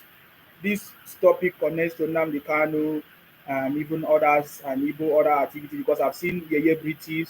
I didn't have much time to play some of the videos because this is just part one. We will enter part two until we finish this conversation. Are you getting me? So, so you see what I'm talking about. So, I think one of the things that I understood from the lady is that Igbos are feeling that they are not part of Nigeria because this problem is only Igbos. It's not any other place. In Akwa Ibom, where I did even school in Akwa Ibom, I think I never had such mindset. I never had such mindset that I'm not part of Nigeria. So you see what I'm talking about. It's only the Igbo people because the story has it that the Igbos try to leave Nigeria. You understand? So they are the one that try me because I'm not Igbo. I've never thought of that. I never thought of Nigeria being a bad place or that kind of a thing. I know that we do have bad leaders, and I know that our problem is caused by our own leaders in our own space. It is not the federal government that is causing our problem. I know that. So I'm surprised to know that Igbo people don't know that. I'm surprised to know that Igbos are deformed and that they don't know they cannot get the right information. All of them have been acting so weird. Like if you ask them question, they keep telling you about Yoruba, two Yoruba and one Hausa. So they want people to be added as ambassador. You see, this is the kind of mindset we are talking about. Other people are not crying because oh, they are Jukun, they are Ikwere, they are other place, other tribes. I never hear them say because they have appointed three ambassadors because of two Yorubas and one Hausa. So we should be crying. We should start because of that. We should not say Nigeria is not good. Because of that, we say oh we should leave the country. The mentality is completely wrong. And I was asking, what is the way forward? You know what I mean? The government is not going to create a national program for the Igbos. You have Igbo leaders who are enjoying. If you say you feel that you are not part of Nigeria, how come the Igbo leaders are participating in elections and they are getting federal allegations? Those are the things. So there is something wrong with average any Igbo person who thinks about Biafra or who say they are not part of Nigeria, who complain about appointment of three ambassadors and one Hausa and two Yoruba. Does not make sense because you still have that mentality that Nigeria is Wazobia. And that I think is the foundation of Igbo people. Is the foundation of Igbo problems. That is what I'm saying. That is what I'm talking about. That Igbos think that because Nigeria is Wazobia, the Wa is everywhere, the Zo is everywhere, but no Bia. So they feel so bad. And that is what I've seen here. I keep saying it. This is the foundation of their mentality. Because the ambassador appointed three ambassadors, two Yoruba and one Hausa, so Igbos are now crying. Igbos are now shouting everywhere. But I've just read to you the foundation of Nigeria. We are over 250 ethnic groups. There is no other tribe that are behaving like the Igbos to the point that they want to fight because it is a fight between the Wazobia. You understand me? Wa, Zo, Bia. And Bia is not there. Three ambassadors appointed by President Tinubu. There is no Bia. So because of that, they want to burn down the country. They want to scatter the country. No.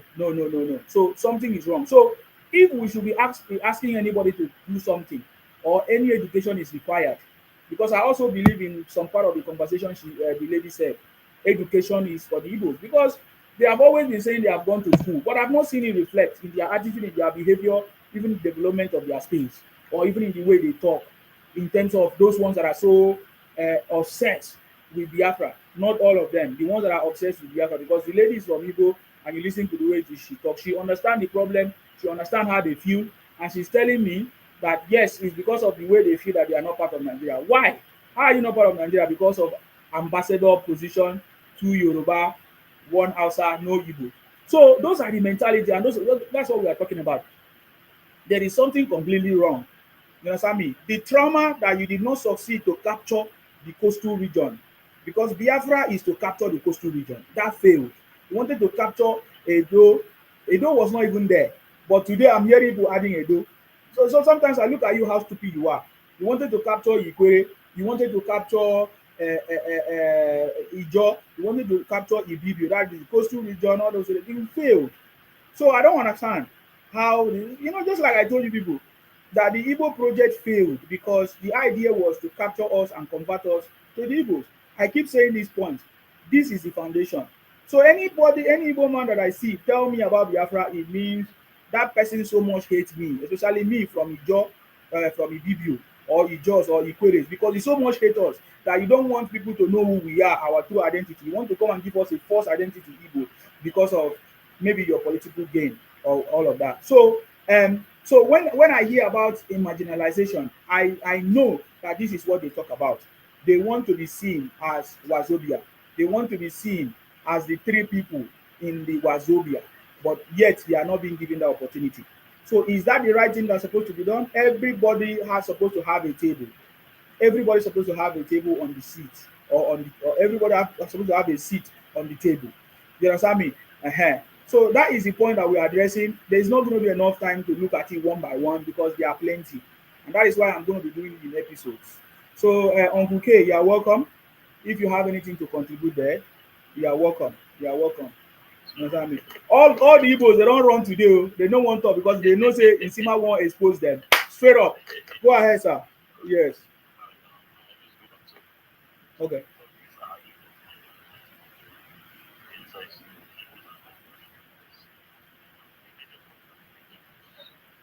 Let's probably not know if they are politicians. For so many years, their politicians have been considered.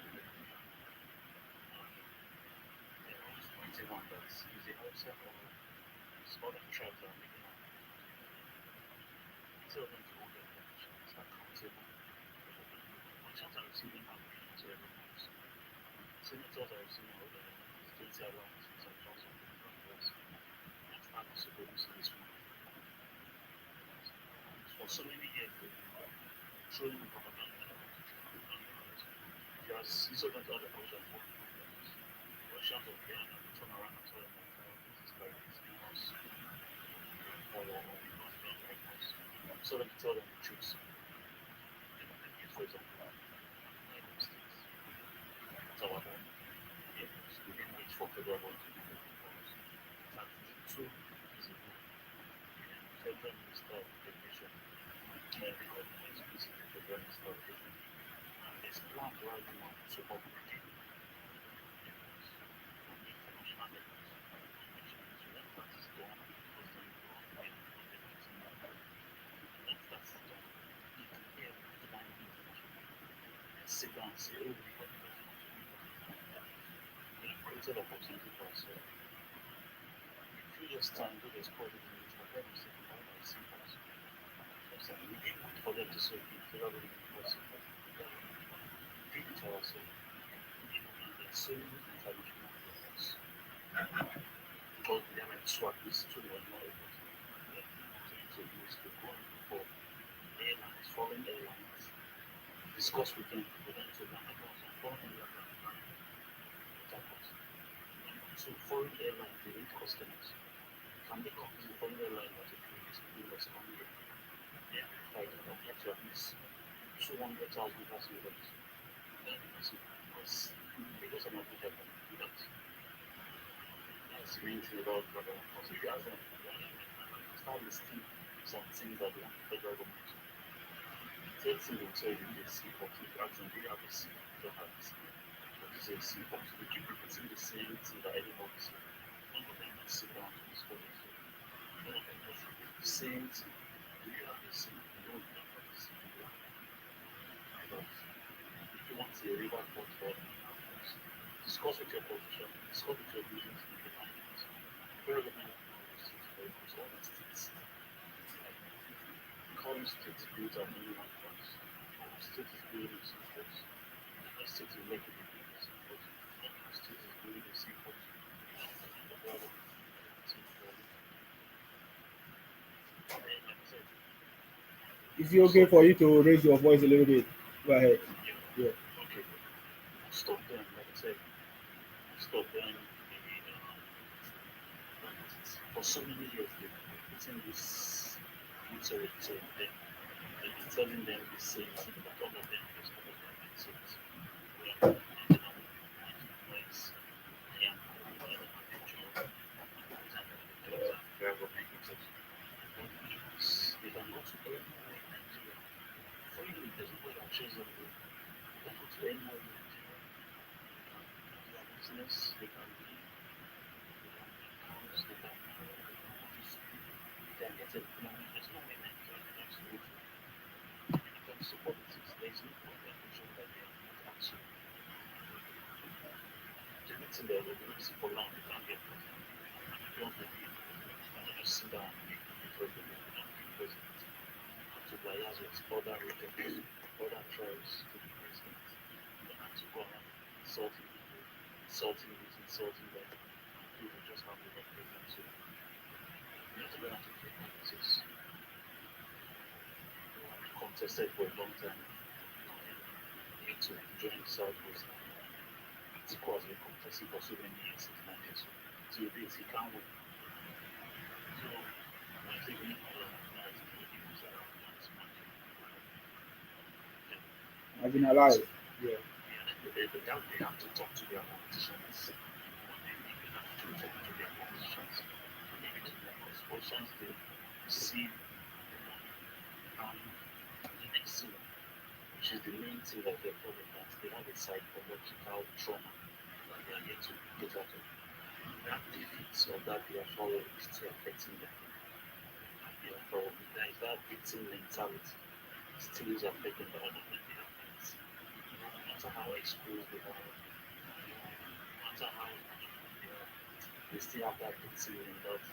Say this person, cheating, cheating, travel, travel, just talks with that victim. All of them have that victim mentality of that victim. So, and Japan lost the war, the US is still occupying the land. Japan is having the war. Germany lost the war also. It is a point of Japan for decades now. Japan is one of the developing countries. But they don't want to get more of that trauma. This carries all over this marginalized. And everything wants to do. Just talk for now, talk. All right. Thank you very much for that. I think your voice was even low and they didn't hear you very well from the other side of the platform, but that is okay. You've said it all. Thank you very much. You've said the most important points. One thing I also noticed that when I said, how can Igbo solve their problem? They try to generalize it in Nigeria and say Nigeria had a, no, it's not Nigerian problem. It's Igbo problem that is trying to affect Nigeria. You understand me? It is Igbos, only Igbos are the one doing this thing. Only Igbos are the one talking about Biafra. There is no other people talking about Biafra. And if they say they are traumatized because they lost the war, so they wanted to come and conquer me. They wanted to come and force my people to become Igbo when I'm not. So that is stupidity. If I see such person, I flog that person. I getting me to come and say that, oh, because you did not succeed to Columbine me, to force my people to become Igbo nice. So that is why you are feeling bad. Then you will continue to feel bad. You understand me? You will continue to feel bad because that is not going to work. Are you getting me now?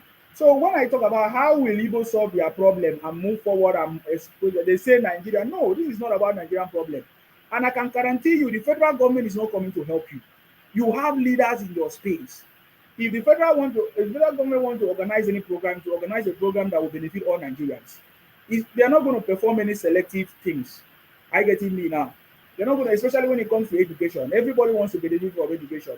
Because now other people will now start complaining that, oh, look at what the federal government is doing. Look at what they know. The governors in the southeast, the senators and the reps should come together and draft out a program, maybe that will design for Ndi Igbo. That is why we are now calling for the regional system, because I think that regional system will help Igbos to grow, will help every other region to grow. You people will now know that it's time to focus on your place. The regional system or the restructuring will help you to know that it is time for you to focus on your space. You understand me? It is time for you to focus on your space. I know that because you know you have alternative. The alternative is for you to run to other places. You run to other places because other places things are working there. And then when you get there, you find out that in Akwa Ibom, it was not the federal government that built the road, it's the government of Akwa Ibom. When you get there, you find out that the airports or things that are working are built by the state, not the federal government. But why, when you come to your own place, why do you keep on complaining? Oh, the federal government have not given us a seaport. How can the federal government give you seaport when they never gave anybody seaport? You don't have a sea. So all those things are rhetorics of Nnamdi Kanu, which have ignorantly, will I say, fitting or settled in some of you brain and mentality, and then you don't want to help yourself. You don't think anymore. Anything they tell you, you say it. You are not using your brain to think critically and say, but this road is that I'm using now in Akwa Ibom. It's not built by the federal government. Why can't my own leader in my state build my own road? This airport I'm using in Akwa Ibom is not built by the federal government. Why can't my own leader in Igbo land do it? You are not thinking that way. You are thinking the federal government. Whenever somebody asks you a question, why don't you solve your problem? You say federal government have to. No, federal government is not coming. It's not coming. It's not going to come. It is time for you to help yourself and make things work for you. Fumi, please go ahead. I salute you. Please, can you speak up because I have audience on the other side and they can't hear very well. Yeah. Yeah, I agree. I salute you. Yeah, well done, sir. You're welcome. Um, the part of these people are extremely confused. And I will tell you why they are confused people. When they make success within their territory, you hear them saying Biafra has done it. But once calamity before them, they said Nigeria. People are confused like that. What do you do to them? How do you solve their problem? They need to ask themselves, what's the problem? Marginalizing how? We are not marginalized. We have tested almost all the position in the country, aside from presidency. But do you want to talk about Senate president? Say anything. The highest position, the ministry, finance, they have been there. They have won most of the position. The CBN, they have been there since 1999. They have enjoyed the goodness. There is no resources going to every state that did not do drastic. When we talk about bad management, yes, bad management in their own side, but their inability to know the right person to hold accountable for their calamity is their problem.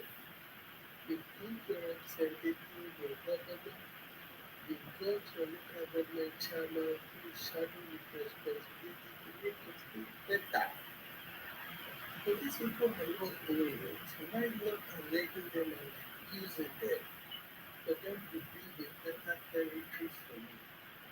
Why are letting other people for your own problem, inbuilt problem? The things are not going well. We say it is the Yoruba people. If it's not going well, it is the Hausa people. If it's going well, the Afro is going. They need to understand that they have internal problems. So when you solve the internal problem, people cannot have confidence in making you the leader of the country. It is democracy. It's a game of number. This is not family control, whereby you just come and say, oh, let's give it to you. It's not making any sense. People have to trust you. They have to vote for you. From the north, from the west, leaders from the East, the instant vote for not Igbo presidency, if the military are not ready to vote for you, if the South are not ready to vote for you, if the West are not happy with you, if the Northerners are not happy with you, I think they need to have a form of faith that if you win the local government, does not make you a president. So sometimes when somebody have hired go to their local government and they lost on the other side, they have assumed that the election is rigged. What kind of people is that? I think they need to understand rather than singing the national anthem, we have been marginalized. That's it becomes the national anthem. Most of them they tell you they do not even have an international airport. And now they have. They do not know, nothing knowledge that they have an international airport. And no international airline will transact business. It's a non-functional airport. The airport is not functioning. Nobody is traveling there. How could you see an airline want to transact business or fly to that place without anybody in the plane? Mm-hmm. Who is not ready to go there? Is it making any sense? No. You call yourself a businessman. If somebody is not buying your product, you start producing the product. It's just as simple as that. No, nobody is traveling. Nobody is traveling through that route. You can't force them to travel through the route. It's as simple as that. So that is why it is a failed airport. It's not business oriented. And that's what you need. So are you blaming the federal government for your zone not to be business oriented? No. The functional airport today that people use the route is Abuja and Lagos. It's as good as that. So what you need to do is you need to call your people, the country people who take their traveler. Call your people, you know, book a ticket, tell them from the east down to whichever country you want to go. The airline will come. It's a business for them. Start using the money. But if you don't book, the airline will not come there. So they need to get educated about how business works. Because they said their business work, and you are not saying it from their statement. Honestly, it's so embarrassing when people lack knowledge and they prove that they are the alpha and omega. It increases the level of their failure. A child who fail ahead, first time, second time, and still blame the teacher for marking in wrong, will continue to fail. But the one who has accept that I have not read properly, I still need to read more. People will succeed. So once you still continue to blame people for your own failure, your failure will still continue. The time you know it, you're still 100 years older than you. Thank you very much. Thank you very much, sir. That was well spoken, wise words, knowledge. I really appreciate you, sir, for that contribution. Thank you very much. Thank you for coming. Mindful, I salute you. Sima the breaks. I salute you, sir. You're welcome. Thank you, my brother. So, there's nothing new that I'm going to say that the panelists have not said. Yeah. And, the only person that is difficult to wake up is the person pretending to be asleep. If you want to wake up somebody who is truly sleeping, don't touch like this, they will wake up. But if they are pretending to be asleep, you will tap them anytime, they will still pretend like they are sleeping. Yeah. That is what that way to Igbos. But what saddens me the most is the fact that from their professors to their clergy, to their musicians, it's like all of them. They have this notion that Nigeria owns them, that they are marginalized. And I've been asking them, how do you think Nigeria marginalized you? In fact, the people that want the brunt of the war are actually the Southern people. because they were forced into it. It was not of their own volition that they went into it. They were coerced and forced into it. Yet, these people are forgiven and they have moved on. But you are still holding on to something and pretending like Nigeria is marginalizing you. Opportunities that you've had, I don't think any other tribe in Nigeria have had that opportunity. In terms of how government have been doing it, even look at the case of Nnamdi Kanu, for instance. Other leaders of other people, they've won their life then. The military did not even take many of them to court. But here you have Nnamdi Kanu, and still you are not satisfied with the outcome. You are still trying to twist the arm of the government of Nigeria to release the man who the court has convicted of being a terrorist. And every other thing like that. Instead of you holding your leaders accountable, what are you doing? You are accusing other group, other Southwest people. You are accusing them of the negligence of your own leader. Just like the panelists pointed out earlier on that. Look at Akwa Ibom, for instance. They host their own airports. Now, government of Akwa Ibom has submitted a request to build their own deep sea ports. That is the government doing for their people what they need to do, not waiting around, not expecting anything from the federal government. You see, and even though government of President Tinubu has done more for the Igbo people, but still they are still complaining so much. Look at the Southeast Commission, Development Commission. The commission that Yes. it's an Igbo person that is in charge. Yes. It's supposed to bring about development in that region. Yes. The rail line has been given to you. Yeah. So you want to start of that. So I don't see any sphere where Igbos have been marginalized. In fact, there are people that have more numbers, like the Hausa people, and they don't have benefits that Igbos have. Look at when government was subsidizing dollar, who do you think was benefiting from it? It was the importers. Yes. When you have the largest percentage of importers, it was the Igbos. You see, and programs like that here and there. Look at it for instance now. More than 50% of the citizens of Anambra, they don't even live in Anambra. They are living in other states, and they are getting benefits which other individuals of other states should be getting. No Nigeria is complaining about that. Is there any place in Nigeria where Igbos are not represented? In Supreme Court, you have justices that are Igbo. Justice Okoro is there. In National Assembly, you are represented. In Nigerian soccer team, it's mostly Igbo. In federal service, you are enrolled. So tell me what aspect where Igbos have been marginalized.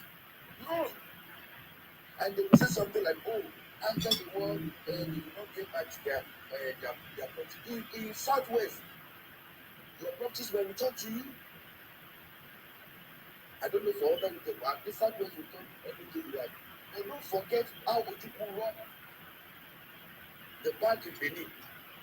And every property that belonged to the Nigerians in Biafra land, it was taken over.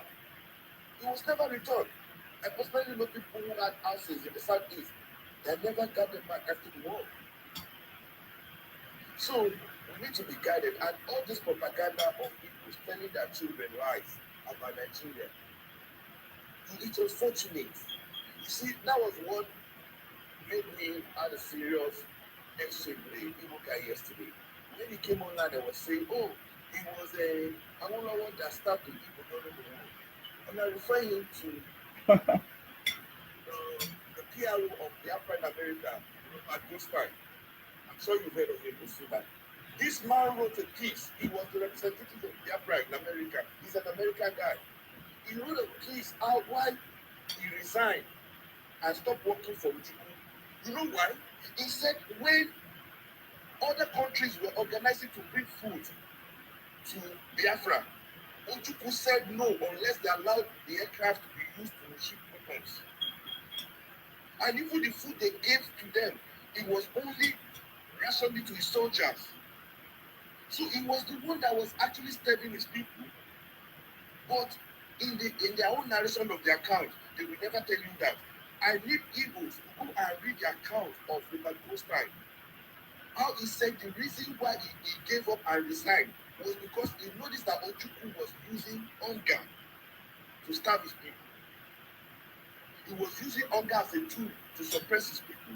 And when developed war, when they organized food drive and they were supposed to ship to Biafra land, Ojukwu said unless they allow the aircraft to be used to ship weapons, it's never going to allow. And these are NGOs trying to just bring in food. It declined, he refused it. So who are you going to blame for all these things? People that are spreading false narrative and lies and propaganda. At some point, you have to look at yourself in the mirror and tell yourself the truth. You are not better than any tribe in Nigeria. And if you think it's your entitlement to be president, it's not. Yoruba are not entitled to be president. Neither is Fulani. The same rights that you have is what Ibibio man or Thief or Edoma or Igala, the same right you have is what they have. Nigeria is not Biafra. Nigeria is way more than that. And until you guys, we Yorubas, we recognize that. We know Nigeria is more than Wasobia. We know that for a fact. That's why we don't go around disrespecting Ibibio, disrespecting Igala, disrespecting Fulani. Because people will say, oh, hey, they are slaves to Fulani. No, we have respect for all tribes because people are not the Fulanis that are good ones. So we have to know that and respect the Ibibio people and respect Edo people. Or you are more than them, you think you are superior to them. That's why it's convenient. Even today, on different panels, see Igbo people coming up and saying, we go to South. That's disrespectful. Disrespectful. You are calling other people's land Biafra. It's not up to you to tell them if they are Biafras or not. It's up to Igbo people, to the Shekiri people, to Efik, to all the tribes to say, oh, this is who we are. So at some point, you have to learn how to relate with other tribes and accord them the respect they deserve and know that Nigeria is more than Biafra. Because if you don't know that early enough, you'll still be quarreling that the Obi did not become president. The same right Obi has is what Akpabio has, is what Oshomole has. And I'm telling you, with the way South people are networking, and they are working constantly with other tribes, it will be easier for a South presidency than a Southeastern presidency. That's a fact. Regardless of how good, even if you bring out your best candidate, who is David Mai, if you compare his network with someone like Akpabio or even Wike, they have better network.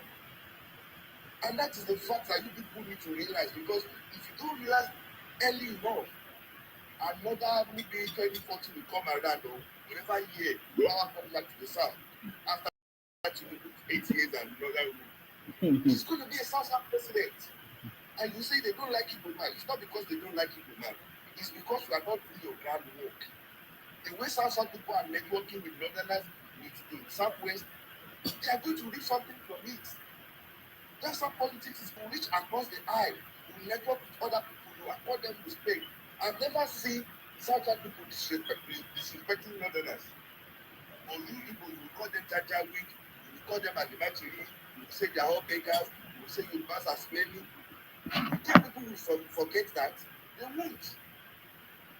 Let me just submit here so that because I can go on and I'm like, I don't have any feelings against Igbos. I just want them to see themselves as part of Nigeria. They are not my speak at me. In the Southwest, my state and Ekiti, they are not as developed as other states. Can I blame Nigeria for that? Mm-mm. I will blame the leaders of my state. Yes. If there's no railroad in my state now, I will blame my governor, the dancing governor. That's the state I'm from. Our dancing governor. If my state is not developing like Ogun or your state, I will have to blame the past, out of all the governors that have ruled in my state, only Kusi Akode, which was 4 years, is outstanding. The rest are just all over the place. Let me give you an example. A man that ruled my state, who was made Minister of Interior, what did he do for the time he was Minister of Interior? Look at the guy that came yesterday. Look at the amazing work the guy is doing. You can literally apply for Nigerian passport inside your room and you get it in days. Yes. And meanwhile, my former governor was there. He did nothing. Under his watch, there was jailbreak every day. So it's leadership problem, and you have to. And state is not as developed as your state. I don't blame the federal government. I blame my governors. And that is what Igbos need to know. Stop blaming Nigeria and saying you are marginalized. Hold your governors accountable. I looked yesterday at this thing that the park Akwa Ibom government is building. What's the name of that park? Is it Freedom Park or something park? I can't remember. They're building one. Yeah. You don't know. I know. I don't know the name. I know that he's doing that. Yeah, Freedom Park. Look at that investment. That thing will bring a lot of people to that place.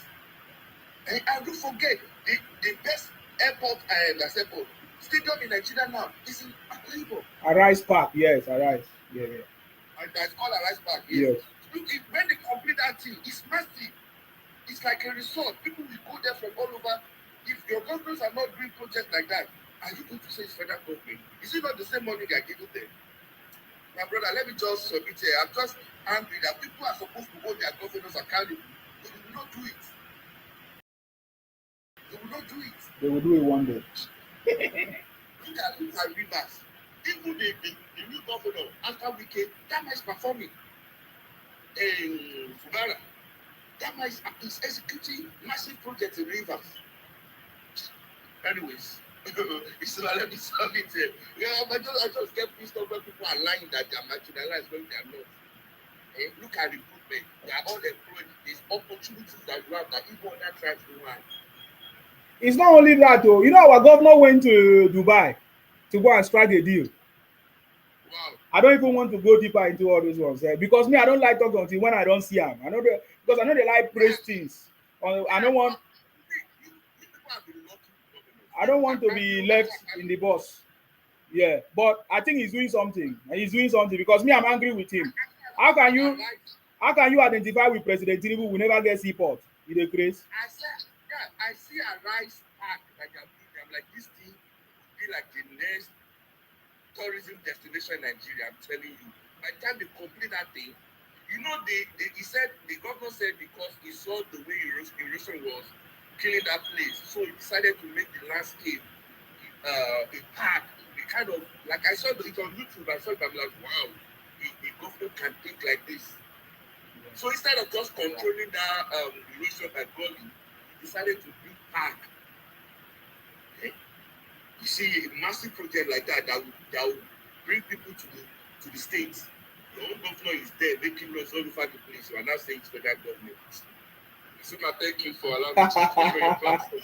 Thank you very much, sir, for coming. I always like your contribution. Very powerful.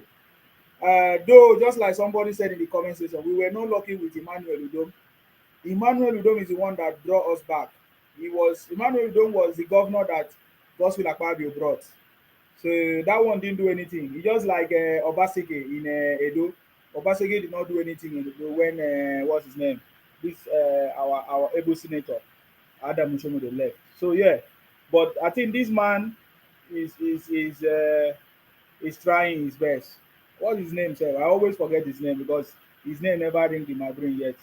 Because I need to see him to do a lot of things. Yeah, Umoino now is trying, but Emmanuel Udom did not do anything. Then it's just like Obaseki. You know, what's his name? Senator Adam Oshomole brought Obaseki. Obaseki did not do anything in Edo. He was fighting the whatever and did not do anything at all. It's the same thing that happened to in Akwa Ibom. Godswill Akpabio brought Udom. Udom didn't do anything. Trust me, Udom didn't do anything. The airport that we are celebrating today was the handwork of Godswill Akpabio and all of that. You know, Udom went and built a very big church. They call it I don't even know what they call that place, like a venue, one big venue church like that. But But I believe that they are doing something. And in Akwa Ibom, we know that our problem is not the federal government. That's the point. Uh-huh. It's not the government. People look at Edo State now. Yes. Current governor there. Because I follow some of this governor. That man is performing 28 roads. That this man Monday Gwewolo. Hey, that man is powerful. I saw the flyover. Hey, God of gods. I agree to the house. Huh? I agree to. Yes. I agree. Yes. See, normally, me, I don't like to support anybody. If you're doing wrong, you're doing wrong. Yeah, we know most of the problem of the Igbos are from their governors. They are not working. Their governors are not working. But they keep complaining about marginalization, which is very bad. We have to work. It's not everything we blame the president because we have different arms of government. We have the local governments. We have so many arms of government that can help and develop the states. So we must not put our pressure on Tinubu. Like, for instance, Akwa Ibom, yes, that guy is working. The governor is working. But it's not about beautifying the states. When you beautify the states and people are not working to get money to spend in the states, how do you survive? It's not about beautifying the state. There's no companies. There's nothing in Akwa Ibom. Akwa Ibom is pure empty. So you want the governor to come and build company for you? No, it's not about you building a company, bro. Now you talk. You say it's not beautifying. You say there's no company in Akwa Ibom. And I ask you, do you want the governor to come and build a company for you? What's the work of the governor? Then go and read. You don't know. Go and read. The governor is never gonna build a company for you. The governor is supposed to do what President Tinubu is doing. Are you aware of the new portal that President Tinubu just opened for students? You can get up to 50 million grants for your venture if you have any idea. Forget all those fake loans, not in Nigeria. Sure. Oh, okay. So it's fake. Now so when I talk, when scholarship came, we say fake. I'm telling you something now, you say it's fake. Bro, all those things. Yeah, you are very backward. It's working. If it's not working for you, it's working for others. So go and find out how to get it. Apply for it and get Go and I don't need it. I'll pass that level. I'm not a student. I don't need it also. Exactly. So it's not for you. So keep quiet. I just say something. Somebody says it's fake. How can I did they see me share fake things? Now who will kill you? If you I better come out here, criminal. You know, go talk about your state. They go talk about Akwa Ibom, mumu, idiot. You know, why would someone even say something you have not tried? These guys are criminals. The government just launched it today. The government just launched this platform. You know, I was telling them that what the government used to do from next year, let Nigerians get money. It's going to happen because I know what I'm talking about. It's going to happen. This now, the government has just approved 50 million every student from 300 level. The portal just opened today. What's the name of the portal? I will tell you now. It's there. You go there. You even see it on the National this thing website now or page. Let me show you now. It's called. They are working with the Bank of Industry. It is called Student Venture Capital Grant (SVCG).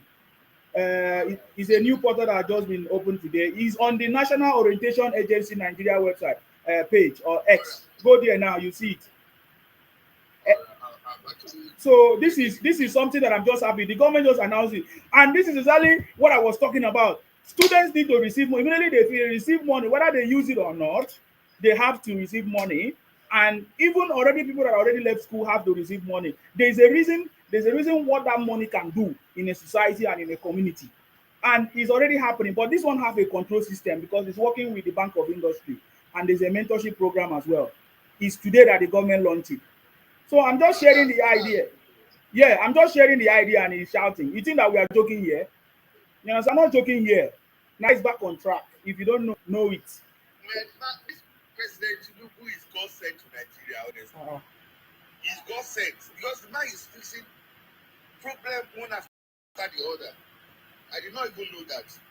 Sir, he's doing it to me, say, but even they surprised. I think what because for people who want to do business, if you get 50 million, you can, even if it's farming or something you want to do, you can do it. I'm telling you. I'm telling you, as you saw it now, as you told me. Have you seen it? Yeah, I've seen it. Oh, okay. So go and register it. SVGC svcg.education.gov.ng. Well, that's the portal. Go there. 50 million student venture capital grant. This is what I'm talking about. This is the same thing happened in the UK. In the UK here, you can start a business. You have the money. Whether you the government whether you use the money or not, but when they if it's grants for you. You understand me? So just use the money and do something. But before they will approve it, you need your business plan and all of that. They will make sure that you put that in place. So whether later you don't use the money but you need to use the money because it's something good for you. You understand me? So yeah, that's what is happening. They list some schools, so though it might not be all the school that is approved. There are some schools that might not be listed. Schools like what do they call this? Maybe they are going to add them or they are still working on the system. Something like dentistry department or all of that. So all those things, because I think they are looking for venture capital, something to use the money to do something. You understand me? So If entrepreneurs and startups, that's what the program is for. yes, yes. So there's for me, I see that there's a direction. The government needs to catch them young, of course, from the beginning, and then after school. Me, I don't need it. Well, I don't need all those kind of money. I don't even need any money in Nigeria. Yeah, you actually have to be university from, you have to be at least 300 level. Yes, and even people that are finished. Yes, yes. Science, technology, engineering, mathematics, Yes. and all these fields. Yes, yes, So it also includes mentorship, and they can also help you develop business ideas. yes, yes, That's a good program. In fact, this is one of the most impressive programs. yes, yes, yes, yes, yes, yes, yes, yes. You don't know, I'm so excited. This is so good. This is so good, but because for me, I still want next year. I need everybody to receive money in their account. That for me, I think that is the best solution. Let everybody, anytime the government feel like something is wrong or whatever, let them release the money. We will have the digital system that will capture it. Use AI. If people have received money before, they can't receive money again automatically with the system. So let it work that way. Nigerians, forget it. We will solve this problem. Are you getting me now? Tinubu will solve this problem. I get it. It's only people that are bent on complaining. I remember when the scholarship started now. Were they not complaining before? Were they not saying the scholarship is not working? The number is 1 million students already. Yes. 1 million African enrollment already now on mail funds. Yeah. So that guy is telling me, is it not Nigeria, this and that? What are you talking about? It's Nigeria, of course. That's the problem with our people in the south. Yes. Did you know that they gave many farmers grants last year? Most of them from the north. Yes. Because our people are not applying. They are not. And it's people like this guy that came up now that will be discouraging people. Telling you it's a lie. But if you don't apply, you won't get it. Exactly. Even these grants we are talking about, if you don't apply, you won't get it. You will never. So, but not that they are smart, all their farmers, even the ones that are illiterate, their children will they will help them and get it. Yes. They will just help them and get the money. You are not, oh my goodness, God. They are getting the money, sir. They are getting the money. Oh. They are getting the money. Wow, that's a really good program. I'm actually looking at that now. Yes. They are getting it. Okay. Wow. Thank you very much, sir. I appreciate you for coming. Thanks for allowing me your platform. Yeah, I always appreciate your insights, sir. Thank you very much. Appreciate you. Stay blessed. Okay. So it's not a matter of, we all know now that the problems that we are facing is due to our own leaders in our own state or region. There is no need of complaining. Nobody is going to give you a special treatment. You need to leave that system and move on and make things happen. Thank you very much, Olatunji. I see you. I'm not ignoring you guys on YouTube. I can see. Mr. Nsima, Igbos are not marginalized. All the elected politicians in Igbo land are getting their full allocation money from the federal government. Exactly. That is what I'm talking about. That is what I said. So when some people are saying Igbos are marginalized, so how come the governors are collecting money? Where are the Igbos marginalized then? Where? So keeping up with Tina, you're still here? Okay, I tried to bring you up now. Akin Wumi say the worst of all is that you guys have the audacity and boldness to call out other governors in their host state to complain. Finally, some voices are standing up to call out this comical hypocrisy. Nsima, it's amazing this your truthful and meaningful question you ask every time, but none of them dare answers. They always call out president, never their governors, senators, or deputy. Okay, keeping up. You're welcome back. Yeah, okay, yeah. Okay, just this point that came in about Igbo president that Igbos never been president. My people always say, which the little I've known Nigerian politics, I've asked them, have Hausa person been a president? Because the major tribe is Wazobia, but we have Fulani, but which is included in Hausa, like TV, some Calabari and all that are included in Igbo. So, but it's the Fulani that have been the president. Which other tribe is included in Igbo? No, I mean the major tribe is Igbo, Hausa, and Yoruba. But in Igbo, like all those securities, I mean they are this. Are included in Igbo? Yeah, no, I mean in the Wazobia, like okay. Nigeria has almost 200 and something or 200 something tribe. But the major one, like those. What make the major ones? That's why I say like the Igbo, in the southern, like are Igbos major ones? Yeah, no, Igbo is among the major ones. How are they major ones? How are they major? They are not. Igbos are not major ones now. If they are major, they could have won election like the Hausa and Yoruba. No, in Nigeria, the three tribes, is Igbo. No, that is wrong. That is what we are saying. That is wrong mentality. We know all the tribes. That Nigeria has been functioning wrongly doesn't mean that the three tribes we know is Wazobia. And that is what we are saying. No, I mean the accepted tribe. Like, I know when we are small, of course, they will tell us, but no, I'm not, like, that's why I'm saying that those south are all, like, and southeast, they are just like one people. So all those minorities. We are not one people. We are not one people. We are not one people. That is why the government. No, it's true now. If we are one people, they could have not created. They could have not created. Hold on, you will make your point, but this is the problem. I'm telling you, if we are one people, they could have not created South, and now we have South Development Commission. We also have Southeast Development Commission. So forget about this demarcation because tomorrow now, Anambra will demarcate. This one Nigeria keeps splitting states up and down. It doesn't matter. Yeah, it's just like Madam, it matters. I need to clarify you. I don't speak Igbo. I don't speak Igbo language. My people don't speak Igbo language. It is a taboo. It's going to be a very big taboo, ethnic cleansing for Nigeria or anybody at all of human being to describe us under Igbos. We are not. It's not talking about it. That is why it's not working. I'm telling you, this is the reality. If I'm not able to correct you, then what am I doing here? I'm correcting you now. I'm from Ibibio. I'm not Igbo. Nobody should classify me under Igbo. I'm not like now.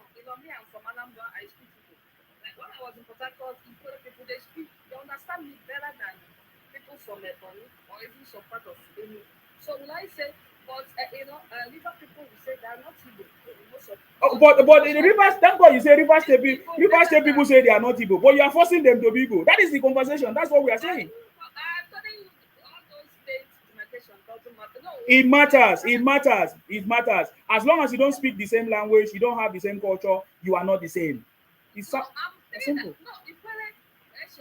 They have similar culture and more. Ikwere is not Igbo. Focus on your place. Are Igbo not enough to rule yourself? I think that like people they speak more Igbo. Oga, Ikwere is Ikwere. Ikwere speak Ikwere language, not Igbo. That's the truth. Why are you arguing with me? You want me to bring Ikwere man here now? No, it's not. I know Ikwere person now. I have Ikwere person. I live in their state. That's what I'm saying. They speak Igbo better than. They don't speak Igbo. They speak Ikwere. Maybe you met Igbo person. They don't. Ikwere people don't speak Igbo. Ikwere people don't speak Igbo. You say how many years did you live there? Where did you live? I lived in Choba. Choba is in Ikwere village. I live in Ikwere village. I live in Obiakpo. Do you know where is Obiakpo local government? I go to school there from my primary school, Holy Child College. So now they bring story. That is why. Yeah, that's what I'm saying. Maybe you made the wrong person. It's not Ikwere. Ikwere speak Ikwere language. Ahuna. Is it Ahununa or whatever they call it? They speak their language. No. The presidency that have come from, that have came from north, most of them are Fulani, from Fulani tribe kind of. So basically, it means that Hausa person have never been president, but they are not complaining. So just like Jonathan being a president, it's kind of it's an Igbo president, kind of. So for me, I'm not after a tribe being or like it was the Yoruba. It's all about the competence, the best leadership. I don't care about if it's Igbo. The best leader have been winning because I don't understand your point. The best leaders have been winning. Like now, yeah. I'm against my people about the P2P. Just like what P2P now, the way he's justifying and the action and all that. I said he's killing his chances. So because every Nigerian, like in Nigerian politics, it's not about only your pride or about emotion. So if you show that, like, because IPOB is a problem to using in Nigeria, not only terrorism or whatever. So if you are being a sympathizer and you are telling them that you want to come and go Nigeria, you are threat to Nigeria, that means it's hard for other tribes to vote for you. So, like I said, like all my brother, all of them, they have come around with the name. I said, in fact, the way he even did well before, you don't have to watch for him now because some sensible, because even those attention to God before, no should have, voted for him, even some house and all that. But with all, with his all the sympathy with IPA, which are problem in the federal level, is he has, gonna lose that support, including even some sensible Igbo people. All of them are backing. I said, you don't want bridges like when you want to win the federal level. And every time you guys should be complaining, you are not getting the papers. But you have to know how to play this politics strategically. Like imagine the statements you made about Nnamdi, living and all that. I said, you guys are not helping your partner. And after you guys, all of them say them that I have collected money from Tinubu. That's why I'm against my brother. I say, but that's the truth because it's not, even if I'm an Hausa person, I would, and I like the people, so I wouldn't vote for him because I would say that he's going to divide Nigeria. Nobody wanna, so that's how it is. Everybody, average Nigeria will want to vote a leader that will unify Nigeria more. Not the one that support people that are dividing Nigeria. So because people just represented that. So it's not because it's an Igbo person. Not me, a person that I like him. I want him to be Nigerian president, but he's not helping his situation or his chances. And tomorrow night, you guys will say, because I now make that people think that people be going there, you're gonna release him and all those, even Nigerian too will think that you're gonna release him and so meaning that you're going to pardon the terrorists, which is not good, So that's one I want to contribute in that. But there's another thing I want to say about the trauma. I said, you are saying that, like, that it's not a federal fault. I'm using the way people here solve their problem because I noticed that they pay some people that go through that war. They pay them forever, kind of, because of that trauma. Like American government. So, like people that witnessed the Second War, and their first war. Don't worry about all those things. Nnamdi Kanu did not wait. Excuse me. See, the same way Nnamdi Kanu did not wait for the federal government to come and tell him to start fighting. It's the same way Igbo or Igbos will rise up. You people set up different organizations for different things. So if you have discovered that there's a problem that you guys are having trauma, you should set up organization just like the way Nnamdi Kanu set up the organization and decide to educate your people. Then if you want to involve the government, inform your government. You people have what is called Southeast Caucus. What is their job? So Southeast Caucus representative or something like that, which made out of the council of all the governors, senators, and all of that. What is their job? So if you find out that the youth or the people in that region are having a wrong notion or wrong information, they should set up a system, not the federal government. For Igbo problem to be solved, The day you stop mentioning the federal government is the day your problem will be solved, because your problem is home.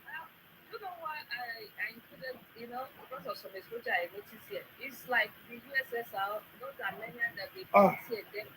I noticed that American hear them. but your governor is represent your federal government in your space. It's not going to work like America. America is different from here. We are telling you the situation in Nigeria. You are saying America. The Okay, people, okay, the okay. I people understand where representing you're you going. are I know where America. you're going. Is the, Our are government the governor not your federal government? okay, I understand where you're going. So if your governors, your senator is not even concerned about you, why would the federal government be concerned about you? It is only when your governors try to do something and they need help, that is when they need the Yeah. federal government. I see where they're going because it's a grassroots problem. So they're supposed to push it, isn't it? Yes, Federal one. yes, Yeah, yes. I remember when Usodimma needed help, when IPOP was everywhere. He called the federal government and they were there. It's the same. yeah. I think that So, that's so I think the problem is local. It is always local. If you listen to it's President Tinubu, he say it's grassroots. That is where everything happens. Let them organize it. If you need the support, go. Even other people can donate money to support, because now it will be a national cause. When people hear say, oh, look at what the governors are doing to help, maybe they need support, they need funding, everybody will be advocating for that support and funding for this problem to be over. You understand? So that is my mind, or that is my side. Because if you wait for the federal government, I can tell you this problem will never be resolved, because the federal government cannot just come I to know. select you people and solve the problem. It is your local government, your senators, that will take this matter, if they cannot solve it, and to reach out to the federal government for some support or for some kind of help. And I believe the government will help. Let it be that the government rejected, then we can talk about it. But Yeah. but Okay, there is that's it. nothing that the Southeast people want that the government have not done. Whatever they need, if they table any matter and it's on the this thing, they will do it. I saw Soludo today was it today or yesterday in a caucus meeting, signing a contract for to a power company. So Soludo is doing something. Maybe very soon Soludo is going to tackle the issue of power supply in Anambra State, because now the state governors can do all these things. Even railway, or even a refinery, or whatever you want to do, you have the power to do it. So all you need to do is to communicate to the federal government, and they will give you the approval to do it. So that is what I think is the quickest solution to resolve the issue, other than waiting for it. Just like every other thing, you cannot be waiting for the federal government. We have 36 states. The federal government is busy. Politician is the problem. Our politician is our problem, and Exactly. I can say, if you choose, it's not to if we choose a better person to represent us in the federal for presidency, I believe people, Nigerians are not. So I believe you for presidency, if you need to start building bridges, I've not seen Obi do that. Obi Yeah, have, that's what in I'm my saying. opinion, Obi have already spoiled his chances, Yes, because so I think Nigeria have already seen him as part of the people who conspired against the government. We uh, saw him shaking hands with one of the congressmen in the US, and these are the people that have been raising all kinds of standard or campaign against Tinubu. So if he's using that kind of campaign or politics, I don't think it's going to work. Trust me. America can never have any influence in Nigeria. If they used to have it before, it's not now, because now we are not depending on their currency or any economic or those ties. It's not there. Before now, if it before, you could have seen all our people rush there. Now, I think the president sent somebody there for this issue of genocide, whatever, is because it's a misinformation and they need to address it.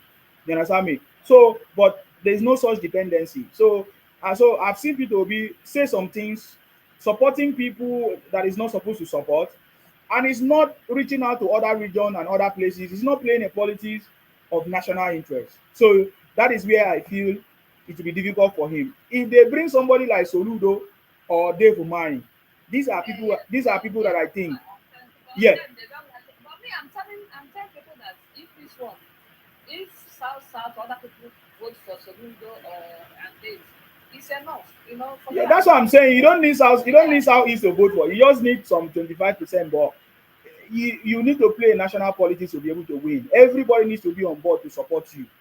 That is why they did it that way. Because if you get the support of everybody, you will not wake up one day and say you want to divide the country, or you want to do something to harm the other people. So that is how it is. But so Obi throughout like his you said, like the other guy said, this one they call other ones Fulani Ganja. This is what I'm telling you. So like your last slave, I said, yeah, after insulting me, then I want me to vote for you. Now you guys shouldn't be insulting on that tribe, and so you want them to, because you need, you need using that ability to be a president. You hear that? So even if you don't, can't you guys even pretend? Okay, get them, but pretend, to get what you want. You guys talk too much. Like, they're kind of dictated. Like, you're supposed, if you're smart, even if you hate your enemy, you suppose you can pretend. That's how life is. It's like a game of chess. They don't want to understand. If I said they cause me, a woman too. So I know, they say I'm sleeping with Yoruba people. That's why I'm supporting them. I'm sitting with Alhaji. They don't talk to me. Alhaji, Ashaya Abuja. They're not tired. So there's this like, I don't know why they don't teach them anymore. I said before, when I saw, I thought they do. It can't destroy. But the thing is, as you said, the other guy is there to mention it. Our educated ones, my professor, because most of my professors in school, we are close friends. They think, why? It's only one of my professors at UNN. That's the only one that has different, myself. I said, oh my, all that professor couldn't do. They support this. So I said, oh my God, the people I'm looking up to, the professor that I even, some of them that have won international recognition, I think, hey, if a professor is even a science professor, if the person can take that, means this thing is serious. This thing is, it's not about the level of education you're doing. So, but I hope we'll get it right. But you can do well, go. We are trying to organize something more sensitization, to educate more. I think Yeah, when yeah, it's yeah. done, No I think problem. in time, maybe. Okay, thank you so much. Thank you very much for coming. I really appreciate your contribution. Thank you for your time because it's not easy to come and speak. Thank you very much. God bless. Um, I want to read your comment. Sugar. Sugar say Igbo can never be Nigerian's president in this our generation. It has it has to be a new generation maybe. Yes, that is how if they are able to help in the education because this education is very important. I realize that the way I'm thinking, the Igbo man is not thinking like that. That is why I don't need to argue with them anymore because I just need to pay attention to understand what is their mindset, the mentality, and what is actually the cause of the problem.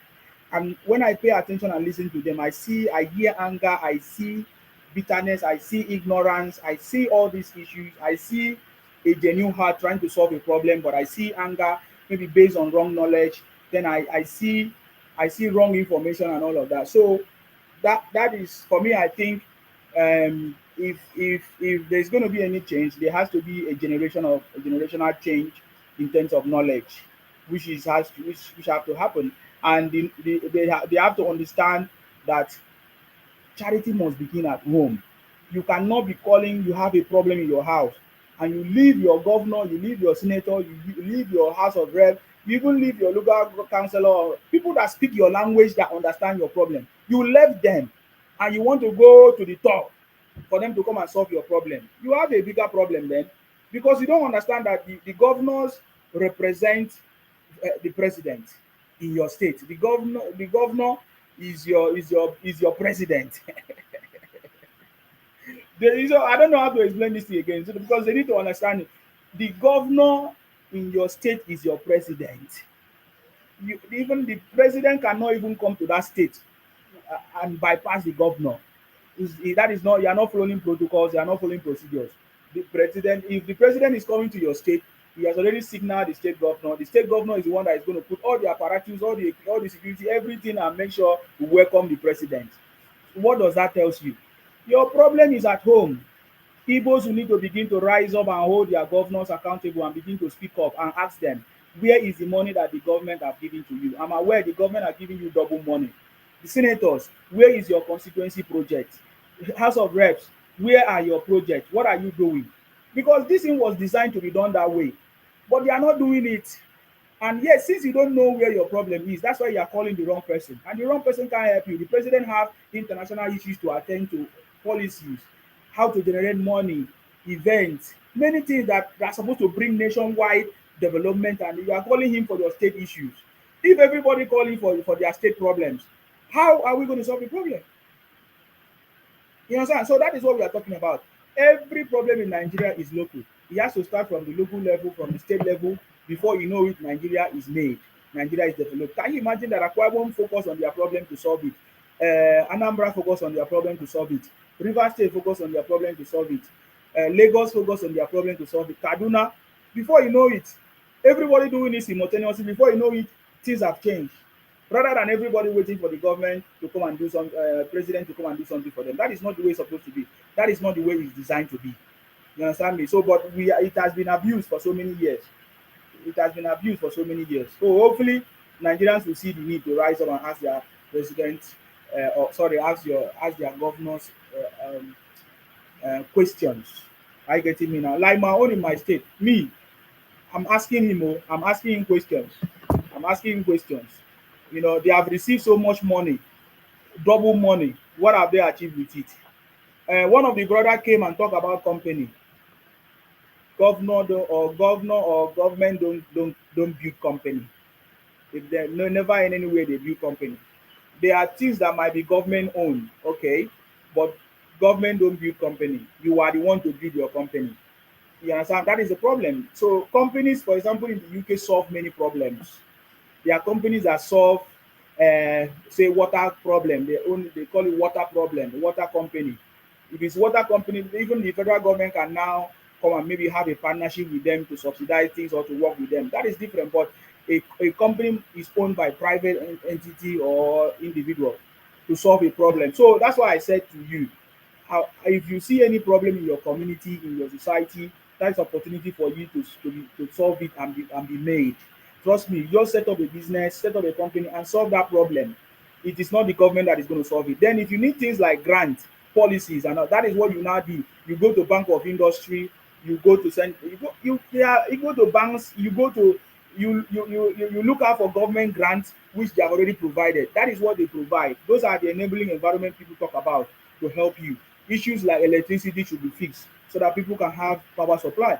Issues like insecurity should be fixed so that people will not be afraid. People can go to farm. Those are the things that the government does. Create that environment that will enable you to start your business, to start your company, to go to farm and set up. So if you are looking for the company to create job, you need to go back to school because I don't know the school that you graduated from because you did not graduate. Because if you are being trained to come and work, if that's what you spend the whole of your years to go to school to do, then you don't need to go to school to come and work because every work you can be trained. I live in the UK, I see how it's done. Every work you can be trained to do it. You don't need to go to university to do it.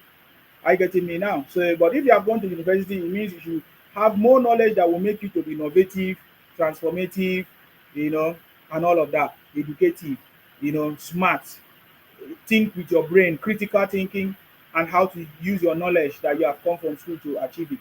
It's unfortunate. Many of you just go there, some of you pay, and before you know, you just come out and say, oh, I'm looking for a job. The government did not create job. I did not wait for government to create job. I'm also a Nigerian like you. I was also a young person like you. I go back to Nigeria, everything, and my secondary, everything was in Nigeria. But my mentality or my knowledge differs. I didn't wait even before I finished my school. I didn't wait for the government to give me job. Even that time, there was no grant, there was no policies that favor students or startups. But I started it. You need to, if you know my story, you will be talking now. So that is the way a young person is supposed to do. It depends on the area you want to do. Me, I was into production, industrial production. So I was always into manufacturing and production and doing things.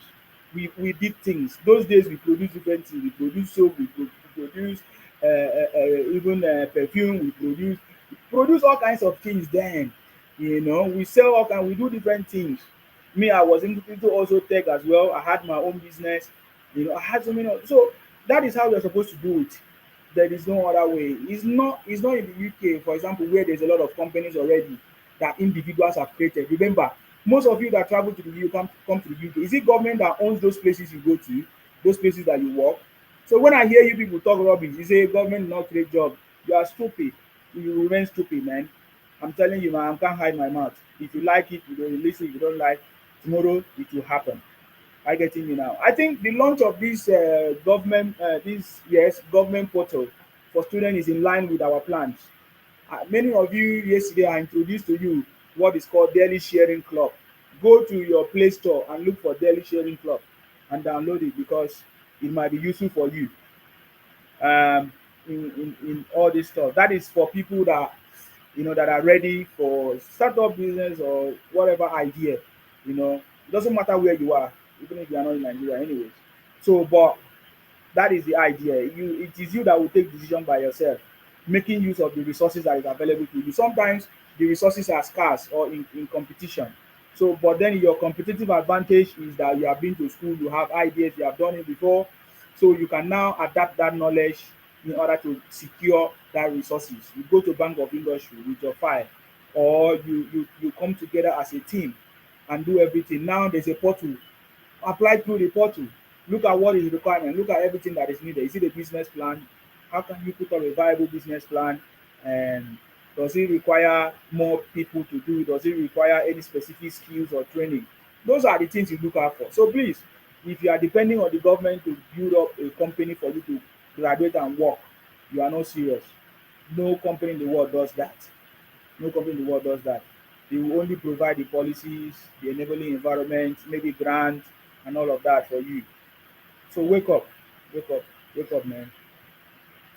Oh wow, we are almost like 4 a.m. Wow, this is powerful. Um, what again? I have comments here on YouTube. Akin Wumi say, Miss Ansima, you are perfectly and absolutely right. Oh. You are sincerely, um, you are sincerely speaking, following their illusionist and dreamers mindset. And Sean said they will never be marginalized. Akinwumi say those who unconsciously, emotionally, mentally brainwashed to spread lies of marginalized and victimized will never ever allow others tribes to do 5% of what they are doing in the southeast. Democracy constitutional is not necessarily rational, is an undertaking of multiplication and addition, not subtraction or division of a tyrant of the majority. God bless you and your family for your excellent patriotism mindset. The country needs someone like you, Ms. Ansima, who can give offer with honesty and integrity in this crucial moment. Thank you very much. Ms. Ansima, it's amazing that this your truthful and meaningful question you ask every time, but none of them their answers. They are always calling out the president, never calling out their own governors and senators and deputies. Exactly. Um, exactly.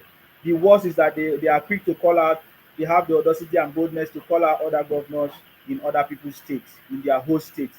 But finally, some voices are standing up to call out these comical hypocrisy. Okay, all right, thank you very much. Thank you, Olatunji, as well. Olatunji said, Mr. Nsima, forget about an Igbo man becoming president in Nigeria, not in the next 700 years. No one can trust them. You see, that is the will I say uh, the outcome or the result of the activities of Obi and Nnamdi Kanu. It's not just like I said before. Nnamdi Kanu and Obi is not different. I think I made a broadcast like that. It's on my page already. I've said that many times. Right from the beginning, I knew that Nnamdi Kanu and Obi is not different. It's not different. The only difference is that Nnamdi Kanu is smart and Obi is smart enough to not call for the buying of people on the radio than Nnamdi Kanu. Nnamdi Kanu was not smart, just like what that our sister said. Nnamdi Kanu was a dropout from school. You don't have common thinking and sense. Because how can you do such thing on a national television or radio? You are calling out for people to buy on a radio, which you know you are recorded. Very quick evidence against you. So, and even when he had opportunity, he lacks the ability to adapt to changes. That is what happened to him. You understand me? Because when you'll be noticing, you'll be what do they call it? Self assessment and everything. He doesn't do all of that. So if you don't do all of it, you don't know when to stop, when to speak, and when to stop, when to pull out, when to pull out, when to readdress, when to correct, when to relearn, unlearn. That is what you missed. This is what we need to do. It's the common things that we learn in school. Oh, what do you think we learn in school? You think it's the result? You think it's your certificate? No, it's the character, is the attitude, is your behavior, is your content, is your performance. That is what we learn. Those abstract things are the things that we learn when we go to school. Even at workplaces, those are the things we learn. Those knowledge, how to adapt and work under pressure. Those are the things that you learn. And when the time comes, you begin to apply it. You know. So this is what we want. And now they cannot see, just like I told them, that President Tinubu have cracked the code to move this country forward. We need to support the president. That's it. Support and pray for him because there are so many other interests, foreign interests, international interests in our country. We need a president that have the foresight, the knowledge, the strength, the ability to withstand pressure or all these shenanigans in order for us to defeat all defeatables. Now, I'm just going to play one of these video, which is part of what I wanted to talk about. Remember our series, Are Igbos Marginalized in Nigeria? We need to address this to capture their concerns and to people because they have always been saying this. Now, I have done this broadcast. I have not seen anybody say anything different or tell us tangibly things that they feel that are being marginalized that supposed to be fixed either by the federal government or who. Because when you talk about marginalization, you are saying the federal government is not doing enough for you. So fine. So come and tell us what is it that you feel that the federal government marginalize you people or makes you feel you guys are not enough. Or, sorry, what they are doing to you people is not fair. So those are the conversations. And by the way, we have not been able to hear them confirm what they feel the government have not done for them. Um, so I just want you to listen to this brilliant submission. I think this was done by one Igbo man as well. He was giving account of the judge because so many of them are judging different things. But I like the Igbos that is coming out right now to speak. I think is what is going to change the narrative. Very soon, they will realize that President Tinubu and the judge did them a favor or save Igbos from the total destruction. Because Nnamdi Kanu was talking about destroying the whole of Nigeria through like Somalia. That is better for him to buy than for Biafra not to come. He make those pronouncements that if they refuse to give him Biafra, that is going to make Nigeria ungovernable. Is that not what he did? He started from Igbo land. So if you don't know, the intervention of President Tinubu or the justice or this administration, because it's because of this administration that make it happen, is to save Igbos, and the president have truly saved Igbos. Now, pay attention to this. You can't go to a court and abuse the judge, even if you're innocent. You don't go to a court and start telling the judge he doesn't know the law. You hear the way he started it. He said you can't go to court and abuse the judge, even if you are innocent. I love it. Me, I don't have patience to address this thing because me, I don't get time. But he took time to explain. He said you cannot go to court to abuse a judge, even if you are innocent. It must be something is wrong with you. Where is the school? What kind of bitterness and anger? Is it the judge that did something to you? You know what I mean? So you cannot go to court and abuse the judge, even if you are innocent. You cannot go to court and ask the judge you don't know the law. You see what I'm saying? And this, at the honest, this judge was very believed. He was very nice. I'm telling you. This judge was whatever. So he's even confirming that the judge was so lenient, was so nice to Nnamdi Kanu. So I think I will look at that in my next conversation. I don't have much time. I will look at that in my next conversation. But these are Igbos now coming out to speak. You know, when they couldn't speak before, the voice that they suddenly have now is because of President Tinubu and the judge and the actions that President Tinubu, that is taking. So I think it's a good thing as well. So they are coming up to speak that to explain to their people because it's actually to their people. That you don't do that. There is no place in the world you do that. You shout the judge, you even abuse the judge, you hit the table, you say the judge don't know what he's doing, and you are going to teach him, you're going to teach the judge and the law, what Nigeria is, nobody can jail him, he's Nnamdi Kanu, this and that. I'm wondering what happened to you. They already captured you and kept you for 4 years, and with your brain is still not reset. The way and the manner they even capture you, still think say for these people to capture me in that way and manner, my life is in danger. Only you complain, they brought you by force from Kenya, you didn't even know how they did it. Now you are complaining again. So you see what I'm talking about. So For me, I know that my effort is just for documentation purpose. I know that they don't listen. Now that we have unraveled this subject and we are going to be unraveling it, Nigerians need to begin to talk about it, because it's because we don't talk about it. Just like I said before, the South South people need to rise up. By the way, South South, if you are from the South South, go to the website www.southsouthmovement.com. If you have not if you are not part of it, go there www.southsouthmovement.com. That is the next movement for the South South people. No, it's not just the South South people. It's not just the name South South. I think for me, the movement is a movement of bringing Nigerians together, to especially hold our governors in our specific regions accountable for what they're supposed to do, and then debunk all lies, you know, all propaganda, those demarketing the country, and that's our job. That's what we are focusing on, you know. And then if there are any support we can give to our people, so please, if you are from the South South, Rivers State, Akwa Ibom, Edo, Delta, Bayelsa, Calabar, please go there. Go to the website www.southsouthmovement.com. You understand me? So, yeah, you know, that is what I'm saying. So we need to take action. We need to begin to speak up. All these things, because people don't speak up, they don't talk about it. Igbos have been talking about marginalized. We have just been keeping quiet. So what are they? Begin to ask them questions. Anytime you hear them say they are being marginalized, ask them, marginalized in what way? How have you been marginalized? You are everywhere. You do business everywhere. You travel everywhere. Nobody stop you. You have a representative, your governors, your senators, your reps who are collecting money from the federal government every month. Where are you being cheated? You are also represented in everything. Ministers, the specific positions in the federal level, local level, all levels. So how are you imagining life? So we can't be keeping quiet anymore, because the more we keep quiet, the more it's like they are making sense. The more many people or many generations to come are being confused. So please, Nigerians, begin to ask questions. If anybody says marginalized, ask. The people that are supposed to shout marginalization are not even shouting, because what we don't believe in all those something.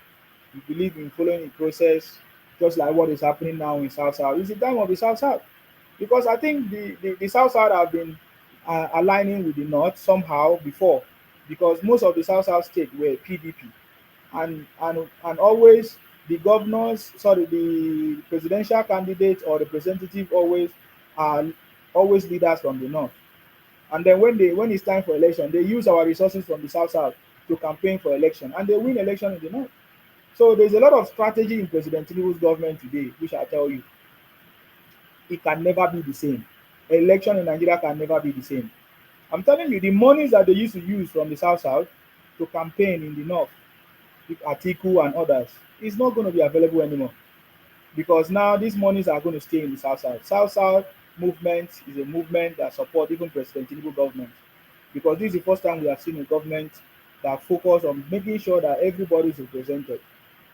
For the first time, the South South is in the federal as a FCT minister, even as the Senate president. You may not understand how huge and how big that is compared to the past. You know, you listen to the lady now, she was trying to explain that every other tribe, Shekiri, Ikiri, is under Igbo. Never. That is not correct. That is wrong. That is ethnic cleansing. That is manipulation. That is domination. That is actually marginalization. You get the point now. So them, they don't know that they have been marginalizing people by trying to annex other people, by trying to Igbonize other people. So all these things are something that is wrong. You understand me? So and if you still have that mentality, Wazobia, you are making mistake, because that is why the country has failed. I'm telling you, that's why the country has failed for so many years. So for it to change, everybody has to be invited. Every ethnic group has to share the table. Every ethnic group has to have a seat on the table. Over 250 of them. So many of them have been neglected. Nobody even remember them. What about the Juku? Nobody talk about them. What about the Tibis? What about the Kanuris, the Queries, the Ogonis? There are plenty, man. So and they never did the same thing that you are doing. Burning down stuff or demarketing the country. It's not going to help you. change your strategy. I've advised you people before, so I know my advice if you don't listen, or if you don't listen to anybody's advice, anyways. It's just for my documentation and for future. Remember when I supported you people, supported Nnamdi Kanu, supported the Igbos, supported IPOP. I was there, I was supporting you people. Until when I discovered that, man, this is not what we want. Something is wrong somewhere. You cannot be commanding for the buying of your people when you say you want to protect them. You cannot say you want to change my own identity from Akwa Ibom to Akwa Ibom, that we're a subgroup to Igbo. No, that's nonsense. That's not what we want. So, but I was once there for you. I supported you. When did you ever supported any other tribe? There was none. You always look for support for people to support you. People have always been supporting you, but you never supported anybody. The Biafra war, we know what it's about. It was about you trying to swallow us because you thought that we are majority or minority, according to you. Because I don't see anything that makes people minority or majority in their own country. It is their own country. Sorry, I'm not co-hosting. I'm not doing any co-hosting. So that is the situation. Wow. Okay, we are almost done 4 hours. So Igbos are not marginalized in Nigeria. I think we have looked at all the different conversations. Is it in business? How is Igbos marginalized when they are in charge of business? When they are the one importing and exporting and even fixing the price of food without any regulations? They say they are the one that control the economy. Do Igbos not say that they are the one that control the economy? So in what way are you being marginalized then? Politically, how are you being marginalized? How are you being marginalized? You were given chance just like every other person to contest in election. So you participated. But just that the difference is that you failed. And that because you failed, you got so mad. You know? So in politics, you are not being marginalized. You all have your governors represented, fully represented, senators, reps, fully represented with all their federal allocation paid, ministers, everything. So in what way are you marginalized? So you say to us, oh, state creation is only 5 that you have, and other people have 6. But you listen to your lady now, you say all those things are artificial creation. So if you think you have 5, it's not enough. Create another one, make it 6. Cut Anambra, make it 2, and make it 6. Because I don't understand what you're talking about. You don't have the population to have more state or whatever. That's it. So in politics, you are not being marginalized. Rather, I would say your governors have failed you guys. Your senators, we have example, Abaribe did nothing. What's his name? Oju Sokalo did nothing. That was the worst state, even up to today. Now I'm hearing some people say Alex Uti. It's a lie. Alex Uti tried to fix some road when erosion came, destroyed it. And he's still trying. Some people will say, let him try it. But so tell us, if the previous one tried, maybe it would have not been worse. But because you guys have been keeping quiet, because you are looking for Biafra, you never interested in anything, and those governors took advantage of it. They fuel you guys to continue to talk about Biafra so that you will never remember to ask them to build your roads or to bring the money for development in your states. So do you see what happened there? So I believe I've been able to treat this topic. Um, are Igbos truly marginalized in Nigeria? We have covered, lots of people have covered so many things. So in conclusion, I would say Igbos have enjoyed Nigeria. They are the highest beneficiary of Nigeria resources. I've said this many, many times. They collect their own federal allocation. They still travel to other people's state and they still eat from it. They still benefit from it. Even free education, they still benefit from every other, the same allocation from federal government in other states. So Igbos are the biggest beneficiary of the resources of Nigeria. Am I getting you now? The next people are the northerners beneficiaries. Those are you guys are the biggest beneficiaries because some people don't even contribute much. You don't contribute much to the resources, but it's being shared, at the larger portion for you. So that's what we're talking about. So Igbos are not being marginalized.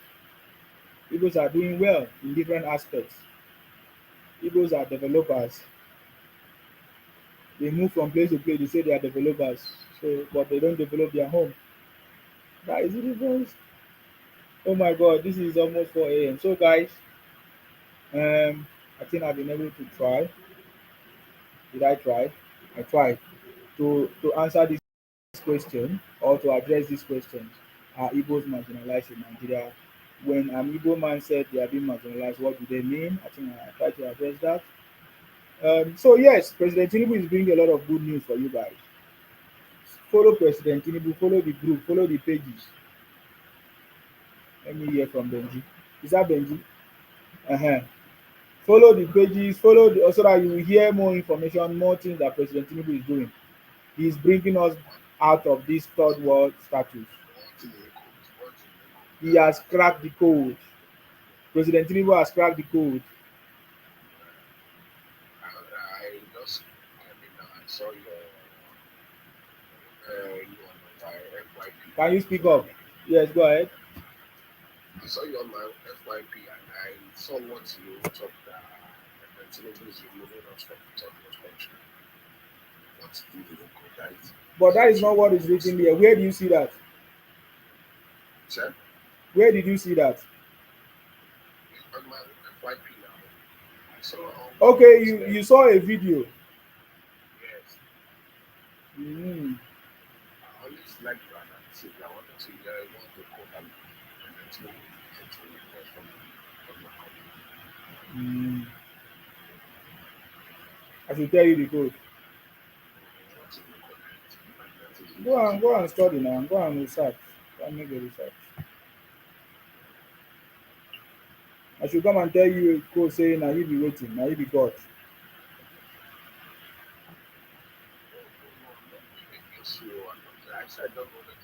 I'm not saying you are going. How can you go against me? Even if you go against waiting, because I know you. I'm telling you that you have cracked the code. You say I should tell you what cracked. Did you listen to the video? Go and listen to the video. I've given you some insight. It's bringing the code is to take us out of the third world countries, and it's doing everything possible to make sure I explain everything there. The things that it's doing to take us out of the third world country. Do you know what? Do you know how? Do you know what it means to be out of the third world countries? I've said that now. I explained. So I don't know which specific code you want me to tell you. We can't tell you everything. You just need to know that and watch out if what that boy said is correct, if it's going to happen or not. That is what I'm telling you. Yeah? So look out for those things. Look out for those things. But the city boy is on the throne. Do you understand that one? So what is it that you want to say? Our topic is different. We're talking about our Igbos marginalized in Nigeria. So,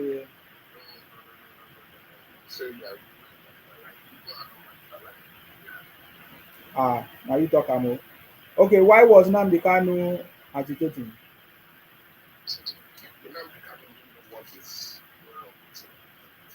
Oh, you didn't know what is going on with him.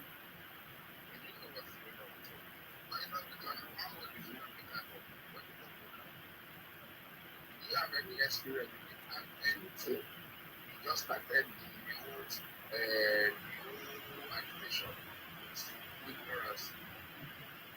The first person that started the agitation, when he came back from the exile, do you know what the person said? He said he regretted going to that war. He regretted all his action. How old is Nnamdi Kanu? And listen. In this country before, if the human had been voted every day, he went in the southwest. Even the leader from the president,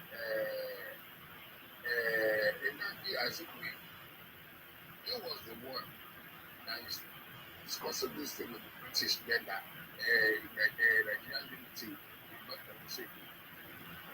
Why is it now that you said they are not they are being marginalized? To go to the history and know what was how we got here. A lot of these things they know what brought us here. Okay. Even the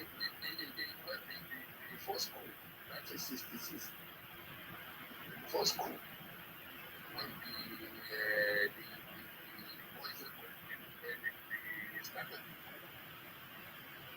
Kanu also took over, he was when government. The start, and there was this one way around the community, like military system. Military system is one they are still running. And I could remember when I was in Boma, I've forgotten the title of the Boma. How the people go against of us doing the internal government as then maybe putting a clause in our constitution when they wanted to force an independence. How we now like I said, that we have to go as a way against our succession. Now they are the one that wanted to succeed for Nigeria. How are they marginalized? And the unity system we are running is the evil that was to be yet to go.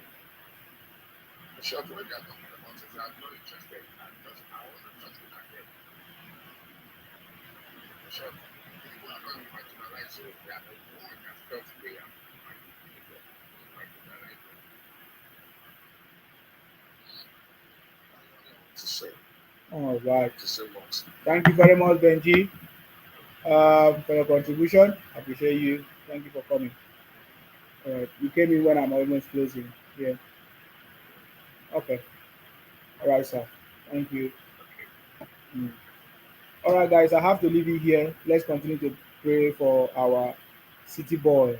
The city boy is on the throne. Remember, Tinubu to 2031. No noise making.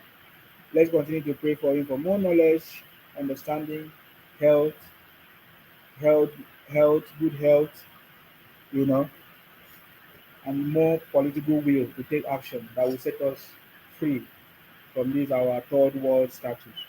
President Tinubu cracking the code to bring us out, to bring us out, deliver us from this third world country status. Trust me, this is happening right now. Fixing our banking system, railway system, you know, a lot of things, technology.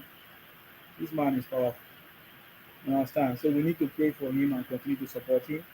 And we need to rise up to become patriotic and to make sure we debunk every lies, propaganda. If we catch anybody marketing our country, we need to address it. Let's begin to, you know, be part of the conversation because it will help. Let us don't just allow bad people and wrong people or negative people to spread false information about us because this is computer age, will I say digital age. Every information we put on social media become a digital footprint that can either make us or break us. So that is all I want to say. May God bless you. May God bless patriotic Nigerians. May God bless the South South, the South South movement, Southwest, all of you, even Southeast, North, all of you that are patriotic. May God bless all of you. And just like I always clarify, I'm not against the Igbos. I'm not speaking against Igbos as a people. I'm speaking against Igbo activities, criminal activities, impersonation, egotic, beer fraud activities that is causing problems in this country, demarketing us, you know, not putting us together. Those are the things I'm condemning, and I want us to be able to correct ourselves so that we can work together for the progress of our country. That is what I'm doing. So may God bless you. My name is Akparawa Nsima, the first son of Ibi, and from Akwa Mayaya. May God bless our president, His Excellency Asiwaju Bola Ahmed Tinubu. May God bless our vice, Kashim Shettima. May God bless our common Senate President, Godswill Akpabio. May God bless you, and may God bless the Federal Republic of Nigeria. Stay blessed until I come your way next time. Bye bye for now. Bye-bye. Okay, guys, you are watching me on X. Thank you very much.